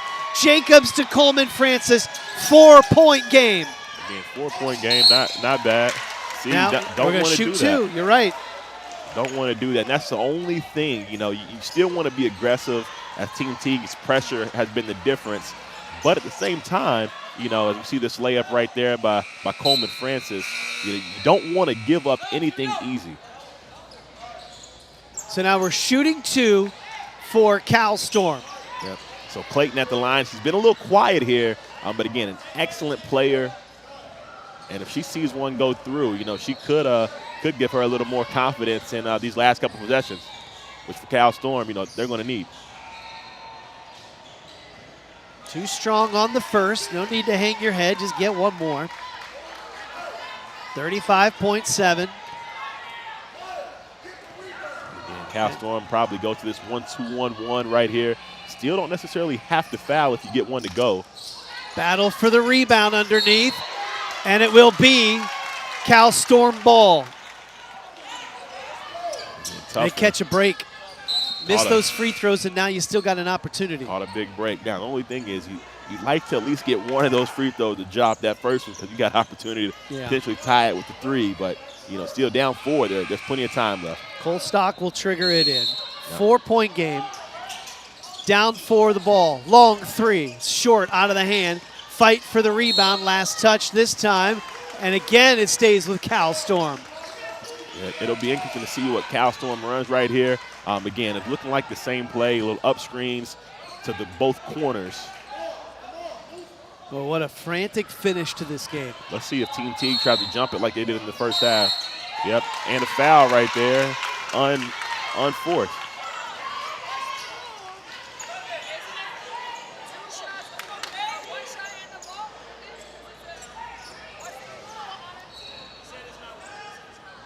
So 2 shots coming, and you send Coleman back to the line. So again, with FIBA rules right here, it's very, very interesting. Any dead ball foul usually is treated as an intentional foul, a little more so. But again, it's all up to the subjectivity of the officials right there.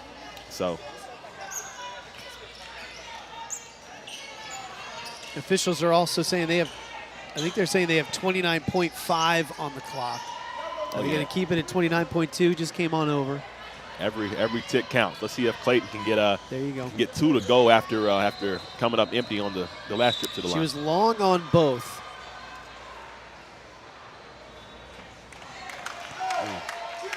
Talking to the rim and herself. Yeah. Again, you just down by 4. These teams played a great game on Wednesday in the opener of this U.S. Open. Team Teague won by 1. Now it's a 3-point game. You don't want to foul if you're Cal Storm. Steal right there. Loose ball. And if anything, it's 8 seconds. It's going to be an 8-second violation. They're going to call the jump ball, but the officials are going to say, forget the jump ball. It's an 8-second, so it will be Cal Storm basketball with 20.4 left.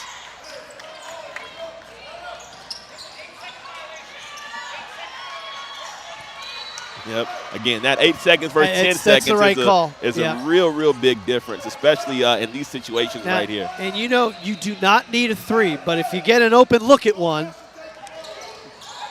Coleman will dribble in, use the glass, get it to go. 1-point game. 1-point game, 15.5.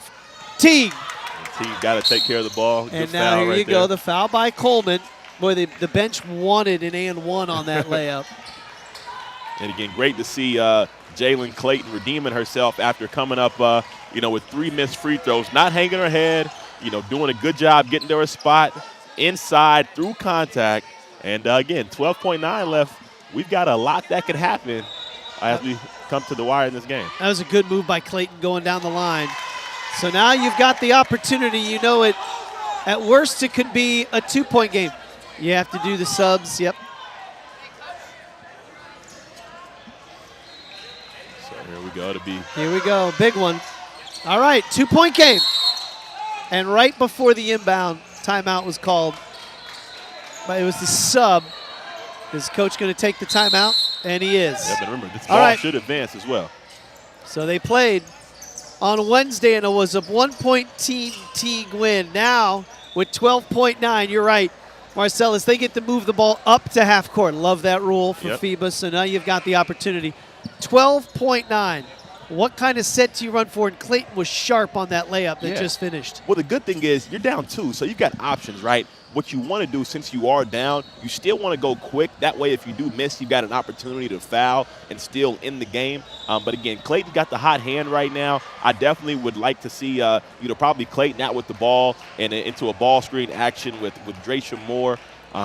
But again, look for Team Teague to probably be aggressive right here. Only thing is they can't foul either, though. So, if I'm Cal Storm, this is a good position to be in. You just want to go quick and hopefully get something to the rim where you got a chance to, at the very least, get a foul call. Well, it appeared that Team Teague, with 2 minutes to play, was on their way to a championship. Yep. And then Cal Storm turned it up. So we might get Clayton in a little post-up right here. Seriously, we got to. Okay, coming to get it. There we go. Clayton has it out top. Pick and roll with Moore. There we go. You see the game clock. 3 is up. 3. And it's good with 6.4. Right 6.4. Quick timeout called, though, by Team Teague. Man. They set it up. And Layla Fought, who hit a huge 3 earlier. Big shot right there. Clayton on the pick and roll with Moore. The kick out to Layla Fought, her second 3-point field goal in this fourth quarter. And just like that, Scott, we've seen a little bit of everything, some back and forth, some leads grow, some leads shrink, and, we've got another opportunity. So a little kick out, Fought right there, nothing but the bottom of the net. Excellent execution, great screen by Draysha Moore. This is a 13-1 run to close out this game. Yeah, we're seeing a 16-0 run, 13-1 run. Wow. So, it is exciting. Again, these teams have battled down to the wire. Even on Wednesday, one-point game. What do we expect? And now you get the ball. If you're Team Teague, you get it out at half court. Yep. And you see the look and the deep breath on Fought's face. How does Team Teague answer? In control throughout the entire fourth quarter, now trailing. So Team Teague definitely going to look to get the ball in the hands of Denia Jacobs. Again, they've got some slashes over there. And, of course, you got a Maya Collins that can definitely make stuff happen as well, too. Jacobs going to the basket. Paint. Good scoop. Just missed it. And Cal Storm storms back and wins it. What a ball game. What a ball game. What a ball game. That's an excellent game. Excellent battle on both sides. A lot of resiliency, a lot of persistence, and excellent battle between both teams in this championship game. Layla Fought hits a 3 with 6.5 seconds left. Again, the biggest shot of the week so far, but she was ready. She contributed at a high level. And when her number was called, the opportunity was there. No hesitation, and knocked it down. Team Teague led 67-56, and they fall 69-68 in the final minutes. And for Cal Storm, Team Taurasi, they win the girls' 9th grade Stars Division, and they come back in an improbable girls' 10th grade Stars Division. Layla Fought with the go-ahead and game-winning shot with 6.5 seconds. A 3-point bucket turns a 68-66 deficit into a win, and they get that hardware right there. Marcellus, and this game, for all intents and purposes, was finished with 2 minutes to go. Yeah, it was, man. It was. But again, you know, we know that you play a full game of basketball and nothing is over until that final horn sounds. Excellent job by Cal Storm to battle back. And they were struggling quite a bit. And, you know, lo and behold, they got it to click at the 11th hour and were able to, use that to win this championship. So excellent job to them. The young lady holding the trophy. Oh, yeah. Jalen Clayton came up, missed some free throws, hit a huge runner, and then with the game on the line, she created the play and kicked it out to the young lady that's on her left, that's on the middle right of your screen. And Layla Fought nailed the three, and they are champs. What a come-from-behind victory. Again, excellent story right there. Just the beauty of what USA Basketball has facilitated this weekend with the U.S. Open Championships. Saw, quite the dramatic storyline right there. Again, we saw, back and forth action, some good jump shots, some physical play, some intensity, both teams laying it out on the line. 3 after 3, back and forth, a 16-0 run, a 13-1 run to end the game, and that big shot right there by Layla Fought to ultimately put the dagger in the championship. Congratulations, Cal Storm. They are the girls' 10th grade Stars Division champion. What a finish, what a win on USAB.com. Play with your teammates. We have to play together right now. Play together and play hard. Personally, I wanted to come and really show my kids that, one, USA Basketball is a great organization, but two, we can come and actually try to win a championship, and that's what we're here to do. You don't know your assignment, you gotta come out. You gotta stay tough. You gotta play tough. The U.S. Open tournament culminates with championships at all sorts of different levels, and it begins with the 13U championship game. And Tomlinson with an outstanding move. Oh, and an and one opportunity. Agubata, layup comes after the buzzer, and Cypher Ali in Mead Streets. Congratulations, they are the 13U champions. We're going to run our grassroots teams through this program. The presentation is phenomenal, and this is a great experience for us to see different styles of play. Championship Sunday is not done. It's our pleasure to bring you the 9U U.S. Open Championship game. And the tap is controlled for the squad by Dallas, and how about that play right off the tip? They get a bucket. Nice move. That was an incredible move. Flexing the muscles is White.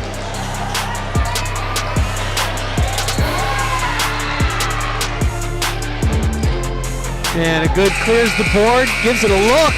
Oh, that will count! Bucket! This tournament is well run. We just really appreciate it because we know that youth basketball is really important. We want the kids to practice and train together and do everything together, and then support the organizations that believe in that. It's the U.S. Open Basketball Championships as we begin our day with the 10th grade title game. Sophie Alzugare turns it over. And ahead it comes for DeStefanis, and she lays it home. That's it, throw it up. Hit that shot. 7 seconds, tied at 77. The family trying to wrap it up right here. Akins for the win. Off the mark, out of bounds. Overtime here in Indiana. Odom gonna inbound. A chance to touch on every screen. PABC inbounds, down 3. 2 seconds, 1 for the tie. No! Ball game over. The champions, the family, in double overtime. They take the 10th grade title here at the U.S. Open Basketball Championships. 91-88 in an absolute thriller.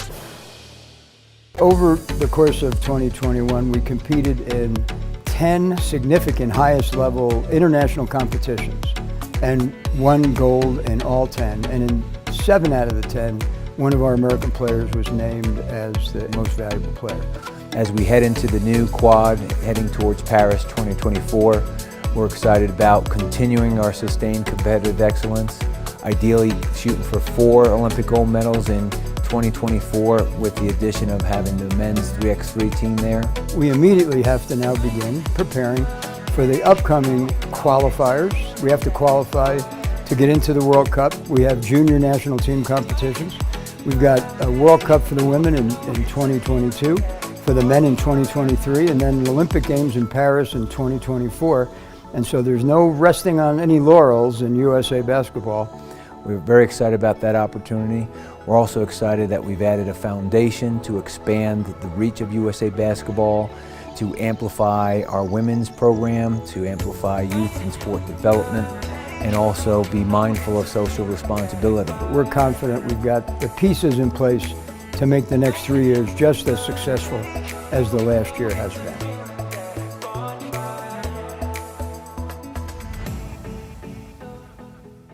Where are you from? I'm from Columbia, South Carolina. What job would you want if you couldn't play basketball? Job I want if I couldn't play basketball? I don't know. That's a good question. Maybe like a food critic. I like to eat, so I feel like that's like cool. What's your favorite place that you've ever visited? Favorite place I've ever visited would have to be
It's always been more than just a game. It is a legacy.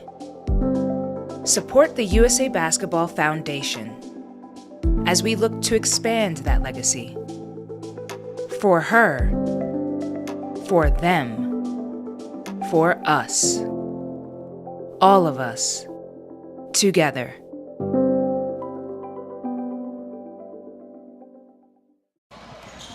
Championship Sunday, it's starting to come a little closer to finalizing here in Westfield, Indiana, and the Pacers Athletic Center in Grand Park. I'm Scott McCauley along with Marcellus Barksdale,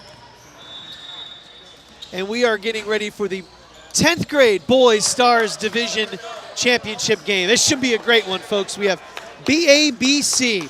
They are out of Boston. This is a well-known program on the East Coast. They are the team wearing the black jerseys, and they will take on the Martin Bros. Martin Brothers.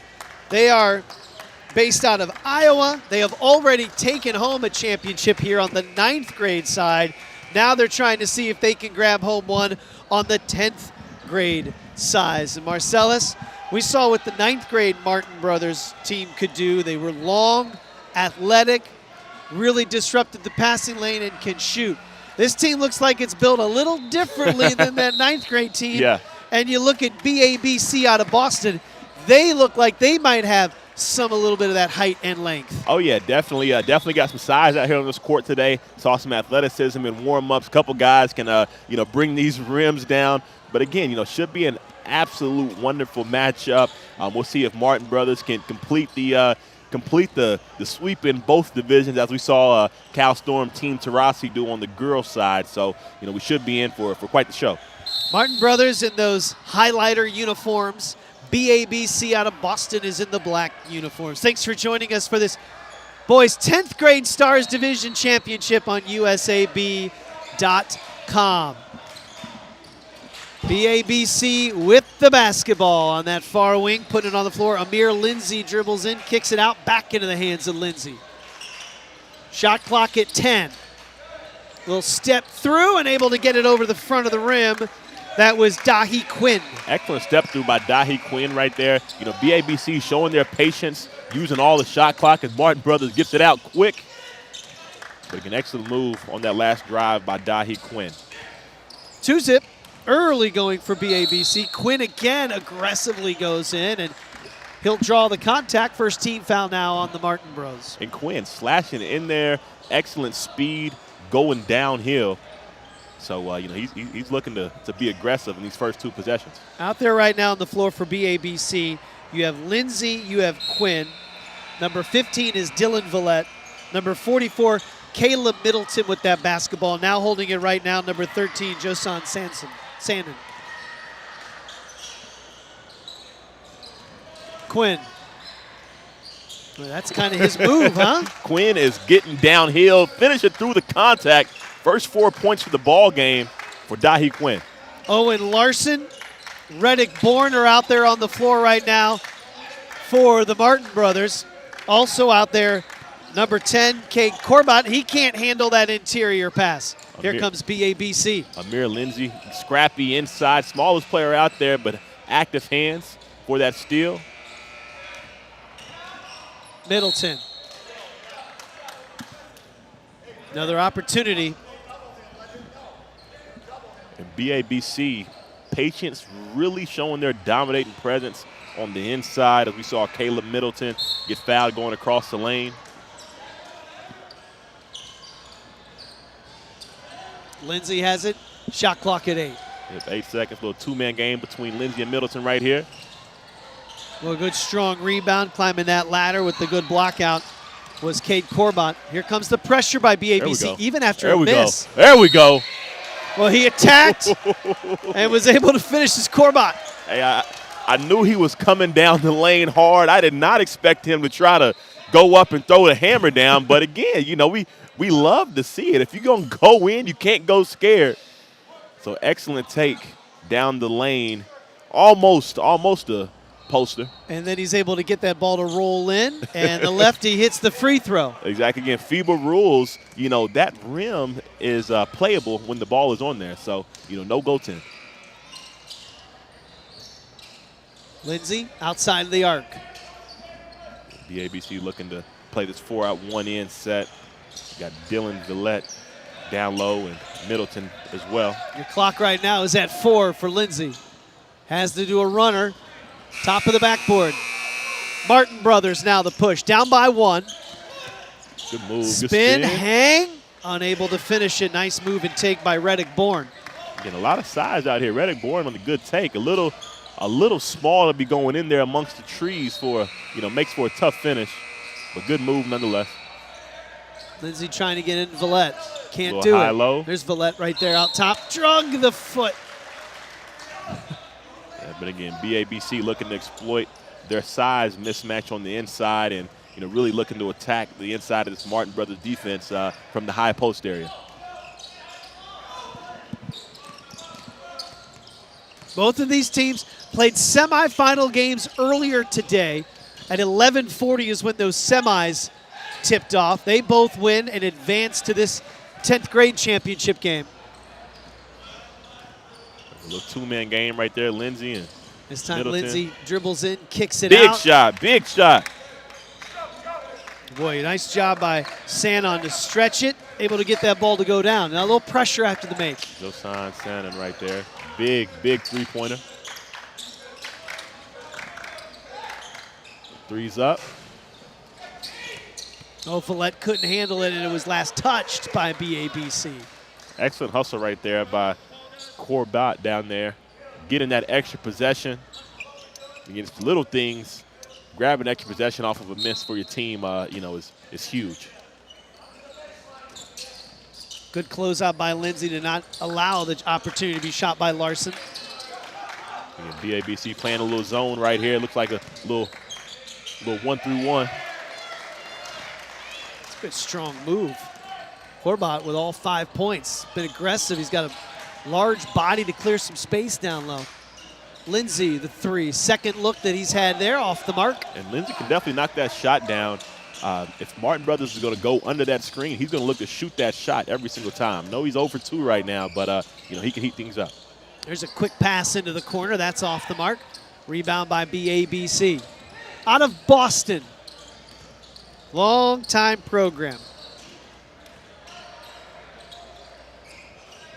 They've made their way to Central Indiana in this USA basketball. Boston against Iowa in this one. Yep, Villette right there on the high-low flash to that high post area. Again, BABC is looking for that every possession. 9-5 lead right now for the team in the black uniforms. Yep, a little half-court trap as Lindsay gets steal. that steal. Lindsay read it perfectly. Could see it coming. 11-5, 6-point lead. Yep, so here we go. We got this kind of a half-court trap-in matchup zone right here. Yes, you're right. We're just trying to see what we can create and see if we can get turnovers out of you and just delay that 8 seconds a little bit. Yeah, it's so funny, man. Just kind of looking at this the last couple of possessions. BABC, they show a 1-2-2, but it is more of a matchup right there. As we can see, kind of the wings responsible for the middle of that zone as Martin Brothers gets it on the inside, and we'll have 2 coming back. Yep, we've got a timeout on USAB.com.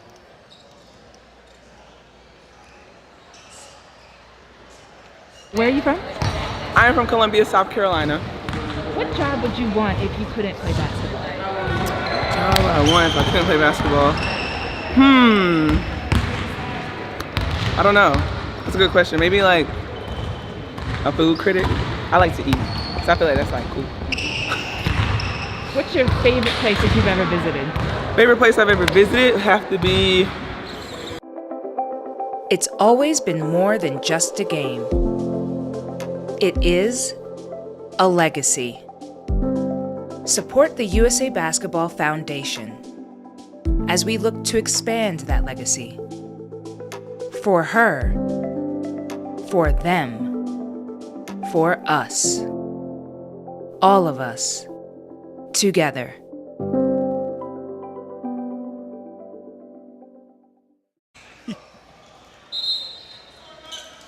BABC, they lead 11-5 over the Martin brothers. Those numbers, you see those 24-25, a lot of these programs have the class of 24, class of 25 as they compete in this U.S. Open in the boys 10th grade Stars Division Championship. Winner will take home a USA basketball trophy, receive medals. The champs will have the blue ribbons. There will be a runner-up grabbing a red ribbon. Caden Corbett has all of the points thus far for the Martin brothers. Misses that first one. Based out of Iowa, this basketball program took home the title in the boys' 9th grade division. That 9th grade team, they got some players on that team, man. That team put up 94 points in that 32-minute game. But as you mentioned, Martin brothers from Iowa. But again, a premier program, a lot of talent, not only at the youth level, also got some active pros in the league as well. Again, that high post area right there, Villette, his second little 15-foot jump shot to go. Yeah, and he's wide open on that jump shot. And you're right, he is smooth from that spot. There's the skip pass just out of the reach of Quinn. Almost had himself another one.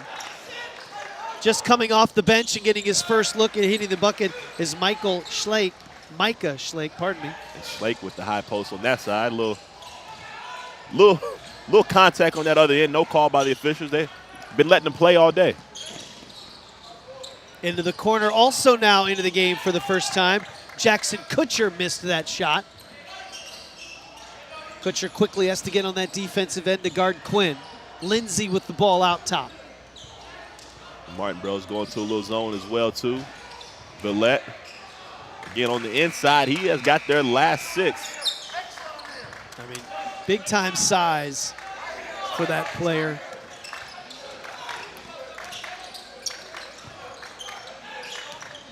There we go, a little trapping zone right here. Good move, good move, really good move.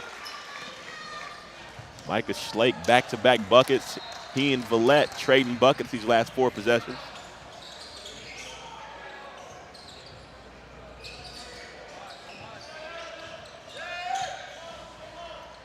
There we go. Martin Brothers doing a better job of trying to. Shot clock at 7. What's a tough shot? The jump stop get your body square and hit a bucket. And again, BABC, everything they're getting is off of action in the high post, whether it's dribble penetration, whether it's flashing with bigs, flashing with guards. You know, they definitely got a game plan of getting the ball to the middle of the paint, and they've done so. Schlake tried to use that rim, just couldn't spin it on that reverse. Weak side, that'll be off the hands and out of bounds on Caleb Middleton.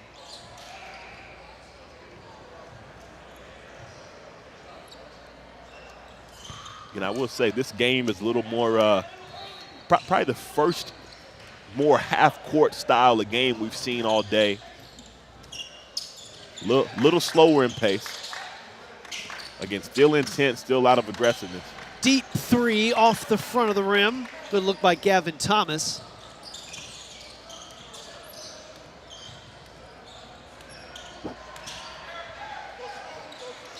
Another action to the wing, and he can shoot it. He can shoot it.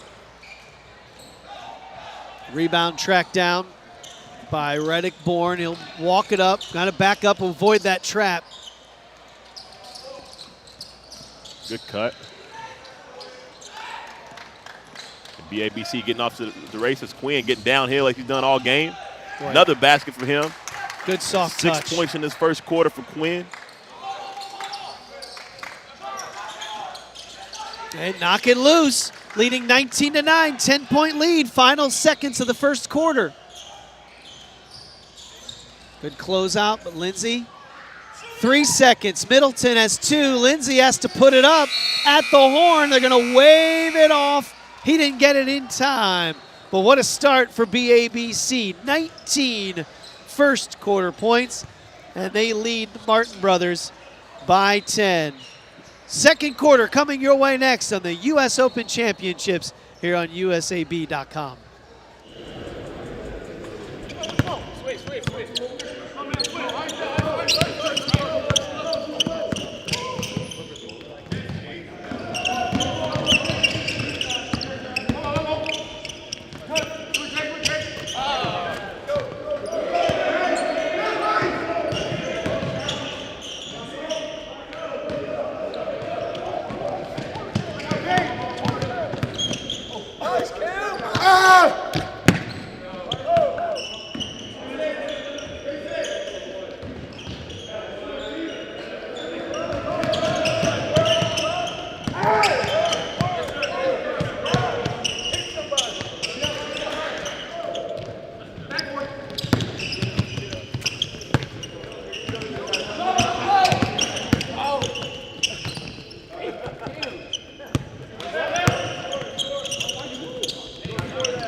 Welcome back, Westfield, Indiana. Here's our officials for the championship game. Ben Soroka, Justin Eckner, and Drew Spooner. Calling this boys' 10th grade Stars championship game. Winner brings home the hardware.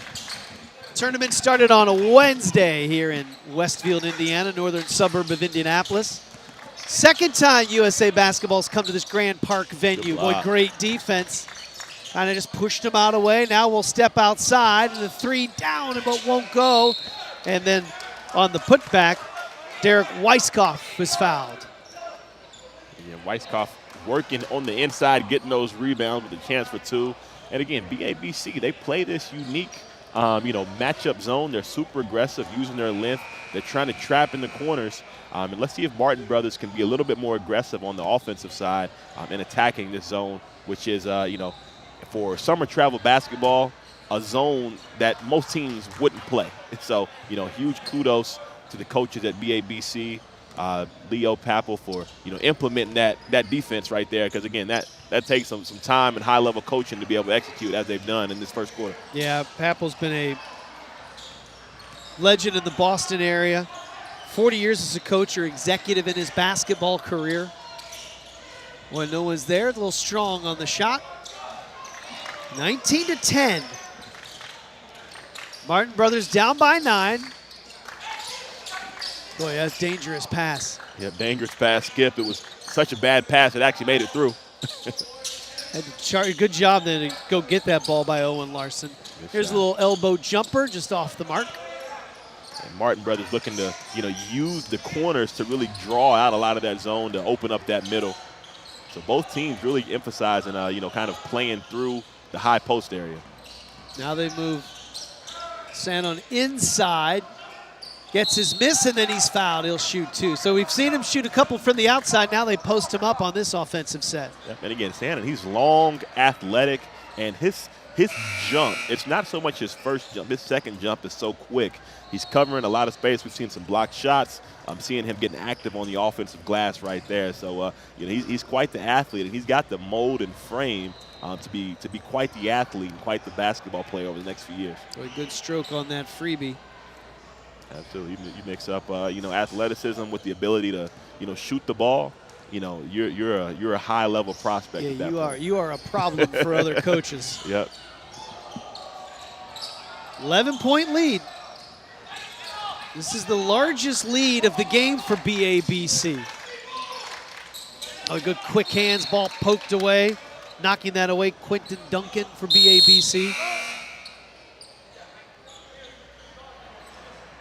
For the Martin brothers, Slate comes out.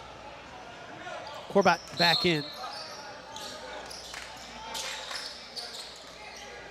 Lindsay covering that high post. But Good really had contest to be right strong there, didn't he? Yeah, real strong. Real strong. But again, excellent defense to stay solid right there. Amir Lindsay kicks it into the corner. Their shot not there. Battle for the rebound. BABC out on top. Good extra pass. Another chance in the corner, but not there for Anthony Daly. It's one of those few times Martin Brothers has got out in transition. Can't capitalize on the layup. But again, good to see them getting the ball out and running. And to cut back into this lead, they're going to have to take advantage of some easy buckets. Yeah, Weisskopf's had a couple of looks. He just hasn't been able to get them to drop. And now you're looking at a 23-10 lead for BABC. Under 6 to play before halftime. Yeah, Quentin Duncan with that nice floater getting on the board for his first bench points. Back to him again. Nice up and under reverse. Lindsay with the no-look pass. Quentin Duncan back-to-back buckets off the bench. Yeah, really nice job. A little English spin that ball off the glass. Here's a three. Had to be high in the air to avoid the defense. Climbing the ladder. Strong defensive rebound. Villette. Amir Lindsay hands it off. Little stutter. They're feeling it. They're feeling it. Yeah, that's big-time shot right there. He's hitting that range and thought, sure, I'll step out a little bit more. Absolutely. But again, this BABC team, their unselfishness, always throwing the extra pass and really rotating on defense. It looks like you got a lane and an opening, and they just kind of collapse in on you. Yeah, you can see that defensively, how they're just getting there right as you keep to get that ball, doing really good rotation. So we'll head to the line. It will be Gavin Thomas. 15-point ball game right now. Martin Brothers again. You got 5 minutes left in this second quarter. You really want to go into halftime with some momentum. So, you definitely got to, start taking advantage of some easy baskets, whether it's, on the defensive end, getting out in transition, or like here, making free throws. So, and we noticed in the previous championships we've had, even teams that have faced double-digit leads, oh yeah, if they've been able to get them down into those single digits, whether it was halftime or the end of a quarter, it made a big-time difference moving forward. Yeah, absolutely. Again, we've said it all day. It's really a momentum thing. So, again, both teams, or every team in this game, every team we've seen today, they're all championship caliber. That's why they're here. So, again, it doesn't take much for teams to get going. They're going to say that foul was on the floor. That'll be the third team foul.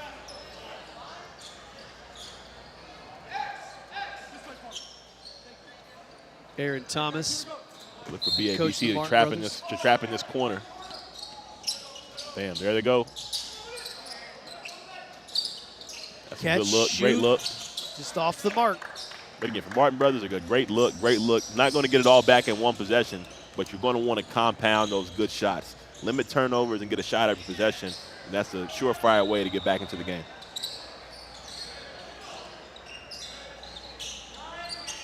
The ABC swinging around, 5 seconds on the shot clock. Good weak sideboard, forcing the long range J.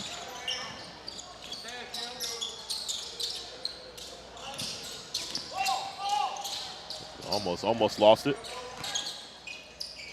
Deep three-ball, had to get that off with Big the defense shot, big coming shot, in. just what they need. Just what they need. Owen Larson from the logo right there. High arcing shot, gets it to go. Yeah, and he had two defenders, long defenders coming on at him, and he was able to get that shot off. Good pass. And Villette will now head to the line to shoot a pair. Quentin Duncan slashed it in there. The little dump off to Villette. Villette has really done a great job in that high post area and working on the baseline. And as he goes to the line for two. Yeah, we've got a timeout. Under 4 to play. Martin Brothers trying to get back into this, down by 10 on UABC, USAB.com.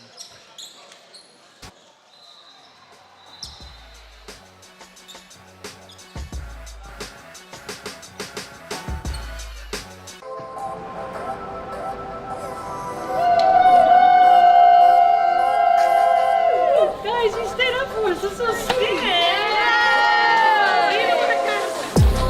We got it. We got it. It was amazing. You know, to be the first of anything is incredible. So to be the first 3-on-3 team in the Olympics for the U.S. and to win, I mean, I don't know, it's something you'll remember forever.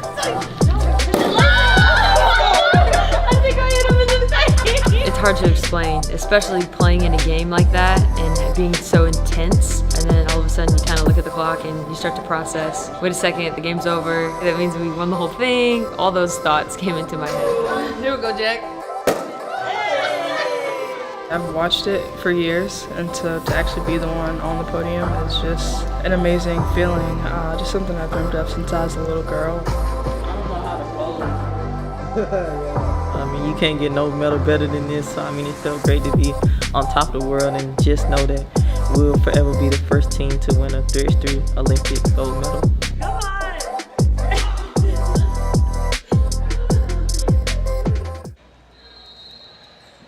We're back here at the U.S. Open Championships at the free throw line for BABC Dylan Villette. Shooting a pair coming out of the timeout. And again, Villette's really showed everything on the inside in this first half. Good buckets kind of around this 15-foot area, a couple of those high post jump shots, some good finishes around the rim, some offensive rebounds. So, you know, he's really maintained a strong inside presence for this BABC team, and part of the big reason why they're out to this good lead. These basketball programs playing for this boys 10th grade stars division championship. That's why you see the BABC 24/25. That's the class of 24 and 25. Another three by Larson. Owen Larson, his second three-pointer of the day, and you know, doesn't matter if you're there. You gotta, you know, if he gets it off his hand, there's a good chance it's going in. Yeah, he's gonna need to get a couple of those. Here's Quinn trying to answer. That's all off the mark. Yeah, Villette, nice rebound, spin, finish, and we'll shoot two at the line. Good board by Quentin Duncan. Yep, Quentin Duncan, you know, nice spin move to a little floater. You know, he's athletic, but he's got some skill to him as well. Excellent spin move to draw that foul off the offensive rebound. There was a look at Larson, who's hit a couple of threes. You know, it's been a 15-point lead, the largest of the game for BABC. And if we're being all the way honest, you know, BABC's got a little more talent and athleticism than this Martin Bros team, and their zone makes it, you know, to where you'll actually have those opportunities from three. If you can get those to go, you know, you can actually get pretty hot.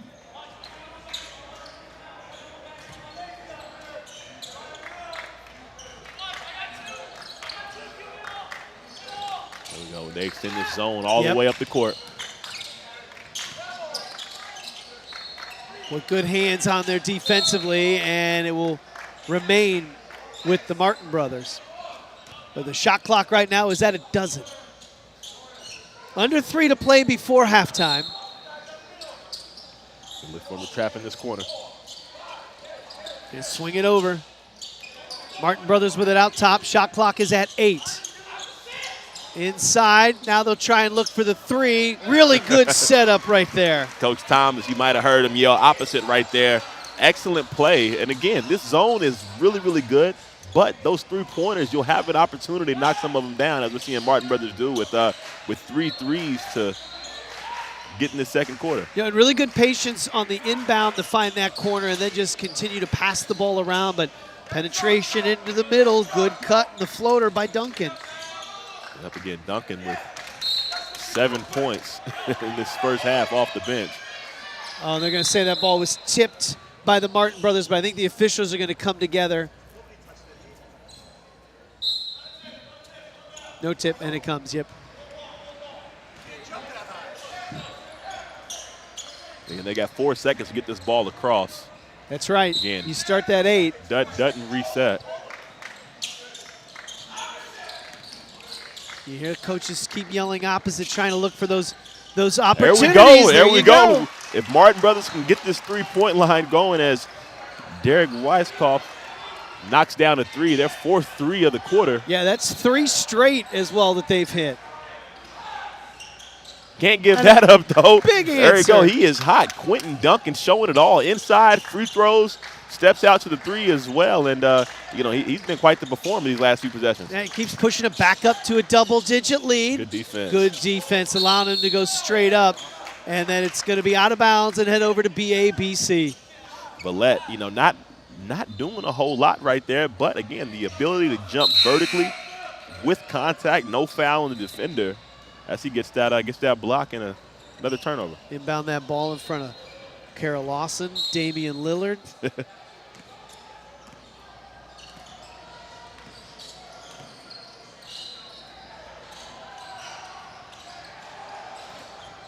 BABC working this thing around. Martin brothers in the zone as well. Again, shot clock down to 6. No time to pass the ball on the perimeter with this shot clock.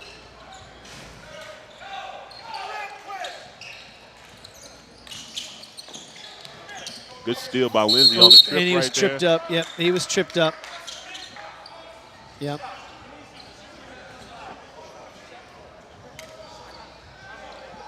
Again, Lindsay showing his activity right there. Good play right there. Not the cleanest play right there on the trip. Could have probably been called for an intentional foul right there. Yeah, you're right, yeah. But again, no ill will. Good job by Lindsay to shake that off and get to the line.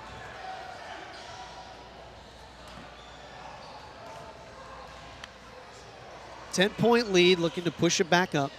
There you go. 35, Amir Lindsay with the bucket.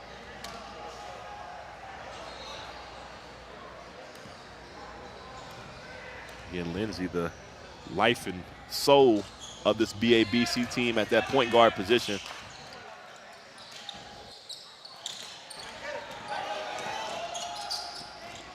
Let's see what they can answer the final minute. Big steal. He's going up. Duncan in the open court. Easy. Gets routine two-hand flush. Yeah, he has really kind of changed the way this game has worked out the last couple minutes for BABC. Oh, yeah. Inside, outside, and some steps. And again, Villette down there walling up, and his activity on the inside has caused some issues for this Martin Brothers team just by being in the right position. 14-point lead, closing in on halftime. BABC with an opportunity to take advantage of the shot clock and go for a 2-for-1 right here. That's where he's best. Yeah. That's where he's best. He opened the game with a strong drive like that. Yeah. Boy, what a finish right now. A 9-0 run right now for BABC. Still applying pressure. Without fouling, that's the best part about it. They are active without fouling. 7 on the shot clock. Trying to kick it out. You've got to put it up. And he hits it. 3 of them. Yep. 3 of them. You got to shoot the ball more, man. You got to shoot the ball. Owen Larson, another 3. Final right before half. seconds. Villette carries one. Villette showing it all. More of an inside presence, but getting that to go right at the half. What a finish. A 12-3 run to end it for BABC. Oh, my. Exchanging threes. This one had to go up with the shot clock coming down. And the Martin brothers trying to get back into this game, hitting all kinds of shots, but just no answer, and they could not slow down BABC. They lead at the break. Play with your teammates. You have to play together right now. Play together and play hard. Personally, I wanted to come and really show my kids that, one, USA Basketball is a great organization, but two, we can come and actually try to win a championship, and that's what we're here to do. You don't know your assignments, you gotta come out. You gotta stay tough. You gotta play tough. The U.S. Open tournament culminates with championships at all sorts of different levels, and it begins with the 13U championship game. And Tomlinson with an outstanding move. Oh, and an and-one opportunity. Agubata, layup comes after the buzzer, and Cypher Elite in Mead Streets. Congratulations, they are the 13U champions. We're going to run our grassroots teams through this program. The presentation is phenomenal, and this is a great experience for us to see different styles of play. Championship Sunday is not done. It's our pleasure to bring you the 9U US Open Championship game. And the tap is controlled for the squat by Dallas, and how about that play right off the tip? They get a bucket. Nice move. That was an incredible move. Flexing the muscles is White.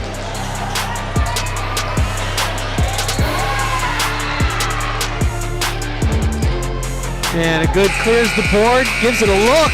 Oh, that will count! You count that bucket! This tournament is well run. We just really appreciate it because we know that youth basketball is really important. We want the kids to practice and train together and do everything together, and then support the organizations that believe in that. It's the U.S. Open Basketball Championships as we begin our day with the 10th grade title game. Sophie Alzugare turns it over. And ahead it comes for DeStefanis, and she lays it home. That's it, throw it up. Hit that shot. 7 seconds, tied at 77. The family trying to wrap it up right here. Akins for the win. Off the mark, out of bounds, overtime here in Indiana. Odom gonna inbound, a chance to tie. Switch on every screen. PABC inbounds, down 3. 2 seconds, 1 for the tie. No! Ball game over. The champions, the family, in double overtime, they take the 10th grade title here at the U.S. Open Basketball Championships, 91-88 in an absolute thriller. Where are you from? I'm from Columbia, South Carolina. What job would you want if you couldn't play basketball? Job I want if I couldn't play basketball? I don't know. That's a good question. Maybe like a food critic. I like to eat, so I feel like that's like cool. What's your favorite place that you've ever visited? Favorite place I've ever visited have to be... It's always been more than just a game. It is a legacy. Support the USA Basketball Foundation as we look to expand that legacy. For her, for them, for us, all of us, together.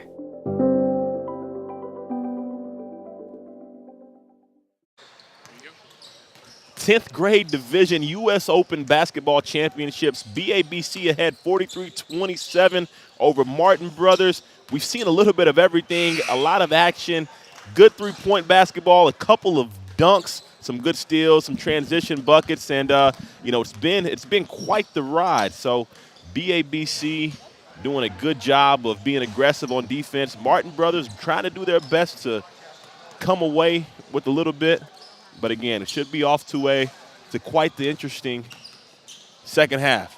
Can they hit enough threes to get back into this game? Because what we've noticed from BABC, they can stretch out and hit it, but they hit the glass. They're very athletic.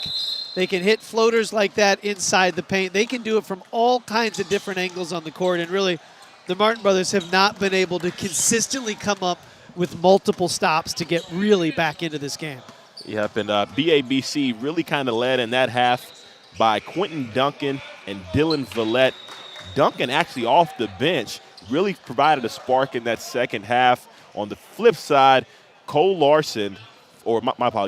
Larson for Martin Brothers, 4 threes in that second half. Again, Martin Brothers doing their best to keep up, but BABC's size, length, and athleticism, proven to be a bit much. Yeah, so let's see now how they attack this third quarter. BABC inside their huddle, the coaches were telling them about, look, we have to continue to apply defensive pressure because they feel good about the way their offense is rolling with their movement, but they know the big thing is have to close out on some shooters, and you just have to start stacking up some stops defensively if you're the Mitchell brothers.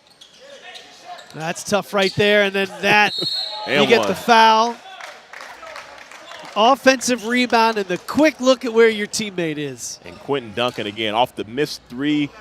Offensive rebound opportunity for the cut and the chance to go three-point play the old-fashioned way.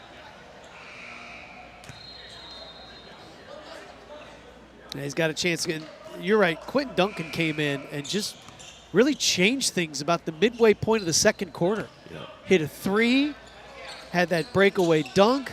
Really athletic in the middle, and you can see that move he has right there, just making sure he's open, his teammate finds him. There comes the pressure. Trap right there in that corner. A lot of length with this BABC team. They're going to say that it caught the edge of the shot clock. And again, for this Martin Brothers team to really start to cut into this lead, they're going to have to knock some of these three-pointers down. Again, those two-pointers don't really, a little harder to come by against this BABC defense. But again, if they can stretch them out a little bit and get those threes up as they did at the end of that second half, second quarter, they could potentially chip away at this lead. Boy, quick first step and Very finish quick. in there. Wow. Went right around and broke down that zone. Jashawn Sandin, again, that combination of not only length, but size, speed, and athleticism, that's a tough cover for anybody one-on-one on that wing. And he's hit a couple of threes, so you know he's capable of wanting to step up. So as soon as you inch in, he goes right around you. Really great job. Another interesting thing to point with the FIBA rules. So if you look kind of towards the free throw line, the lineup, you start the lineup under the block. Over in America at all levels of basketball, they've actually transitioned and you actually line up above the block. So just that angle a little bit different, as it pertains to free throw blockouts and things. Nice job by the Mitchell brothers to get their first bucket of this half. Quinn puts it up. No good. He's yet to get a three up, but again, he's got quite a few layups going through the inside. Oh, he almost had a steal there, far corner. Fire up the three. An excellent job by Sandin to get out there and to contest that shot. You think you've got a wide open look, and then you've got 6'5" jumping out at you with a lot of length. Just alter your shot just a little bit. So way to not give up on that play. Duncan will take a seat. Anthony Daly comes in for BABC here in this boys 10th grade stars division championship. 8 division championships handed out today in this USA Basketball US Open. Ooh, off the glass. Sandin tough, and BABC looking to overload the side and attack this zone by Martin Brothers. Got the isolation in the high post area. And again, Sandin just showing that he's a handful. It's a 21-point lead. Good flash right there. Good move. Got to finish. Dahi Quinn kicks it out. Corner, Daly. Oh, goodness. Anthony Daly. Coach Papel out there yelling, that's what you do. They want Daly to get to that corner to stretch that defense and to let that thing fly. And, just got it again. They'll get Amir Lindsay. They'll get it. You can hear the bench. Well, at least we can hear him from where we are saying that's all right. That's a good call and a hustle foul, meaning he'll take that. The official was right on it, and you were just trying to be aggressive, so he's good. And this BABC team, they are not letting up at all defensively. And again, trapping on all dead ball situations in the corners. Again, that length just gets out there so fast, man. They can't even get a shot up. Yeah, shot clock right now is at 5. Turn the corner. Boy, it just opened up, couldn't get it. And it will go over to BABC. They lead 53-29. Build a 10-point lead early in that first quarter.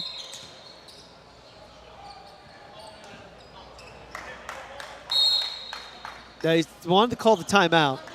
They're going to say the ball was already in on the bench, but they're going to give them the timeout anyway at 53-29. to 29. There's a look inside that BABC huddle. Boy, they have been terrific today, Marcellus. Yeah. It's just been so solid offensively, athletic, and they've been aggressive on that defensive side. This has just been one solid game thus far. And it's one of those things, right now what we're witnessing is, what I like to call next level basketball. Not taking away anything from Martin Brothers. They've got some talented players on their team. A lot of those players, probably all of them, absolutely all of them, are going to be college basketball players on scholarship somewhere. But this BABC team, you've got some pros, on that side of the floor. Now we get to the difference is not so much in talent, but in the combination of size and athleticism, kind of all wrapped up and packaged into one. Again, they're doing an excellent job of not only playing passing lanes, but just closing down on shooters. And, when you think you're open, when you think you've got an ounce of daylight, they're taking that away. And that's a huge, huge testament to not their size, but their length. And, they're super active. They have been incredibly active and solid in this game. They have the lead and the basketball. BABC, shot clock is at 15. Quinn. Good defense by Larson to cut off that drive. Good call off the leg, the leg. So a turnover with Dahi Quinn. And probably one of the few times that, this BABC team has over-dribbled in a possession.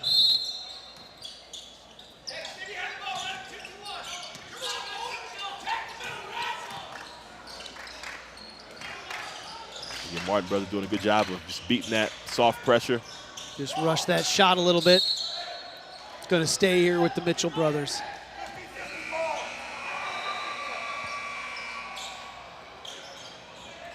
(53-49), 4:51 to play. Still third quarter action. So the Mitchell brothers, this basketball program from Iowa, took home the boys' 9th grade Stars Division Championship. They've got their work cut out for them here. Martin. Martin brothers. It's been a long day. So they took home that title in 9th grade. Now Martin brothers trying to do it once again here. But they've got their work cut out for them with that 3 on the way. Time to put up another one. Down and out. Boy, good battle for the rebound. Here comes BABC. Think you have the rebound in. Yes. And Amir Lindsay takes it from you. Villette drives in. Couldn't get it. Tried to go up.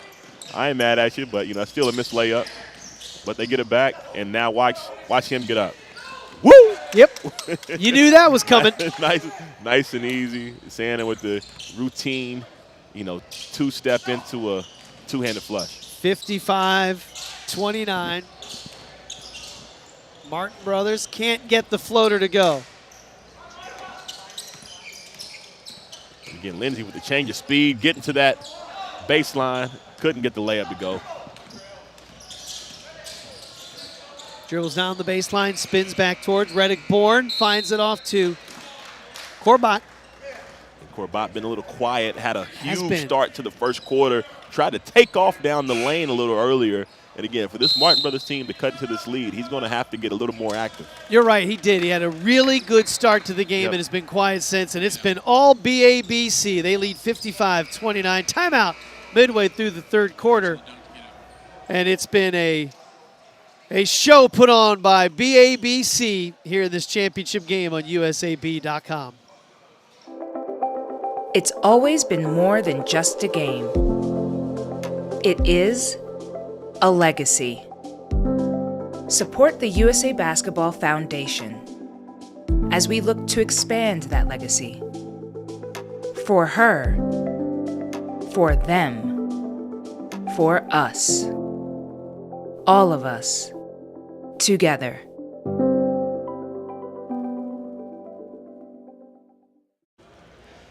Here we are at Grand Park in Westfield, Indiana, just north of Indianapolis.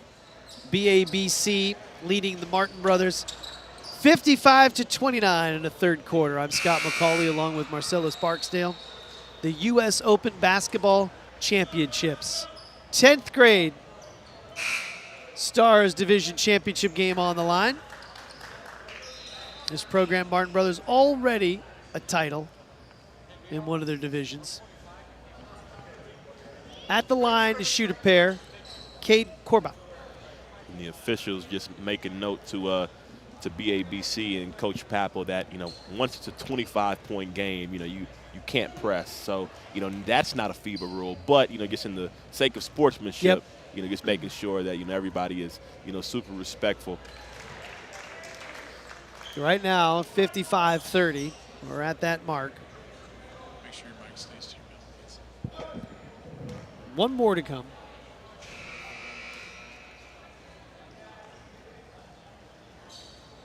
Got them both. And Corbat will come out. Weisskopf will come in. No, hold on.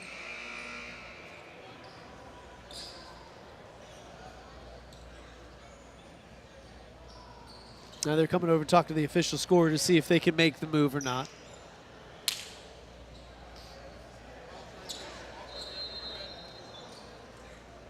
Yeah, not sure what that was about. Maybe official thinking that he jumped in.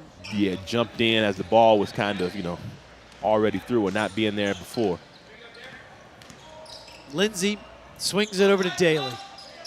Again, BABC using an overload to attack this zone. So overload aside and flash to the middle as we see Quinn in there now. Yep, Quinn trying to get that ball. Duncan will just split and get the floater to go. Hey, Quentin Duncan, man, he has been very, very impressive. Just I don't even know if he's sweating right now. He's been very, very easy going, and he showed a lot. 3 on the corner, short rebound grab by Quinn. Dahi Quinn doing what he does, slashing in there, and he is a locomotive, a train when he's got his head down, going to the rack. That's 8 points on layups, just slashing just like that for Dahi Quinn. Wow, 59-31. There you go, the Martin brothers get an answer. This BABC team is just very good. I mean, they look well put together. Well coached, patient. Yeah, Martin brothers well coached as well, too. You're right. You can just see that. Lob. They know what they want to do to get into it. And right now, the Martin brothers just don't have an answer, and Lindsay hits another one. Well, Anthony Daly right there, second one. Kind of Steph Curry-esque. Releases it, turns around, knows it's good. And he's going to look to get another one in this corner as well. Yeah, they're going to push this one. He's going to look to get another one. And now down on the floor is Dahi Quinn. Let's hope that he's okay. I think Quinn looks like he tried to grab his ankle a little bit. They're going to send the teams over to their benches. Bang knees. With a 62-33 game, yep. Let's hope that he's all right. Well, it's been a busy day. It's been a good day. It's been happening here at the U.S. Open.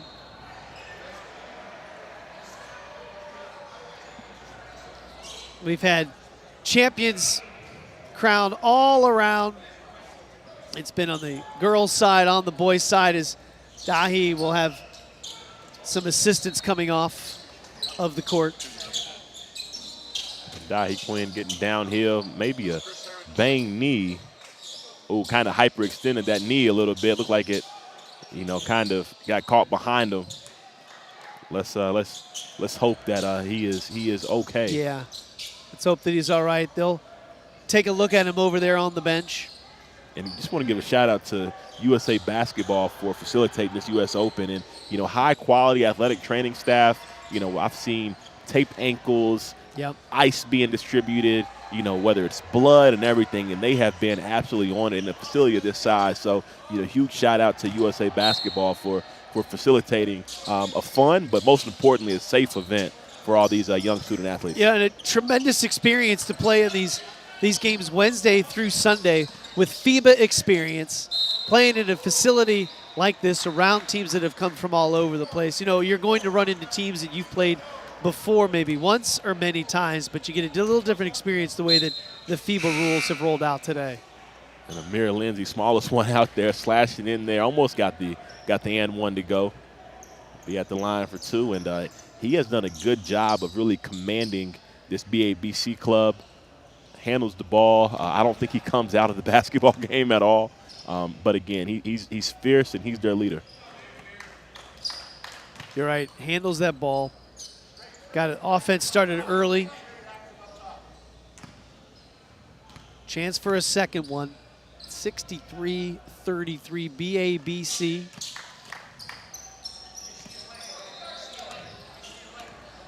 You hear Coach Papel over there, let me see your length, let me see your length with this BABC defense. Really emphasizes high hands and wide hands. Yep. Again, that shot clock's getting down quick. It's at 5. They are play making on it a happen. good hustle right there. He got stepped on the line trying to get after. Boy, now you're right. they'll probably reset because he had possession. So, good break by the Martin brothers there. It is. The officials, are they gonna make that decision? 64-33. Hey, you see that score, and yet the defensive intensity BABC brought out here. Yep. And again, excellent job by the officials, just working together to get that right. He did have possession before he went out of bounds, so constitute the reset of the shot clock. And they'll get a jump ball. Doing an outstanding job BABC defensively right now. No let up, even with that score. They'll take over that possession. Yep. Sanon almost had that save along the sideline. Then he comes in, gets the tie up. Yeah, got a new set over here. Still getting to that overload. Sanon right there, making it look easy. Well, little 15-footer, and man, he is smooth. There we go. Martin brothers, kind of caught on their heels. Ball really only in the corner for them. Good rebound by Corbett right there. Going up when I love to see it. That's how you got to take it. That's a challenge on both sides. Yeah, that's good basketball right there. That's really good basketball. I want to go up strong, and then I want to keep you from going up strong. Yeah, that's how we do it. So. That was really good battle and a good meet right there. Again, above the rim right there on both sides. Again, Corbett, tried to do the same thing early on in this ball game, and he's got some athleticism to him too. Lefty's able to hit the free throw. 66-34, third quarter. It's been a terrific game for BABC, program out of Boston. Only 1 of 2 on that trip. Corner. Going up. Catch, shoot, off the mark. Quick. Amir Lindsay. Good block right there. Corbett right there. Yeah, he did. Well, timed it up. Raising one, challenging both sides at the rim. 7 seconds on this shot clock. See what BABC draws up on this underneath out of bounds. Shot clock's at 3. Another one. Yeah. Anthony Daly, quick trigger, and he is a marksman behind that line. Oh, there's another one of those hustle fouls that they'll call. They'll be all right with that with Amir Lindsay. Yep. 69-34. It has been tremendous the way that BABC has been able to play inside and outside. Now checking in will be TJ Allen, number 12. And I believe TJ Allen, the youngest player in this division right here, from your notes, I believe a 7th grader. Yep, playing 3 divisions up. Yeah, coach just came over and said, and you can tell he's had to roll his shorts about 5 times to get. He's got his shorts rolled 7 times. Checks into the game, gets to the free throw line, and the 7th grader stepping up and making some plays. Yeah. So. Speaks to the pedigree of this BABC ball club. Not only this team, but they've got a rich tradition and history of producing some of the best talent in the on the East Coast. Yeah, wow. Playing up 3 grades in this tournament. He's going to get a chance to get some run out here. Martin Brothers will drive in. And not just get run. He's been in the game for 10 seconds. He's in the books. Yeah, he's in the books. He's in the books. Yeah, and he's going to play some of this fourth quarter. I guarantee you that. Yeah, just impressive display by BABC through 3 quarters. And again, probably the biggest benefit to TJ Allen outside of playing, against better competition, but to really kind of play behind Amir Lindsey just kind of every day. I know he's getting a chance to see leadership up close and personal. So, I think that's a name that we got to go ahead and, write down and put that in the record books just for our memory's sake. There have been a TJ few Allen. this afternoon where you've just watched the way kids carry themselves, the Absolutely. way they play. And just tremendous talent that's been all around this facility here over these last 5 days. 3 seconds left. Gets it off. Boy, that's good patience. Boy, just a terrific third quarter for BABC, and they lead the Martin brothers 71-36. 8 minutes left in the U.S. Open Basketball Championships. This one's all but decided. It's been a clinic thus far for BABC, closing in on a U.S. Open Championship on USAB.com.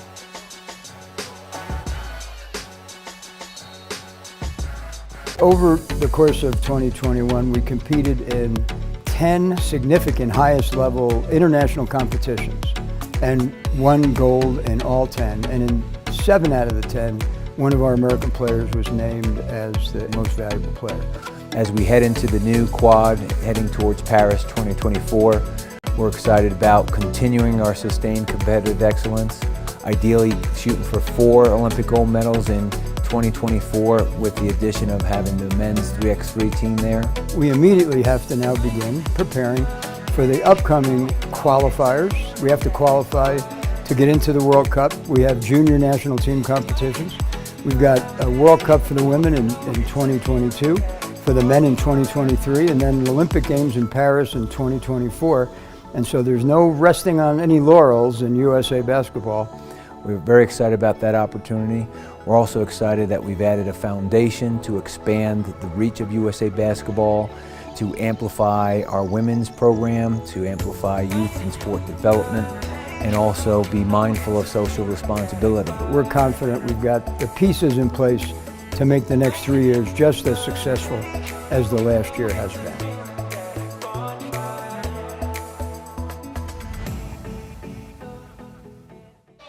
BABC brought the dogs out today. Yeah. Literally, we've got the dog draped and outfitted in the USA drip as well too. They came ready to play.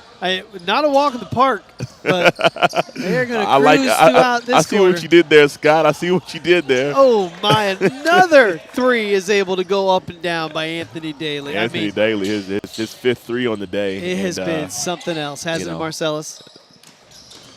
There we go. There we go. I love it. Man, Lots good of guys. offense, good defense. Good offense, good defense. So many guys are wanting to go up there and they're challenging each other in the rims in this score. I mean, you see this score and you realize that, hey, this is a blowout. You got BABC getting ready to roll this championship, but nobody is giving an inch on that defensive end. Not at all. And you can't. You just go possession by possession and you just let the game roll out, and that's that. And Corbat, he's super aggressive, and I think that's when he's really playing at his best. And I'm actually kind of hoping he gets one down here in a second.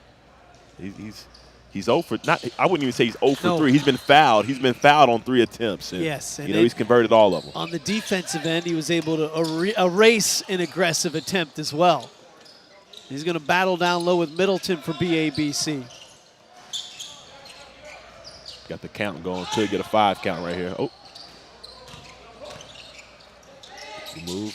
Yeah, good strong move. Yeah, you had your arm hooked and you're being pushed. You're just going to play through that contact here in this tournament. And Caleb Middleton using his size, taking the dribble to the middle, spinning towards the baseline.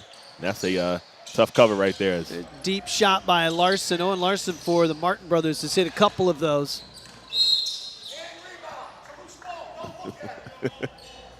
Be a reach-in foul on T.J. Allen. Coach Papel screaming to the young fella, T.J. Allen. It's a loose ball. It's a rebound. You got to grab it. Can't look at it. So now he has it. Oh, pass was just intercepted here. Now we get your chance. There we go. There we go. There we go. Now you'll get your look. Cade Corbat, that time he had nobody in front of him he could make it.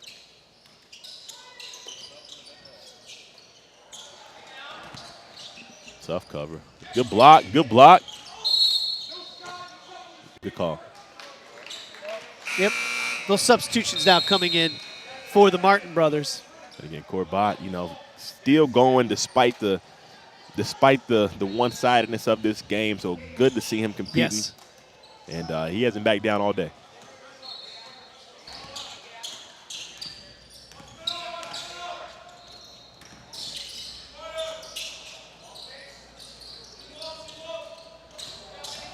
Another lift. Got. Oh, Daly pulls up. Middleton cleans it up. And you know, a lot of people might question that shot, but great shot, opportunity to go for three, and you got your best shooter taking it. But more important, you got your rebounders running in transition to clean up the miss, as they did right there. So you know, kind of get opportunity to you know, get 2 shots for one right there. Sanon, the 7th grader, is able to put it in. I mean, it seems ridiculous to say that, but T.J. Allen is playing up 3 grades and just delivered with a nice-looking bucket. T.J. Allen, as the kids his age say, you know, little jelly right there, a little spin off the glass with the inside hand. And that's a good take. You still see this effort BABC's throwing out defensively when they're doubling up the Martin brothers. Yep. They are not giving an inch at all. Again, they only know how to play one way. Yep. And just look how quick, you know, the Martin brothers, they look open and, you know, they close down on you so quick.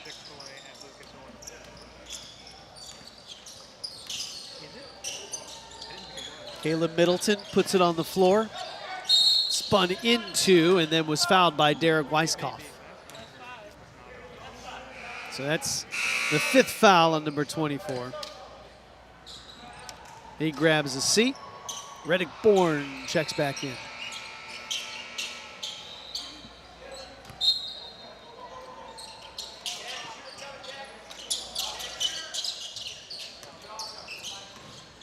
There you go. Whenever Daly's looking for the ball, shooter coming, shooter coming. That's right.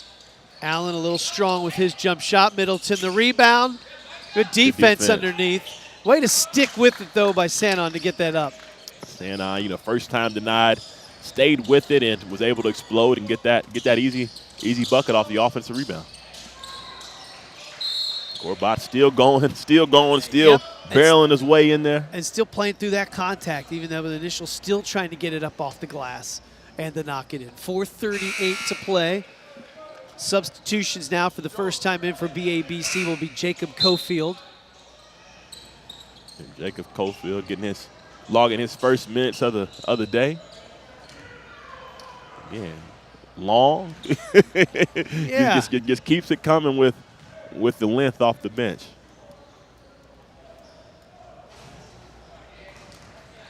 Good free throw stroke. Cade Corbat, he's looked good from there. He's challenged any defender that comes in his way at getting to the rim. He'll take a break. Gavin Thomas will check in. It has been all BABC, building a 10-point lead very early on in the first quarter, exploded at the close of the second quarter, and then really turned it on in the third. Martin brothers looking to finally get out in transition and hopefully, you know, make this spread a little more respectable. Quentin Duncan dumps it off. Back into his hands. Yep, illegal right there. A little kind of caught him with the foot. Turnover. Now the Martin brothers have the basketball.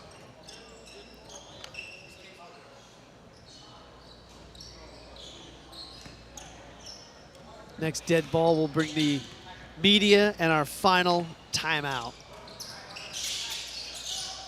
for this boys 10th grade Stars Division Championship game.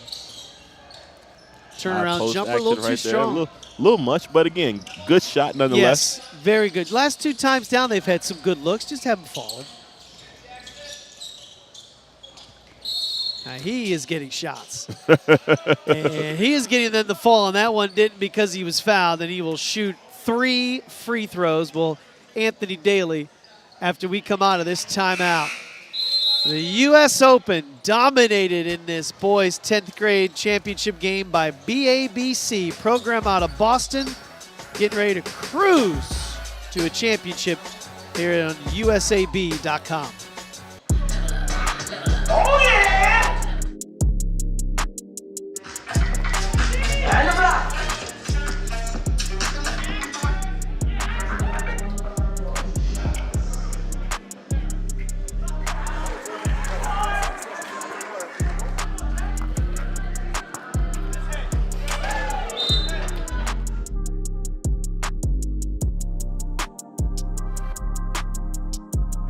That's what I do!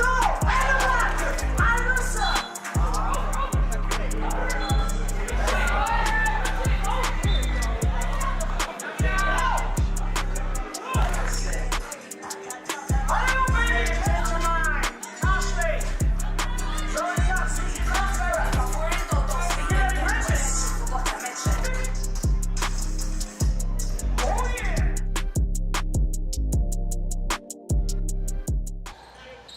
We will shoot 3 freebies. You see at the line Anthony Daly for BABC. And you see that score, that is real. That is a 40-point lead right now for BABC. Daly at the line, you know, he has he's made it rain today. He has made it rain. We got some clouds outside. You know, no leaks in the building, but you know, it is pouring on this court, in large part to him. Yeah, he has been outstanding. This entire team has been good defensively. They've been giving this Martin Brothers program fits, and this is a tremendous program out of Iowa with the basketball right here. But BABC has been on a different level in this game today. Still trying to attack from that high post. Corner 3 on the way, no good. There you with go. the rebound. Again, he is I think he's been fouled every time he touches the ball around the rim, and he made his free throws. And, you know, he's been good inside. He's been making those plays inside. Here's a guy we haven't seen in a while, Dylan Villette. He's been sitting down for quite some time. Caleb Middleton will check out.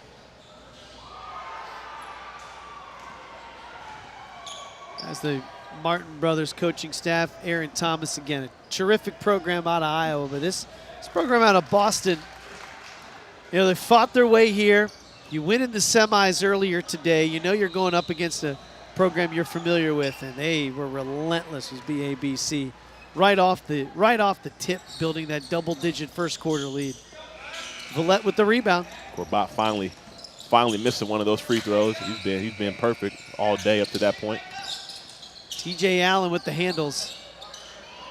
Quentin Duncan.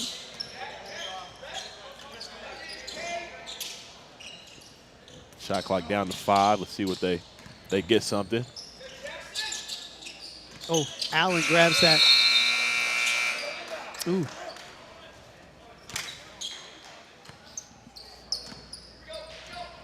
Oh, shot clock violation.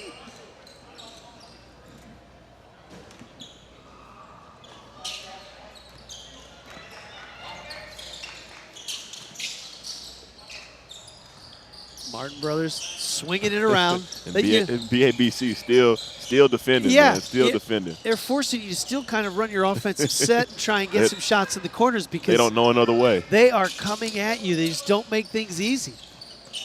And this young man, we've talked about it with the basketball, number 12, he's playing up 3 grades. He's a 7th grader. Yep. Nice job to knock that ball away, Micah Schlake. 9 on the shot clock. There's a look at the young man playing up 3 grades. In this boys 10th grade Stars Division Championship. Good pass. Ooh. Villette went up to challenge. Man, I'm more impressed with Villette coming straight off the bench, no sweat on his forehead, and still trying to get up there, That's man. right. Makes me feel even older. He sat down for almost this entire 4th quarter, and they plug him in late. His shoes might be unlaced, man. I'm jealous. I could never do that, even in my prime, man. I needed an hour, some icy hot Ben Gay, and just couldn't crawl off that bench, just get something down there on the low block and spring up. Yep.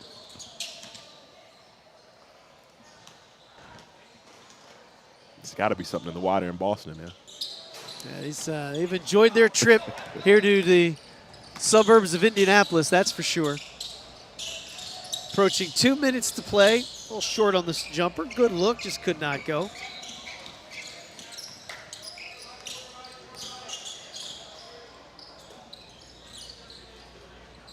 There we go, Villette. He's working that baseline where he's so good.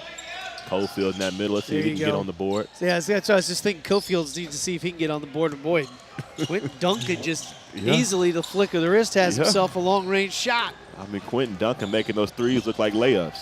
You know, he's had transition dunks. He's had good moves on the interior and two threes. Going up. Yep, Ooh, there we go. That time he was able to avoid the defenders. Off the vert right there. A little show me something, Mr. Corpus, show me something. But a game like this, man, at least you can do is, try to get a highlight out of it. Yeah, so. and he's like you said, anytime he's been around that hoop, he's gone up, wanting to dunk, wanting to challenge whoever was there. And again, no shot clock, so you just can't, dribble. I mean, shot clock, so you can't dribble it out. But Allen gets a three. Looked like it was online. I just noticed on that bench over there, on the BABC bench, Dahi Quinn is up on his feet, bending down, grabbing his backpack. So we saw him have to be helped off the floor. He appears to be okay. See him standing up over there on that far side, number 5. So that's good to see. And he knows he'll be a champion because there's under a minute to go in this one. Yep. And BABC, Marcellus Barksdale, they have been terrific in this championship game.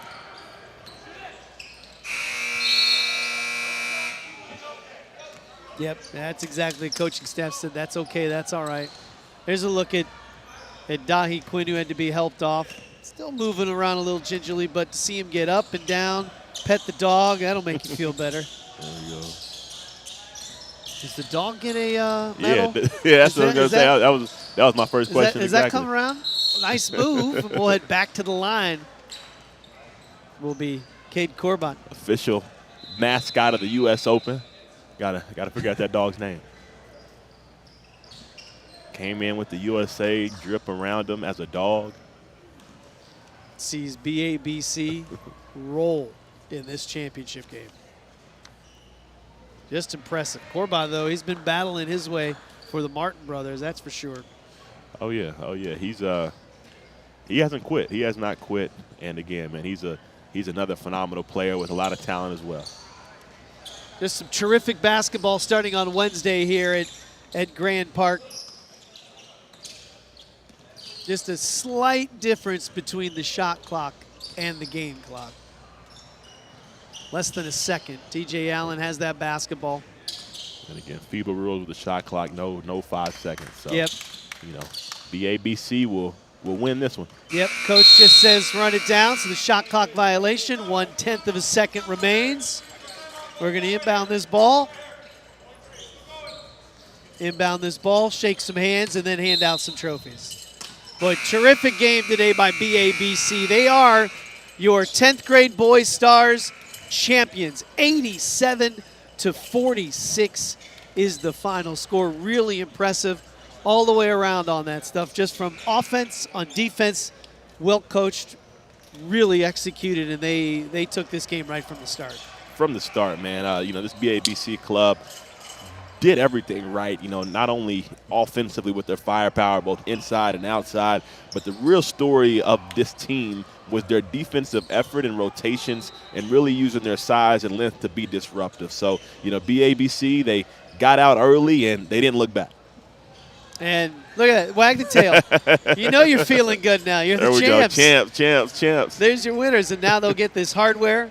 They'll get the medals. The terrific USA basketball volunteers that come out here to help run this event. You've got their core group that'll fly in from Colorado Springs. They've spent the week here at Grand Park in Westfield. It's the second time that they've brought this tournament here to Indy. So thanks to all the volunteers, everyone who's been a part of this U.S. Open here. Now you hand out the championships. And you got to go grab them. Got to bring him in. There we go. There we go.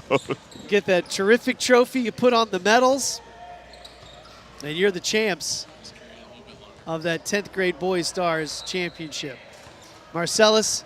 I've enjoyed it. I've enjoyed it, man. I've enjoyed it. Appreciate for you, the invitation to come kick it with you today. And it brings back memories of you when you were playing at this age, playing in all these festivals and all these tournaments. Long time ago, man. But again, it's fun. Some of my fondest memories, not only as a basketball player, but just as a person and as a man in general, you know, making those relationships with a lot of these guys. You know, they'll grow up together. They'll go to college together. We got a smile. Exactly. We got a smile. We got one from the leader of the group. Yeah, we got some smiles. That's good to see. Not everyone has the tough look in the picture. That's outstanding, though. Yeah, win a championship and look mad and sad. And I'll tell you what, the way they're holding up those fingers, this isn't the first time BABC has taken home a crown. On phone them. Yeah, this is a powerhouse program that came in here to Grand Park in Westfield, and they come out with the hardware and with the trophy, and they looked outstanding today in that win. Amir Lindsay getting a little gritty over there and everything as the young folks do it. It's been a terrific day and a great culmination to all the basketball for this week. But BABC, boy, they were locked in from the start. They poured it on and they pulled away to a very impressive victory in the 10th grade Boys Stars District Championship, the Division IV.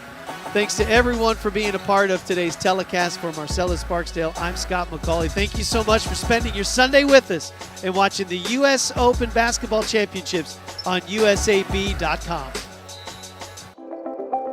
It's always been more than just a game. It is a legacy. Support the USA Basketball Foundation as we look to expand that legacy.